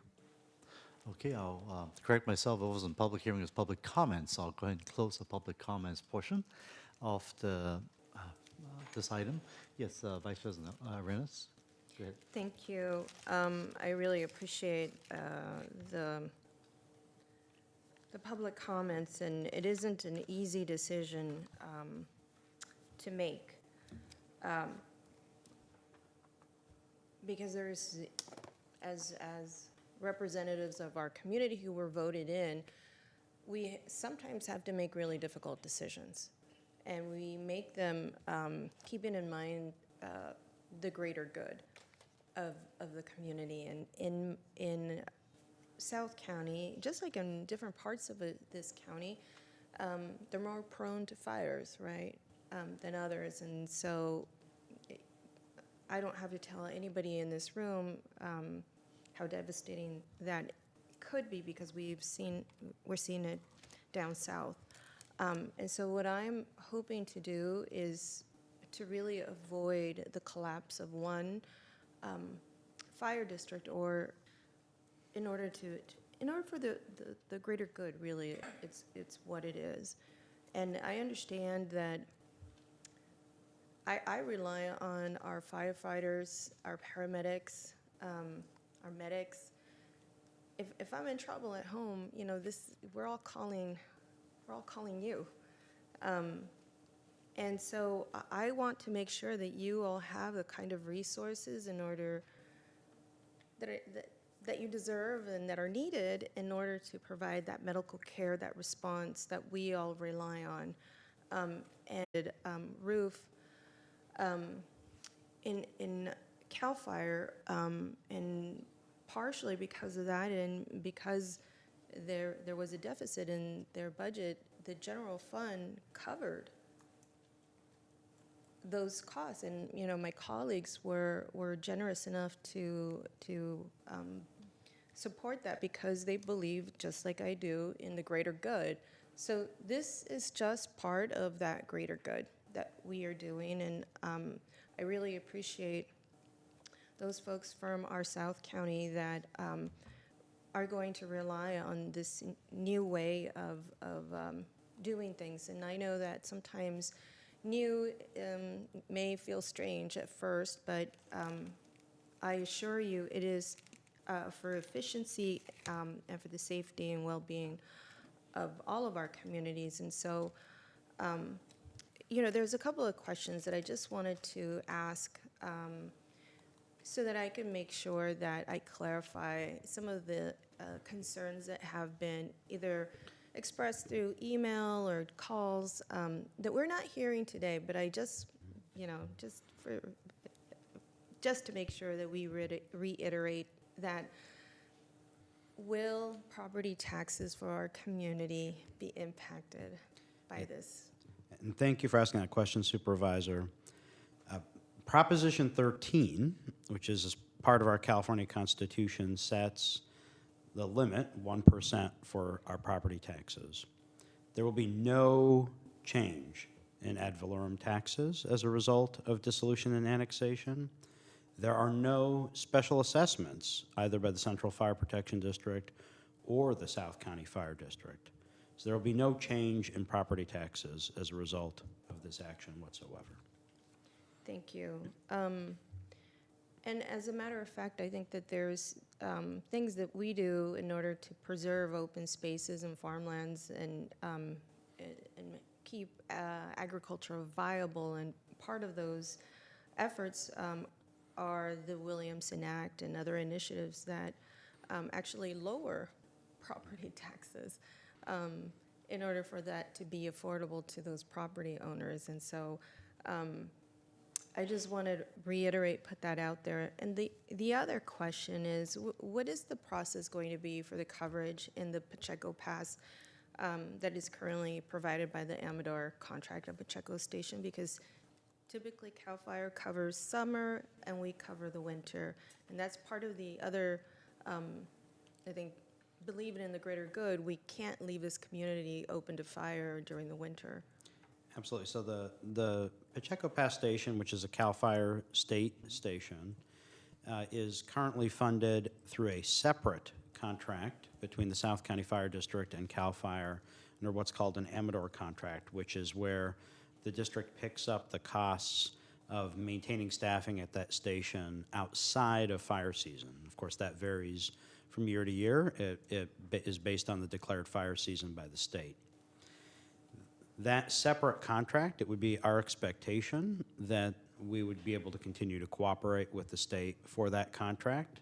And I have full confidence in that because in the past, the county has separately contracted for Amador coverage for other stations in Santa Clara County that are CAL FIRE stations.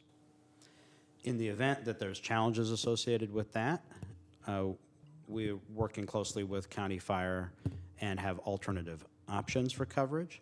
But I do really want to emphasize, as the governor has recently said, there's no place for politicization of fire service. And we have full confidence that in line with that clear direction from the governor, we're going to have continued close partnership with the state of California on these issues. Thank you. I don't want to continue to just reiterate things that we already know to be true, and this is part of this greater good effort to ensure that South County receives the kind of resources that it hadn't before. And I know with you know, your leadership, James, and your attention to equity, our South County, the south portion of our county is receiving services and attention that it hadn't before. And so I have a supplemental that I want to move, which includes staff recommendation. So this would include items 16 and 17. And then within that, I recognize that there's value and a reliance on our South County Fire District Volunteer Program, and I don't want that to go away. So part of that recommendation is to explore options to continue or expand that. So I want to assure our community that we're not, you know, throwing everything out. What we're hoping to do is really augment resources. And then the second thing is to have administration conduct extensive outreach to our communities between now and then the proposed LAFCO application submission.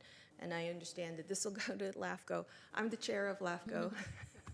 And even if it wasn't, simply because we are approving this decision now, it is really almost set when it goes to LAFCO. So there's no real danger in terms of the decision making, and it won't be undone. And then lastly, I'm just asking for administration to come back with additional information about the volunteer program, the Pacheco Pass Amador contract service, and the outreach. And so that is my motion, is to move my supplemental and the items that I just finished outlining. Okay, I have a motion. Do I have a second? I'll second. Abikoga. Go ahead, yes. And go ahead, do you have any comments?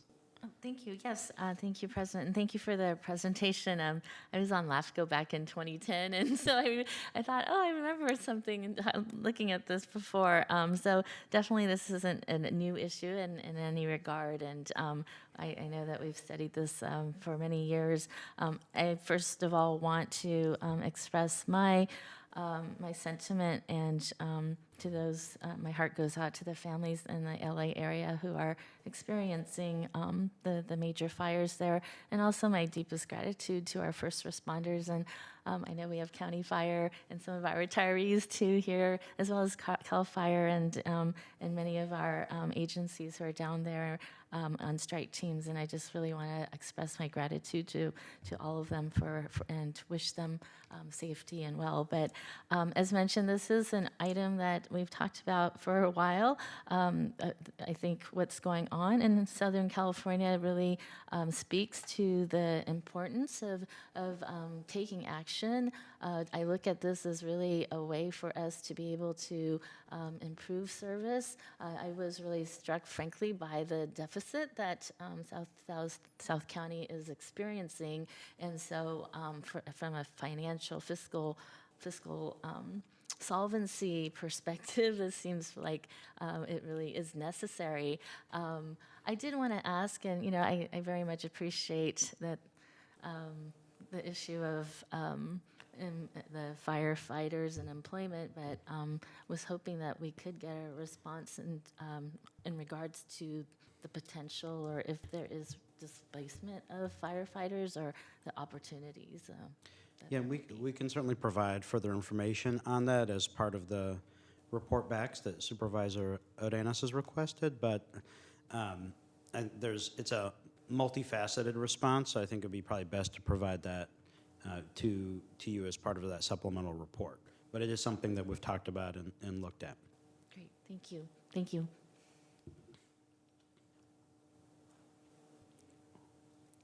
Thank you. I would just have a few comments I'd like to include before we go take the vote. First of all, I want to thank all the staff involved in bringing forward this recommendation. There's a lot of work that's been going to this, trying to solve this long issue. And I also want to express my sincere respect and deep gratitude to the CAL FIRE and its dedicated employees for the vital services they've provided throughout South County for the past 12 years since 2013. CAL FIRE continues to be a critical partner, not only in the South County, but across our region, both through direct services and mutual aid. And seeing what's going on in Los Angeles, the amount of work that CAL FIRE has done is nothing less than monumental. And I surely am confident that our strong collaborative relationship will absolutely continue to thrive. I do think that this is a necessary step so that we could maintain the levels of fire service throughout the county, especially in the south part. This type of consolidation is not really new. We've seen the consolidation work across the Bay Area from Sonoma, Marin counties to Contra Costa with positive results. So doing it here in South County, Santa Clara County, will not only address the challenges here on the South County District that's been grappling with deficits, funding shortfalls, and it will also improve our countywide coordination and streamlining the operation, hopefully making our county safer from north to south. So I'm looking forward to adopting them for the benefits of everybody. And without further ado, please vote.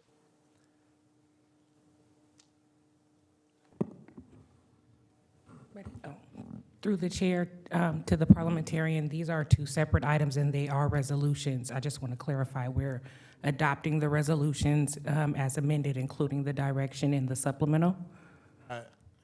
A single motion to approve both is sufficient. Okay, adopting the resolutions. Thank you very much. That's a motion by, excuse me, a motion by Supervisor Arenas, second by Supervisor Abakoga. Supervisor Abakoga. Aye. Supervisor Jung.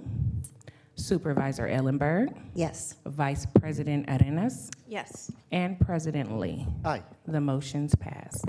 Thank you very much. All right, moving to item number 18, which is the County Communications 911 Audio Recording System Surveillance Policy.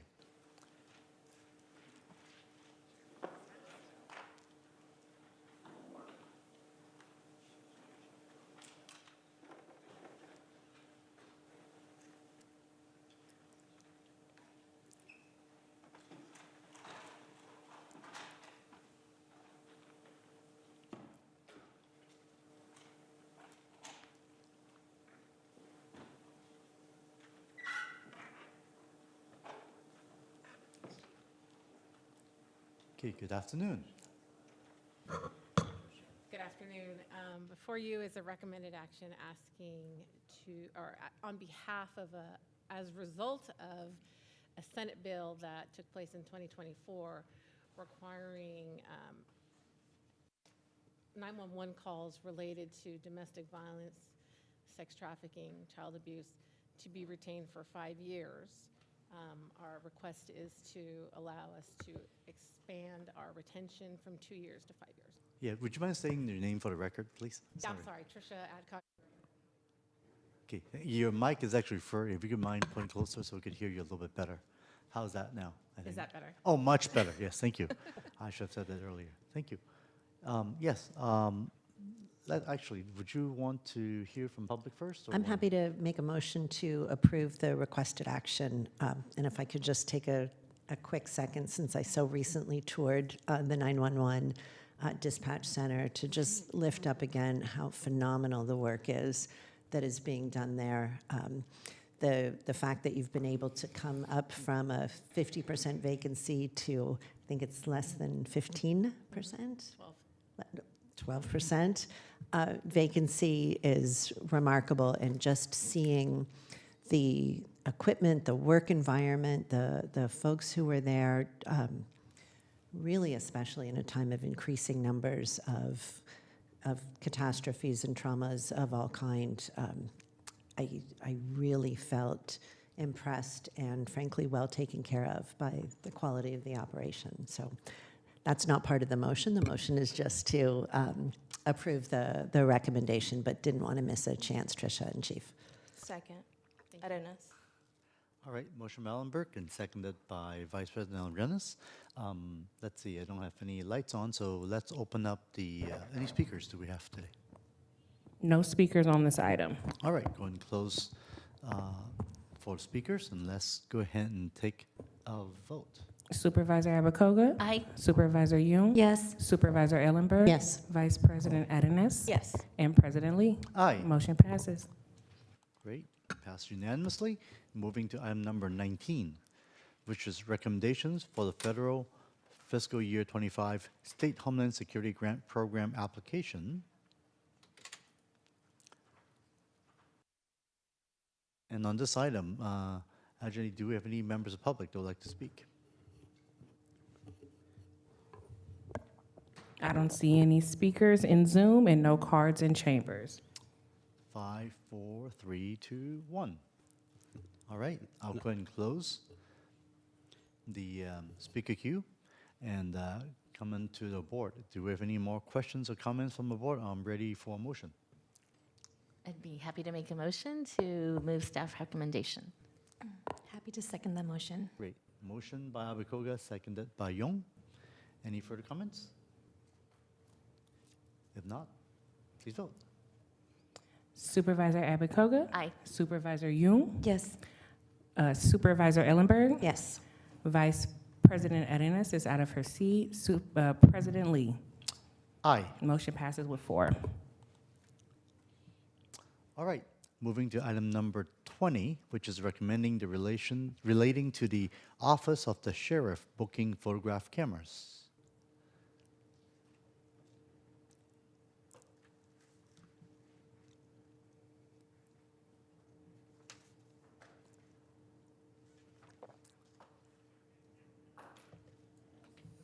Good afternoon, Assistant Sheriff. Good afternoon, President Lee, Supervisors. I hope everyone had a relaxing holiday break. Assistant Sheriff Ricardo Urena here with the Office of the Sheriff.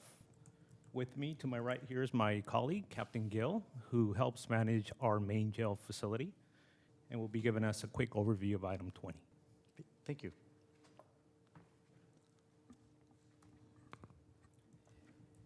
Good afternoon, President Lee, Supervisors, Captain Gill with the Sheriff's Office. I currently oversee the main jail division. Happy to be here to provide a quick update and the request for this amendment. This item is an amendment to the original surveillance use policy, which was approved by the board back in 2020. Just to provide everybody with a brief background on the item. This surveillance use policy deals with cameras that generate or create a photographic record of an arrested individual. They're only used when deputies are receiving a new arrestee or are processing a self-commit. And the purpose for generating a photographic record of an arrested individual is documentation of the individual being booked and to allow for identification by victims, investigators, and other law enforcement personnel. The booking photograph cameras are not used for personnel or non-law enforcement or non-custody purposes, and are not used to harass, intimidate, or discriminate against any individuals or groups. The current cameras that are being used were put in place back in 2007, and as I stated previously, this is an amendment to that policy. There are two key components that we're looking to amend. Number one being to remove the explicit specification of make models of cameras, as future camera types may vary. Second, the surveillance use policy, which was in place, was not adequate enough, as the sheriff's office needs to share images from the cameras with a variety of entities, such as law enforcement organization, jail custody, technology systems, and related law enforcement data systems. I would also like to add that our current contract with the vendor strictly bars us from sharing the booking photos with the U.S. Department of Homeland Security. This concludes our quick presentation and update on the item, and we're available for any additional or follow-up questions. Thank you. Thank you. Happy to move approval of the item. Okay, we have motion to approve by Second. Ellenberg and Abekoga. second by Abrikoga. Move and seconded. Let's see if there's anybody in the public would have any comments. No cards in chambers and no hands raised in Zoom. Okay, I'll go ahead and close the public comment section, and let's go take a vote. Okay, Supervisor Abekoga. Aye. Supervisor Jung. Supervisor Ellenberg. Yes. Supervisor Edenis is out of her seat. I'm sorry, Vice President Edenis is out of her seat, and President Lee. Aye. Motion passes with 4. Thank you. Moving to item number 21, which is recommendations related to the surveillance technology and community safety ordinance.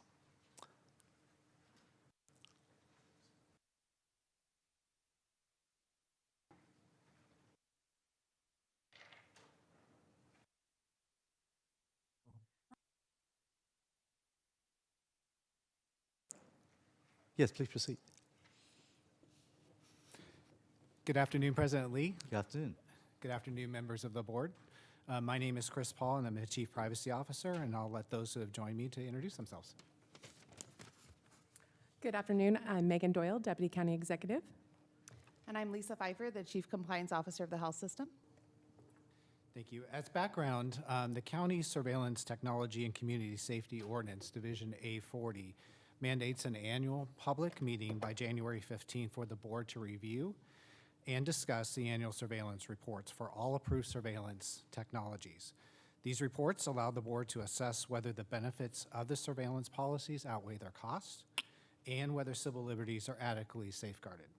The annual surveillance report for each approved surveillance policy was completed and received by the Board of Supervisors on October 22nd, 2024 as item 20 prior to the November 1st deadline contained in the ordinance. The intent of that submission was to provide time for the board and the public to review the report before today's meeting. The County Privacy Office began this initiative in March, followed by training sessions between May and June to familiarize the department leaders and report writers with tools put in place by the Privacy Office to collect the needed information.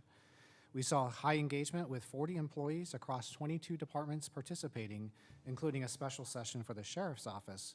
And departments started drafting in May with a July 19th deadline.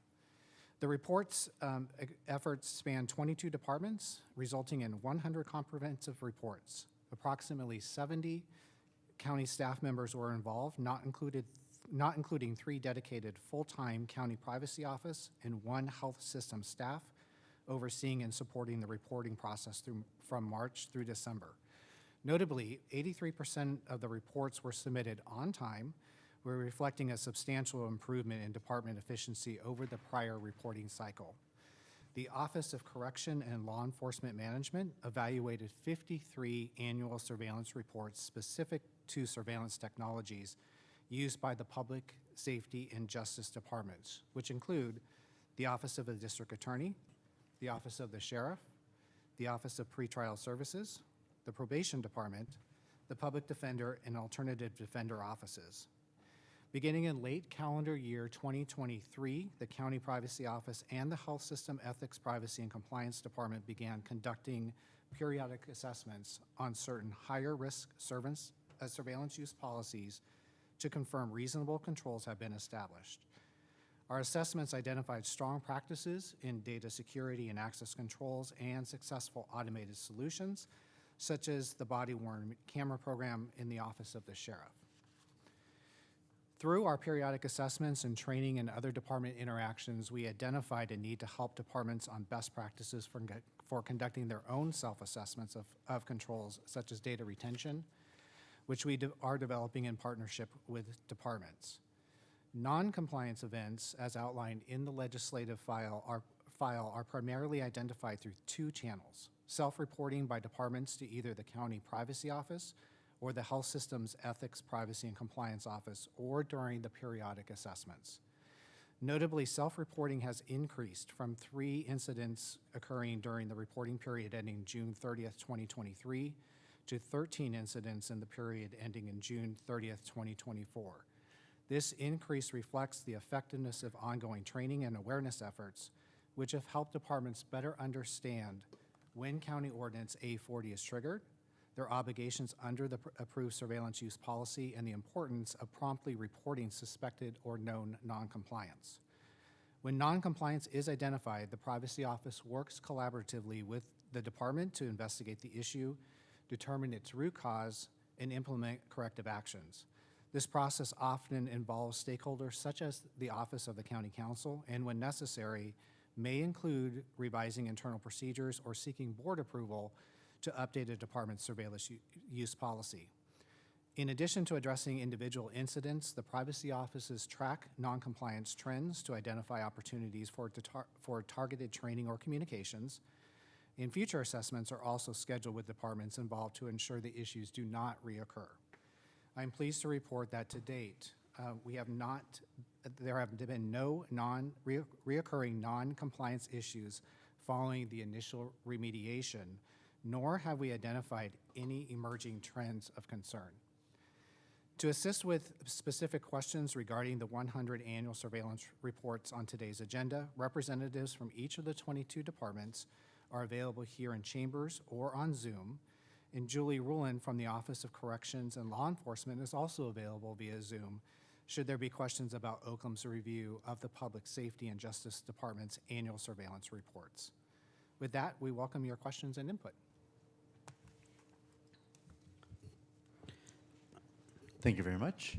And let's see, I guess, James, go ahead. I just wanted to add one additional piece to first of all thank staff for their hard work and diligence in the implementation of this ordinance, and just wanted to highlight for the public and board's awareness that administration is working on a proposed overhaul to their surveillance technology ordinance that we look forward to bringing to the board soon. That, just a preview what that'll look like, is it'll be an effort to categorize technologies based on risk on an ongoing basis and apply this high level, and you, I think, heard pretty clearly from Chris the level of involvement and review that's involved currently, apply that to high-risk technologies, but not to medium and lower-risk technologies in order to really have a more efficient approach to considering these issues, one that's still protective of privacy, security needs, where we're talking about higher risk technologies. But as you'll see in your packet, we have 100 surveillance use policies currently in effect, or at least that were in effect last year, and some additional ones that recently have been adopted. So we actually have more than 100 now. Making sure that we are using staff attention and time on those that pose high risk, in administration's view, is an approach that will be most effective at meeting the goals of the ordinance while utilizing resources appropriately. So I just wanted to highlight that. It's mentioned in the report, but just sunshine that for the board and public's awareness. Thank you, James. Yes, Supervisor Ellenberg. I'm happy to begin with a motion to receive and approve the report with the recommended action and look for a second. I do have some additional comments, but I can make them before or after public comment. Sure, motion by Ellenberg, and who wants second? Second. Second by Arlenas, yes? Yes, go ahead, please, Supervisor Ellenberg. Sure. I want to add my thanks as well to the departments, the County Privacy Office, County Council, and all of the other folks that worked on the annual review of the 100-plus surveillance use policies. I have to say it was gratifying to learn that my recommendation for streamlining reports has proved helpful and reduced the time to complete the reports at least somewhat. And I appreciate the suggestion by the departments for further iteration regarding how we might better focus board and department resources. That's directly to James's point. So I'll look forward to reviewing the proposed risk ranking system once it is developed. Do you have even a rough time frame for when that may come back to the board? It's my understanding we are attempting to come back to the board on January 28th, and at that time, Oh, wow. we will have Okay. at least a rough draft for you. All right. Very good. Thank you so much. That's all I have. Look, did I do public comment yet? You did not, and we don't have any public commenters. Okay, very good. Then we can close that. Okay. Without further ado, I would go ahead and ask for the vote. Okay, and that was through the chair, Supervisor Ellenberg and Supervisor Abicoga? Arenas. Oh, Arenas, okay. Thank you, and approval of the longest ledge file in history. Supervisor Abicoga, I, Supervisor Yoon, Yes. Supervisor Ellenberg, Yes. Vice President Edenes, Yes. and President Lee. Aye. Motion passes. Thank you.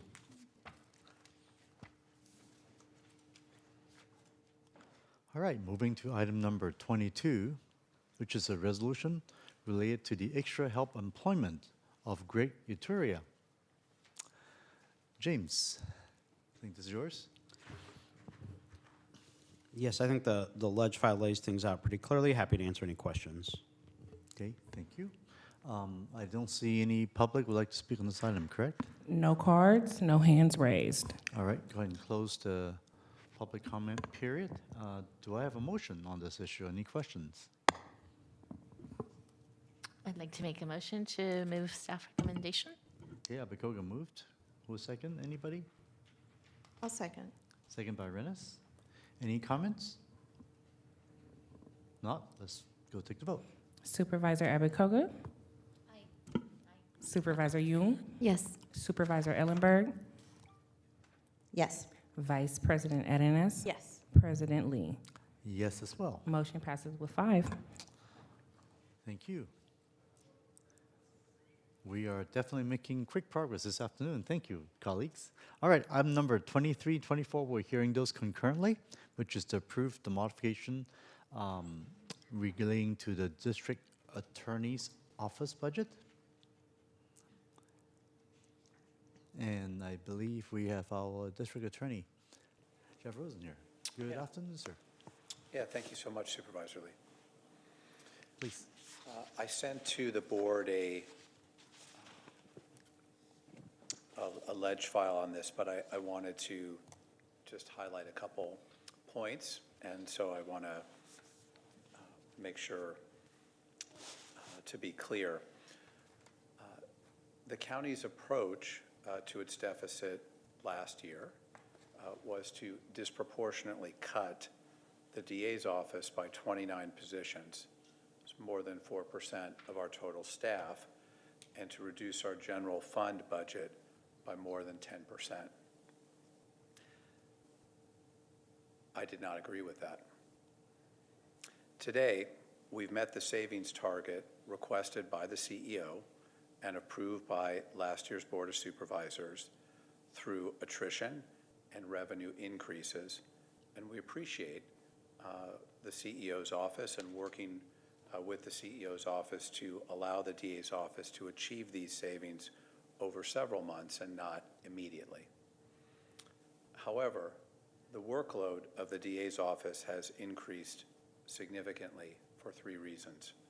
Number one, the volume of technological evidence, specifically video footage, that we now have in all of our cases. The average amount of video footage for a homicide case is 390 hours for each homicide.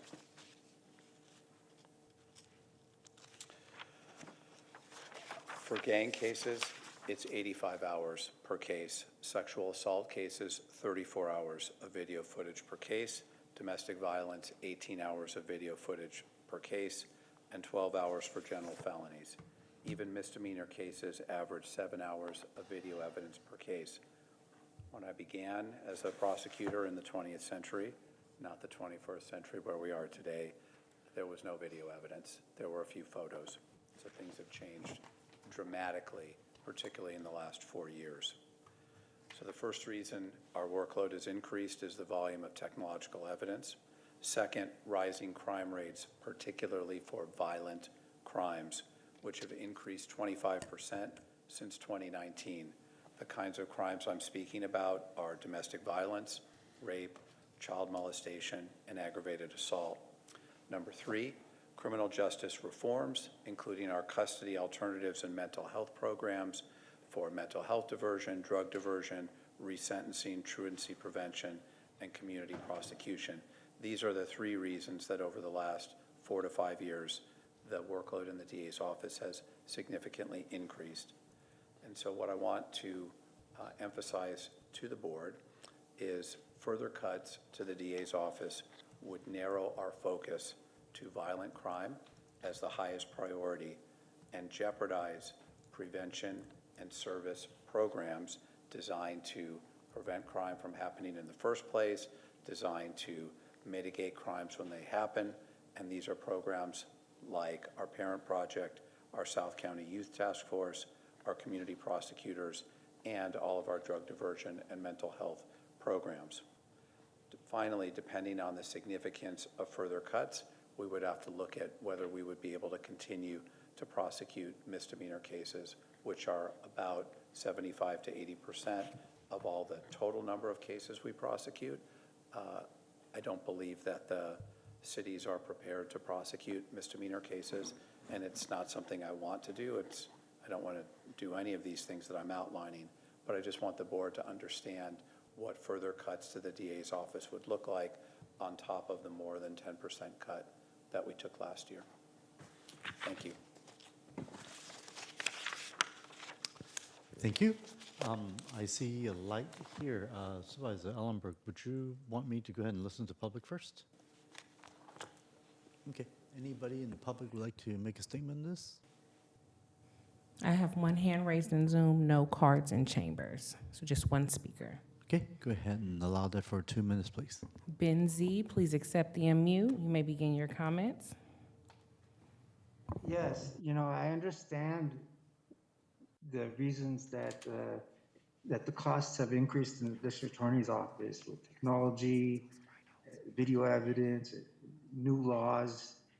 But still, these cuts, I'm not sure that they're really justified, right? Because we really need to look at how we're allocating our resources.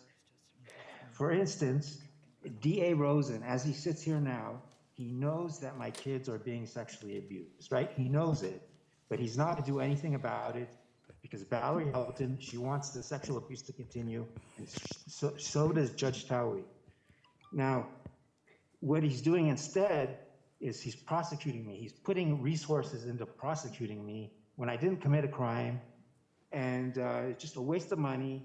And the only person who was going to help me was Daniel Chung, who unfortunately got fired because of it. And now we're throwing hundreds of thousands of dollars into paying him to sit at home and fighting his litigation. There's another cost, right? Because we're looking at tomorrow as well, that my kids are likely to enter the system because they're not being addressed properly. The sexual abuse is not being addressed, and we all know that children who are abused enter the system. So now there's additional costs. This is just horrendous what Mr. Rosen is doing to my kids and to the community, because there are other kids he's done this to Violet Brooks also asked him, I read on the internet, she also asked him to protect her kids, and he completely neglected her. And so I think that we need to, I mean, we could retain all these positions if he just did his job right. I hope you take that into consideration. Thank you for your time. Okay, I'll go ahead and close the comments period for the public. Do I have any questions or comments or motion on the dais? Motion to approve. Second. Motion by Reneth and seconded by Ellenberg. Before we vote, I actually do have a question with D.A. Rosen. Basically, today we're voting on the proposal to eliminate 2 positions based on budget reasons. One's the legal clerk and the other one's the paralegal. Are those positions currently being filled, or are those actually vacant positions for the time being? No, those positions are vacant. We're not.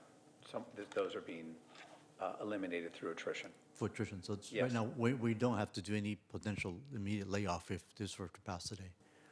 That's correct. I mean, that's why I appreciate the CEO allowing us to hit the budget savings target over time, over a few months, because that allowed us to achieve those savings through attrition as opposed to laying individuals off. Sure.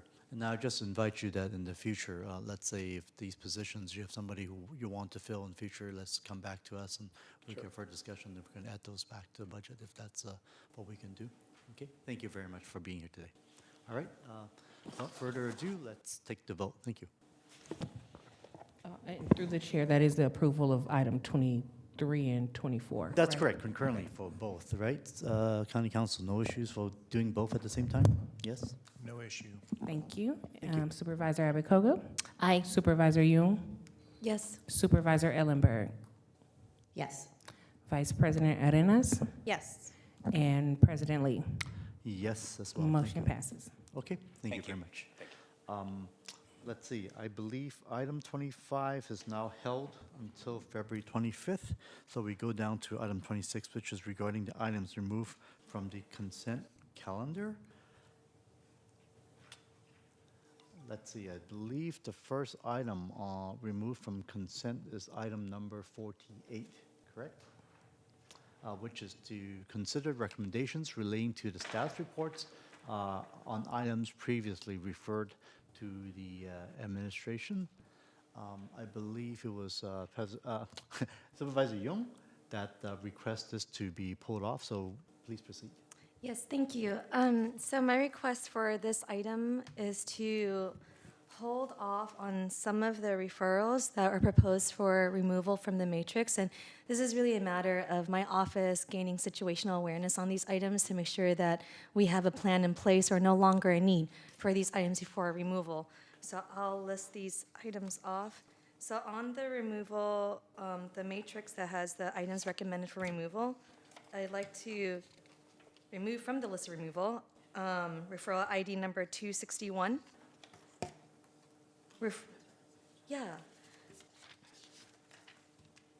Referral ID number 261, provide a report to the board potentially off agenda relating to the data and census tracts that demonstrate an increased need for childhood lead poisoning prevention services and a work plan that reflects county efforts to address this issue, including through state grant funds. Referral ID number 323, and that's a two-part. Part A has been satisfied. Part B is report to the board during fiscal year 24-25 budget process relating to continued collaboration with the City of San Jose and the school districts to address the field issue. Referral ID number 377, report to the board with further information related to proposed policies and procedures for nonprofit organizations to reserve and utilize county-owned facilities and equipment, including an analysis of nonprofit organizations that currently utilize county-owned facilities and equipment to align proposed policy recommendations with the capacity of these organizations, information regarding how the clerk of the board can manage and sustain this process, and applying an equity lens to the availability of assets, and recommendations relating to a user-friendly, streamlined reservation process for the most frequently reserved and utilized county-owned facilities and equipment, including a stage, chairs, canopies, and microphones. In the interim, prior to the implementation of new policies and procedures, provide a single point of contact for the board on this subject. Again, this is really time for me to gain situational awareness on these items, especially this item where I've spent a good part of 10 years hauling stages and chairs alongside your staffer present, Lee. Yes, Tevu. That's a shout out to Tevu right there. Yes, exactly. Yeah. Referral ID number 440, directed, oh, sorry, not that one. Leave 440 out. Referral ID number 447, coordinate with the City of San Jose to take inventory of existing resources and identify service duplications and service gaps, including in the areas of social services, parks, recreations, neighborhood services, libraries, and other after-school learning opportunities within zip codes 95112, 95116, and 95111, as noted in the City of San Jose Children and Youth Services Master Plan. Assess infrastructure, assets, and gaps such as quick-build traffic calming projects and the availability of multimodal transportation options, and assess areas in which the county and the city already coordinate services in zip codes 95112, 95116, and 95111. Can you repeat what number was that? That was referral ID number 447. 447, thank you. And then referral ID number C46, report to PSJC on a date uncertain relating to LPS that will include social services, mental health, and probate court representatives. Referral ID number C93, examine work being done related to the juvenile hall blood lead level screening pilot project and come back to CSFC with potential options for a renewed pilot. Referral ID number C175, present annually on the children's budget to CSFC. Oh, I'm sorry, I'm not going to be, C175 could stay where it is. Referral ID number C197, provide the time study report that was provided to the sexual assaults response team. And referral ID C198, provide an off-agenda related to challenges or limitations when working with minors for the gender-based needs assessment. It is my intention to help clear the matrix of referrals if it's no longer needed in light of work being done at the county, and we're still going through this list in my office, and I appreciate the additional time to remove these items from the removal list to, again, gain situational awareness. Thank you. Thank you. Yes, Supervisor Abakuga. Thank you, President Lee. I was trying to go through all these, and I have similar concerns or interest as Supervisor Young in terms of what some of these projects are. And I was, rather than going through each one, frankly, I was wondering if we could do something where we could refer these items to the respective committees for further review. I noticed there's a bunch on Hewlett, and some of them I think are of interest and were the intent of at least me joining that committee to actually explore. And so rather than go through this now, would it be possible to just divide it up by committee and go through it in our committees? Administration's preference would be to just not move forward rather than do that process. This was an attempt to clear a subset of referrals. There's obviously 31 pages of referrals that were not included on the proposed for deletion. I know that each member of the board has expressed a desire to have a process where maybe there's some prioritization, and administration very much looks forward to leadership from the board in setting priorities on specific items for staff to focus on for this year and in the years to come. I think if there's I think rather than going through significant process associated with the 8 pages separate from those 31 that are continuing, it would make more sense for the board to identify a process to actually identify the specific priorities, because that wasn't what this was intended to be. This was intended to deal with the more lower-hanging fruit. So that would be my recommendation. Of course, we will go through whatever process the board wishes, but I wouldn't recommend creating a lot of extra process associated with just these 8 out of 39 pages of referrals. So, I'm sorry, I'm just learning the process. You said, would be the recommendation if there are items here that I would like to explore in, like, for instance, the Hewlett Committee? Yeah, I think if there are items here that folks have concerns about, I think flagging those to remove from here is one approach. Another would be if board members don't feel like they've had sufficient time related to that, the item could be held. I just don't want to have a whole process where we go through committees and then have to come back again to the board, and that'll be a several months process to just deal with 8 out of, like I said, the 39 pages of referrals. Yeah, any further questions? I'll wait to hear from others, but thank Sure. you. Based on the lights, Vice President Arenas? Thank you. Yeah, I do want to just share with my my colleagues that the pages that you've all reviewed are a sign, it's a symptom, right, of not having priority setting and not having a focus and a shared vision about the direction that we want to direct the administration to go in. And for whatever reason, priority setting just wasn't established. I'm used to a priority setting every year. Within your own office, you probably do the same. And so, we need to be doing that here as well. And I know that Supervisor Ellenberg and myself committed to an ad hoc, and this is part of the ad hoc committee, is to take a look at priority setting and referrals as well, so that we can be more effective as a group, because we are going to be asking departments, such as the one that just came to us, the district attorney, or the very difficult decision to dissolve one fire district in order to save it from save that area and protect it. We're going to have to do the same thing, right? So we're going to have to be efficient and effective.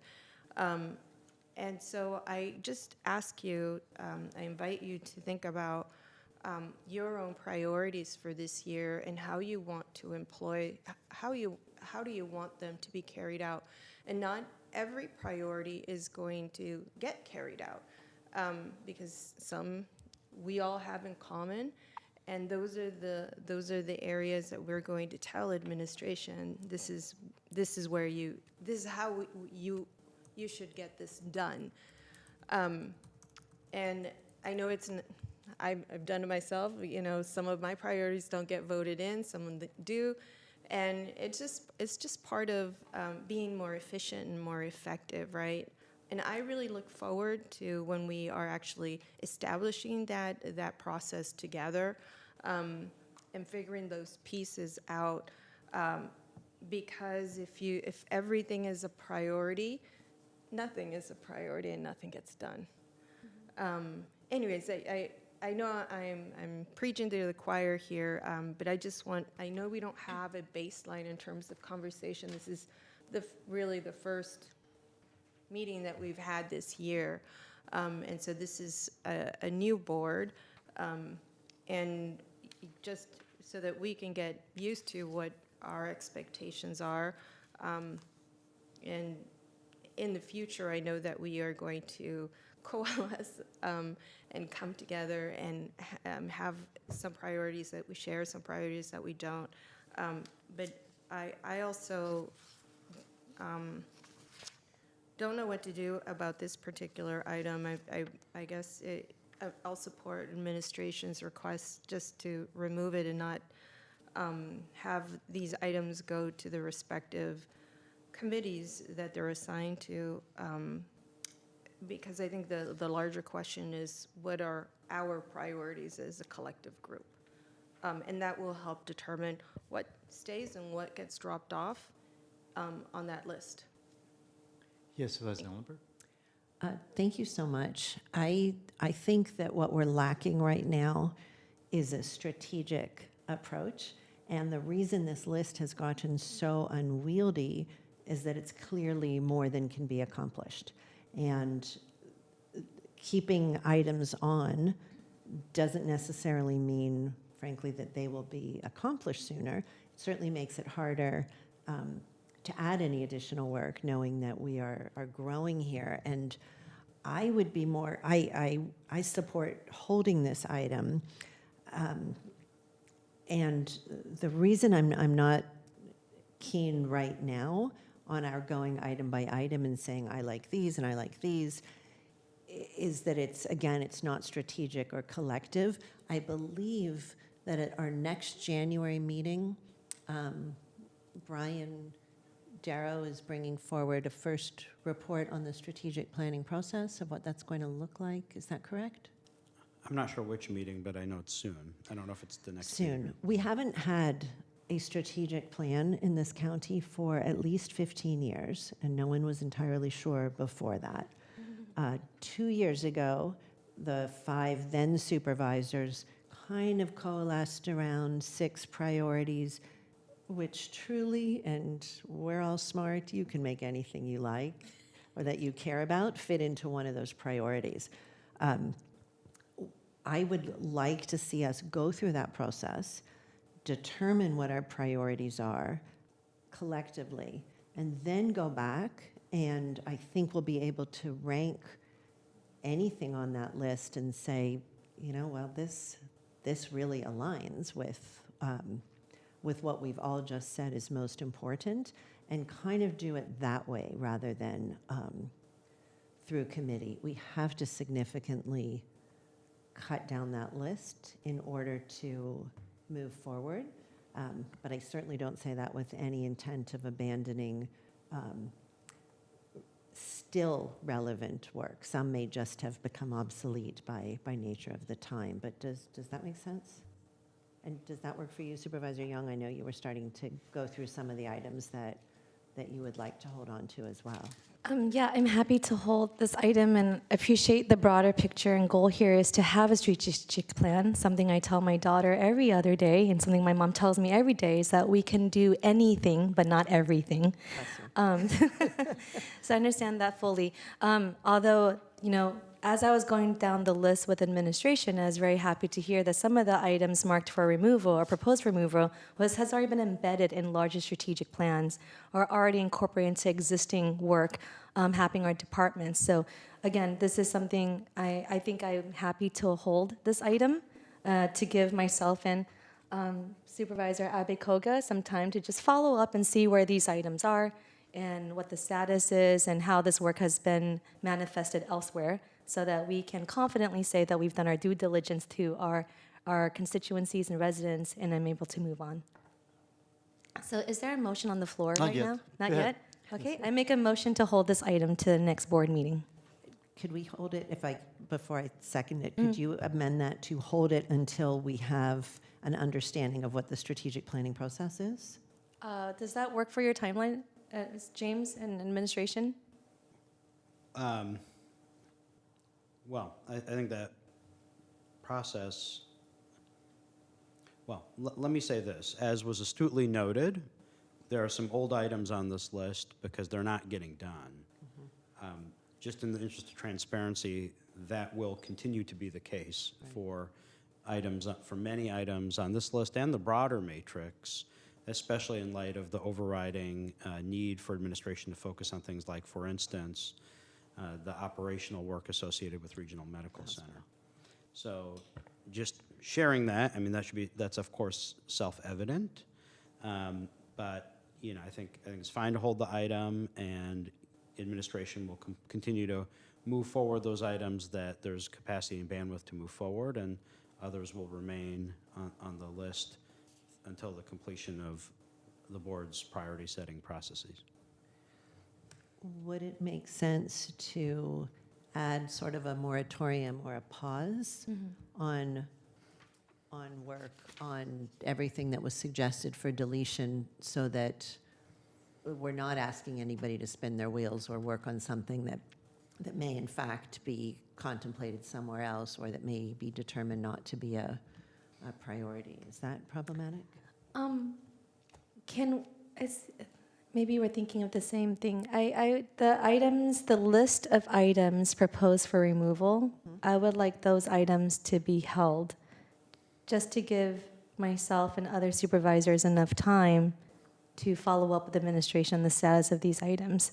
The holding can include a pause on the work Yes, until we so- make a determination. Yeah, if that's necessary. Yes, absolutely. Pause on the work until we determine its final removal.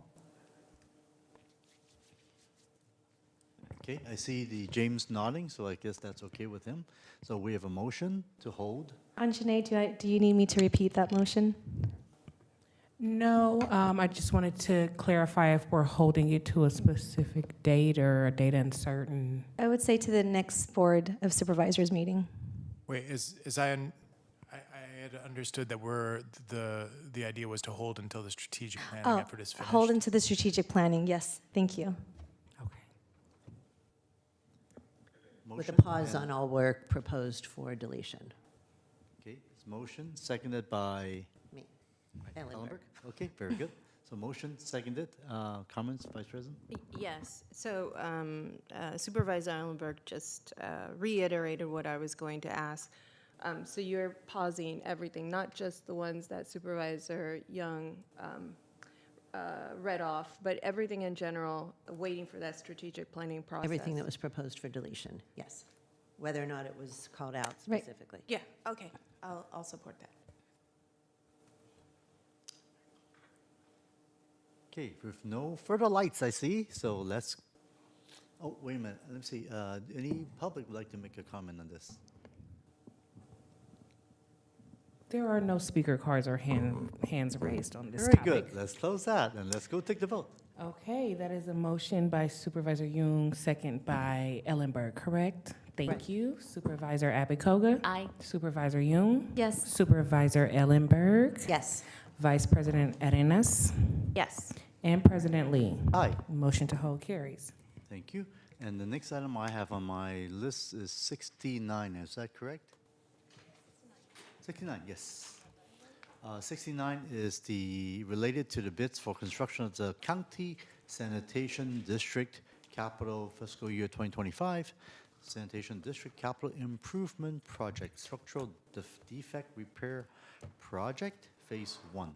And I believe this was pulled by Supervisor Young. Yes, Yes. I'm just gonna flip to that section of my binder and get my notes.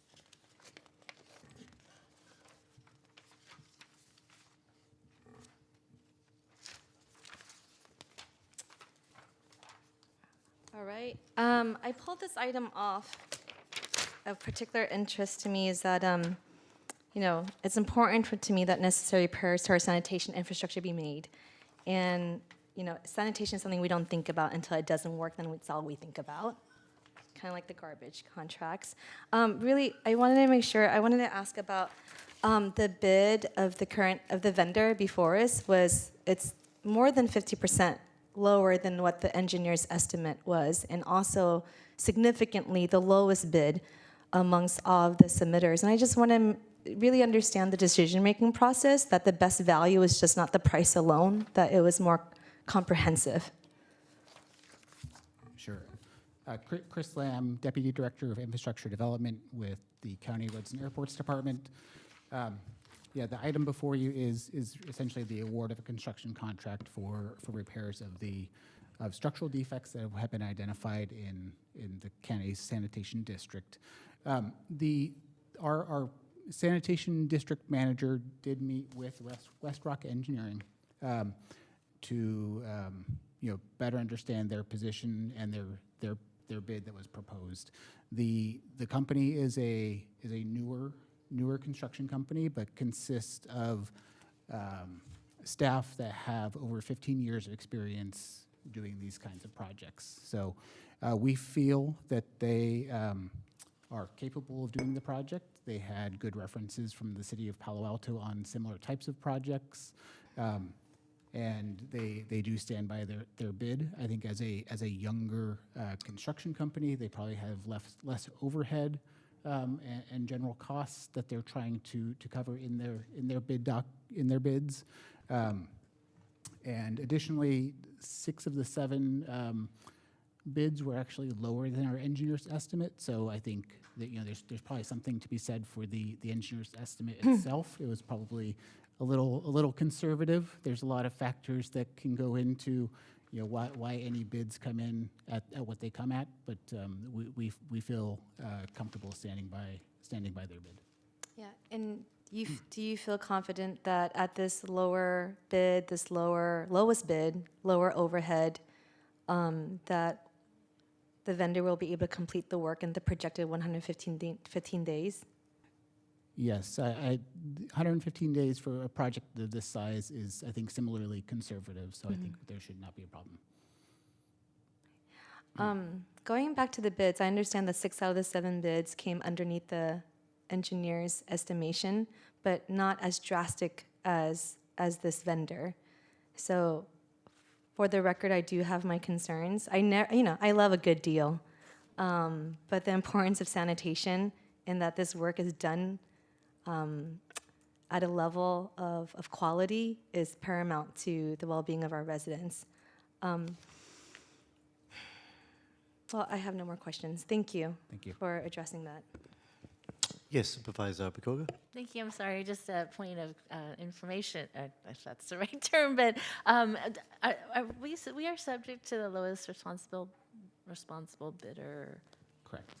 So unless there's they didn't meet the requirements, we would have to award this to this contractor, correct? Right. All right. Thank you so much. Yes, Vice President? Thank you. I'm interested in learning a little bit more, and it doesn't have to be today. It could be an off-agenda report. I'd like to know how the engineers estimate, and how do they create that baseline, right? And I don't know if this is something that's typically happening in other contracts, but I think it would be good for us to maybe learn. And obviously, one contract is going to be really different from another, depending on the specialty and what it entails. But if you could, in an off-agenda report, and if you could please add that to the motion. Supervisor Young, you have a motion? No, I don't have a motion on the Okay, floor. so I'm going to make a motion to approve the bid and, or a staff recommendation on item 69, and then ask for an off-agenda report further explaining how the engineer's report or the engineer's estimate was developed, just for further understanding. Yeah, that's it. Thank you. Yeah, I'll second that, but also add to in this off-agenda report back, just also all the considerations that was also weighed alongside price, the experience and expertise that you referenced there, just that we have all that before us. Sure. Thank you. Great, motion and seconded. Let's see, do we have anybody in the public who would like to speak on this? No public speakers. Go ahead and close the public comments. Vice President, any further comments? Sorry. All right, if none, Are we voting? okay, I think we are ready to vote, right? Yes, everybody? Okay, let's do it. Supervisor Abacoga? Aye. Supervisor Young? Yes. Supervisor Ellenberg? Yes. Vice President Arenas? Yes. And President Lee? Aye. Motion passes. That was your last item. Yes, being the last item on today's agenda, the next regularly scheduled meeting will be held on Tuesday, January 28th at 9:30 a.m. And I just want to let the record show that it is 3:19 p.m. and this meeting is now adjourned. Thank you very much. Well done. Thank you. And as I said earlier, I was trying to be a consensus builder, and today we've been getting unanimity in practically every vote. So thank you.